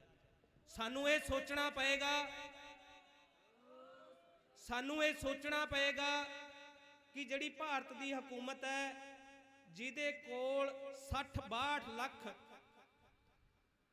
ਪੁਲਿਸ ਫੋਰਸ ਤੇ ਫੌਜ ਬਣਦੀ ਹੈ, ਅਸੀਂ 3 ਕਰੋੜ ਦੀ ਗਿਣਤੀ ਵਾਲੀ ਪੰਜਾਬੀ ਕੌਮ, ਜਦੋਂ ਅਸੀਂ ਐਡੀ ਵੱਡੀ ਭਾਰਤੀ ਸਟੇਟ ਦੇ ਨਾਲ ਮੱਥਾ ਲਾਉਣਾ ਹੈ ਤੇ ਇਹਦੇ ਲਈ ਸਾਨੂੰ ਵਿਚਾਰ ਚਰਚਾ ਕਰਕੇ ਇਹਦਾ ਰਾਹ ਬਣਾਉਣਾ ਪੈਣਾ। ਇਹ ਐਡਾ ਹੀ ਵੱਡਾ ਲਸ਼ਕਰ ਹੈ। ਜੇ ਸਿੱਖਾਂ ਦੀਆਂ ਟੁਕੜੀਆਂ ਛੋਟੀਆਂ ਸੀ ਤੇ ਮੁਗਲਾਂ ਦੇ ਲਸ਼ਕਰ ਵੱਡੇ ਸੀ, ਪਰ ਉਹਨਾਂ ਨੂੰ ਜੇ ਹਰਾਇਆ ਗਿਆ, ਉਹਨਾਂ ਨੂੰ ਯੁੱਧ ਨੀਤੀ ਦੇ ਨਾਲ, ਉਹਨਾਂ ਨੂੰ ਯੁੱਧ ਤਕਨੀਕ ਦੇ ਨਾਲ ਹਰਾਇਆ ਗਿਆ। ਇਸ ਕਰਕੇ ਮੈਂ ਨੌਜਵਾਨਾਂ ਨੂੰ ਇਹੀ ਬੇਨਤੀ ਕਰੂੰਗਾ ਕਿ ਆਪਦਾ ਇਤਿਹਾਸ ਪੜ੍ਹੋ, ਮਿਸਲਾਂ ਦਾ ਇਤਿਹਾਸ ਪੜ੍ਹੋ, ਬੰਦਾ ਬਹਾਦਰ ਦਾ ਇਤਿਹਾਸ ਪੜ੍ਹੋ। ਉਹਦੇ ਵਿੱਚੋਂ ਬਹੁਤ ਸਾਰੇ ਰਸਤੇ ਨਿਕਲਣਗੇ ਤੇ ਲੜਨ ਦੀ ਤਾਕਤ ਸਾਨੂੰ ਗੁਰੂ ਗ੍ਰੰਥ ਸਾਹਿਬ ਨੇ ਦੇਣੀ ਹੈ, ਉਹ ਮਿਲੇਗੀ। ਸੋ ਮੈਂ ਅੰਤ ਦੇ ਵਿੱਚ ਇਹੀ ਕਹੂੰਗਾ ਕਿ ਸਾਨੂੰ ਬਹੁਤ ਸੁਚੇਤ ਹੋਣ ਦੀ ਲੋੜ ਹੈ। ਸਾਡਾ ਦੁਸ਼ਮਣ ਬਹੁਤ ਸ਼ਾਤਰ ਹੈ ਤੇ ਉਹਦੇ ਨਾਲ ਸਾਨੂੰ ਓਨੀ ਹੀ ਚਤਰਾਈ ਦੇ ਨਾਲ, ਓਨੇ ਹੀ ਤੇਜ਼ ਹੋਣ ਦੇ ਨਾਲ ਤੇ ਸੋਚ ਸਮਝ ਕੇ ਚੱਲਣ ਦੇ ਨਾਲ ਲੜਾਈ ਲੜਨੀ ਪੈਣੀ ਹੈ। ਸੋ ਵਾਹਿਗੁਰੂ ਜੀ ਕਾ ਖਾਲਸਾ, ਵਾਹਿਗੁਰੂ ਜੀ ਕੀ ਫਤਿਹ। ਸਤਿ ਸ੍ਰੀ ਅਕਾਲ। ਇਹ ਸਨ advocate Amarjit Singh high court ਤੋਂ। ਸੋ ਇਹਨਾਂ ਦਾ ਬਹੁਤ ਬਹੁਤ ਧੰਨਵਾਦ, ਜਿਨ੍ਹਾਂ ਨੇ ਕਿ ਸਿੱਖ ਕੌਮ ਨੂੰ, ਨੌਜਵਾਨਾਂ ਨੂੰ ਜਾਗਰੂਕ ਕੀਤਾ ਹੈ ਕਿ ਭਾਈ ਹੁਣ ਸੁਚੇਤ ਹੋ ਜਾਓ, ਆਪਣੇ ਆਪਣੇ ਜਿਹੜੇ ਗਿਲੇ ਸ਼ਿਕਵੇ ਭੁਲਾ ਕੇ ਇੱਕ ਹੋਣ ਦੀ ਲੋੜ ਹੈਗੀ। ਤੇ ਆਪਣੇ ਇਤਿਹਾਸ ਨੂੰ ਪੜ੍ਹੋ, ਕਿਉਂਕਿ ਜ਼ਬਰ ਦਾ ਮੁਕਾਬਲਾ ਸਬਰ ਦੇ ਨਾਲ ਕਿਸ ਤਰ੍ਹਾਂ ਸਾਡੀਆਂ ਕੌਮਾਂ ਨੇ ਕੀਤਾ ਹੈ, ਤੇ ਭਾਵੁਕ ਹੋ ਕੇ ਐਵੇਂ ਆਪਣਾ ਨੁਕਸਾਨ ਨਹੀਂ ਕਰਾਉਣਾ। ਤੇ 10ਵੇਂ ਪਾਤਸ਼ਾਹ ਦੇ ਟਾਈਮ ਵੀ ਕਿਹਾ ਜਾ ਰਿਹਾ ਸੀ ਕਿ ਸਾਰਿਆਂ ਨੂੰ ਮੁਸਲਮਾਨ ਬਣਾ ਦੇਣਾ ਹੈ, ਇੱਕ ਰਹਿਣਾ ਹੈ, ਪਰ ਗੁਰੂ ਸਾਹਿਬ ਨੇ ਕਿਹਾ ਨਹੀਂ ਭਾਈ, ਇਹਦੀ 2 ਦੀ ਬਜਾਏ 3 ਹੋ ਜਾਣੇ ਹੈ। ਸੋ ਤੀਜਾ ਜਿਹੜਾ ਪੰਥ, ਖਾਲਸਾ ਪੰਥ ਜਿਹੜਾ ਹੈ ਉਹ ਖੜਾ ਹੈਗਾ। ਸੋ ਇਸ ਕਰਕੇ ਇਸ ਕੌਮ ਨੂੰ ਖਤਮ ਕਰਨ ਵਾਲੇ ਆਪ ਖਤਮ ਹੋ ਗਏ, ਤੇ ਕੌਮ ਹਮੇਸ਼ਾ ਚੜ੍ਹਦੀ ਕਲਾ ਵਿੱਚ ਹੈ ਤੇ ਰਹੇਗੀ। ਸੋ ਇਹਨਾਂ ਵੀਰਾਂ ਦਾ ਬਹੁਤ ਬਹੁਤ ਧੰਨਵਾਦ, ਜਿਨ੍ਹਾਂ ਨੇ ਕਿ ਸਾਨੂੰ ਸੁਚੇਤ ਕੀਤਾ ਕਿ ਆਪਾਂ ਸਾਰੇ ਭਾਈ ਇੱਕ ਹੋਈਏ ਅਤੇ ਧੰਨ ਧੰਨ ਸ੍ਰੀ ਗੁਰੂ ਗ੍ਰੰਥ ਸਾਹਿਬ ਮਹਾਰਾਜ ਜੀ ਤੋਂ ਸੇਧ ਲੈ ਕੇ ਆਪਾਂ ਆਪਣੀ ਕਾਮਯਾਬੀ ਵੱਲ ਜਾਣਾ ਹੈ। ਜਾਂ ਤੂੰ ਮੇਰੇ ਵੱਲ ਹੈ ਤਾਂ ਕਿਆ ਮੋਸ਼ਨ ਦਾ। ਸੋ ਇਸ ਕਰਕੇ ਗੁਰੂ ਸਾਹਿਬ ਜਾਂ ਸਾਡੇ ਨਾਲ ਹੈਗੇ, ਸਾਨੂੰ ਕੋਈ ਟੈਨਸ਼ਨ ਲੈਣ ਦੀ ਲੋੜ ਨਹੀਂ। ਗੁਰੂ ਸਾਹਿਬ ਨੇ ਆਪ ਹੀ ਜਿਹੜੀ ਹੈ ਇਹ ਸਫਲਤਾ ਪ੍ਰਾਪਤ ਕਰਵਾ ਦੇਣੀ ਹੈ। ਸੋ ਲੋੜ ਹੈ ਅੱਜ ਸਾਰਿਆਂ ਨੂੰ ਇਸ ਕੌਮੀ ਇਨਸਾਫ ਮੋਰਚੇ ਦੇ ਵਿੱਚ ਇਕੱਤਰ ਹੋਣ ਦੀ। ਆਪਣੇ ਆਪਣੇ ਗੁਰਦੁਆਰਿਆਂ ਦੇ ਵਿੱਚ ਜਾ ਕੇ ਅਨਾਉਂਸਮੈਂਟਾਂ ਕਰਾਓ ਕਿ ਭਾਈ ਹੁਣ ਆਪਾਂ ਵੱਧ ਤੋਂ ਵੱਧ ਉੱਥੇ ਮੋਰਚੇ ਦੇ ਵਿੱਚ ਪਹੁੰਚਣਾ ਹੈ, ਅਤੇ ਹਰ ਪਿੰਡ ਦੇ ਵਿੱਚੋਂ 5-5 ਸਿੰਘ ਹਰ ਰੋਜ਼ ਆਉਣ ਜਾਂ ਵਾਰੀ ਸਿਰ ਇੱਥੇ ਆਉਣ। ਜਿਸ ਤਰ੍ਹਾਂ ਕਿਸਾਨ ਮੋਰਚੇ ਵਿੱਚ ਜਾਂਦੇ ਸੀਗੇ, ਐਸੇ ਇੱਥੇ ਵੀ ਆਈਏ ਤਾਂ ਕਿ ਇਸ ਮੋਰਚੇ ਨੂੰ ਆਪਾਂ ਸਫਲ ਕਰ ਸਕੀਏ, ਕਿਉਂਕਿ ਧੰਨ ਧੰਨ ਸ੍ਰੀ ਗੁਰੂ ਗ੍ਰੰਥ ਸਾਹਿਬ ਮਹਾਰਾਜ ਦਾ ਇਹ ਮੋਰਚਾ ਹੈ, ਜਿਹਦਾ ਜਗਤਾਰ ਸਿੰਘ ਹਵਾਰਾ ਜੀ ਦੀ ਸਰਪ੍ਰਸਤੀ ਹੇਠ ਤੇ 31 ਸਿੰਘਾਂ ਦੀ ਜੋ ਇੱਕ ਕਮੇਟੀ ਬਣੀ ਹੈ, ਉਹਨਾਂ ਦੇ ਸਹਿਯੋਗ ਦੇ ਨਾਲ ਇਹ ਚੱਲ ਰਿਹਾ ਹੈ। ਸੋ ਸਾਰੀਆਂ ਸੰਗਤਾਂ ਇਸ ਨੂੰ ਪੂਰਨ ਸਹਿਯੋਗ ਦੇ ਰਹੀਆਂ, ਤੇ ਸਾਰੀਆਂ ਜਥੇਬੰਦੀਆਂ ਇੱਥੇ ਪਹੁੰਚ ਕੇ ਹਾਜ਼ਰੀਆਂ ਲਵਾ ਰਹੀਆਂ। ਜਿਹੜੇ ਅਜੇ ਤੱਕ ਨਹੀਂ ਪਹੁੰਚੇ ਉਹਨਾਂ ਨੂੰ ਬੇਨਤੀ ਹੈ ਕਿ ਭਾਈ ਇੱਥੇ ਪਹੁੰਚੋ। ਅਤੇ ਇਹ ਪੰਥਕ ਮਸਲਾ ਹੈ, ਕਿਉਂਕਿ ਇਹ ਬੁਲਾਰੇ ਬੋਲ ਕੇ ਜਾਂਦੇ ਆ ਕਿ ਇਹ ਭਾਈ ਸਾਡਾ ਲਾਸਟ ਹੈਗਾ ਇਹ, ਇਸ ਕਰਕੇ ਇਹ ਆਰ ਪਾਰ ਦੀ ਲੜਾਈ ਹੈ। ਤੇ ਇਸ ਕਰਕੇ ਸਾਨੂੰ ਹਰ ਇੱਕ ਨੂੰ ਜਿਹੜਾ ਇੱਥੇ ਆਉਣਾ ਚਾਹੀਦਾ ਹੈ, ਕਿਉਂਕਿ ਆਪਾਂ ਹੁਣ ਤਾਂ ਕਹਿੰਦੇ ਪੰਥ ਇਕੱਠਾ ਨਹੀਂ ਹੁੰਦਾ, ਪੰਥ ਇਕੱਠਾ ਨਹੀਂ ਹੁੰਦਾ, ਪਰ ਜੇ ਹੁਣ ਸਾਨੂੰ ਮੌਕਾ ਮਿਲਿਆ ਇਕੱਠੇ ਹੋਣ ਦਾ, ਤੇ ਆਪਾਂ ਸਾਰੇ ਸਹਿਯੋਗ ਕਰੀਏ, ਘਰਾਂ ਦੇ ਵਿੱਚ ਨਾ ਬੈਠੀਏ। ਸੋ ਸਾਰੀਆਂ ਸੰਗਤਾਂ ਦਾ ਬਹੁਤ ਬਹੁਤ ਧੰਨਵਾਦ। ਇੱਕ ਵਾਰ ਆਪਾਂ ਜੈਕਾਰੇ ਲਾਈਏ। ਉਸ ਤੋਂ ਬਾਅਦ ਜਿਹੜਾ ਸਟੇਜ ਦੀ ਸਮਾਪਤੀ ਹੈ, ਅਤੇ 6 ਵਜੇ ਫਿਰ ਦੁਬਾਰੇ ਜੋ ਰਹਿਰਾ ਸਾਹਿਬ ਦੇ ਟਾਈਮ ਸੰਗਤਾਂ ਨੇ ਤੇ ਪਹੁੰਚ ਕੇ ਜਿਹੜੀਆਂ ਹਾਜ਼ਰੀਆਂ ਲਵਾਉਣੀਆਂ। ਬੋਲੇ ਸੋ ਨਿਹਾਲ। ਦੇਗ ਤੇਗ ਦੇਗ ਤੇਗ ਪੰਥ ਕੀ ਰਾਜ ਕਰੇਗਾ, ਰਾਜ ਕਰੇਗਾ। ਬੰਦੀ ਸਿੰਘ ਰਿਹਾ ਕਰੋ, ਬੰਦੀ ਸਿੰਘ ਰਿਹਾ ਕਰੋ। ਸ੍ਰੀ ਗੁਰੂ ਗ੍ਰੰਥ ਸਾਹਿਬ ਜੀ ਦੀ ਬੇਅਦਬੀ ਕਰਨ ਵਾਲੇ ਦੋਸ਼ੀਆਂ ਨੂੰ ਸਜ਼ਾ ਦਿਓ। ਸ੍ਰੀ ਗੁਰੂ ਗ੍ਰੰਥ ਸਾਹਿਬ ਜੀ ਬੇਅਦਬੀ ਕਰਨ ਵਾਲੇ ਦੋਸ਼ੀਆਂ ਨੂੰ ਸਜ਼ਾ ਦਿਓ। ਬੋਲੇ ਸੋ ਨਿਹਾਲ। ਵਾਹਿਗੁਰੂ ਜੀ ਕਾ ਖਾਲਸਾ,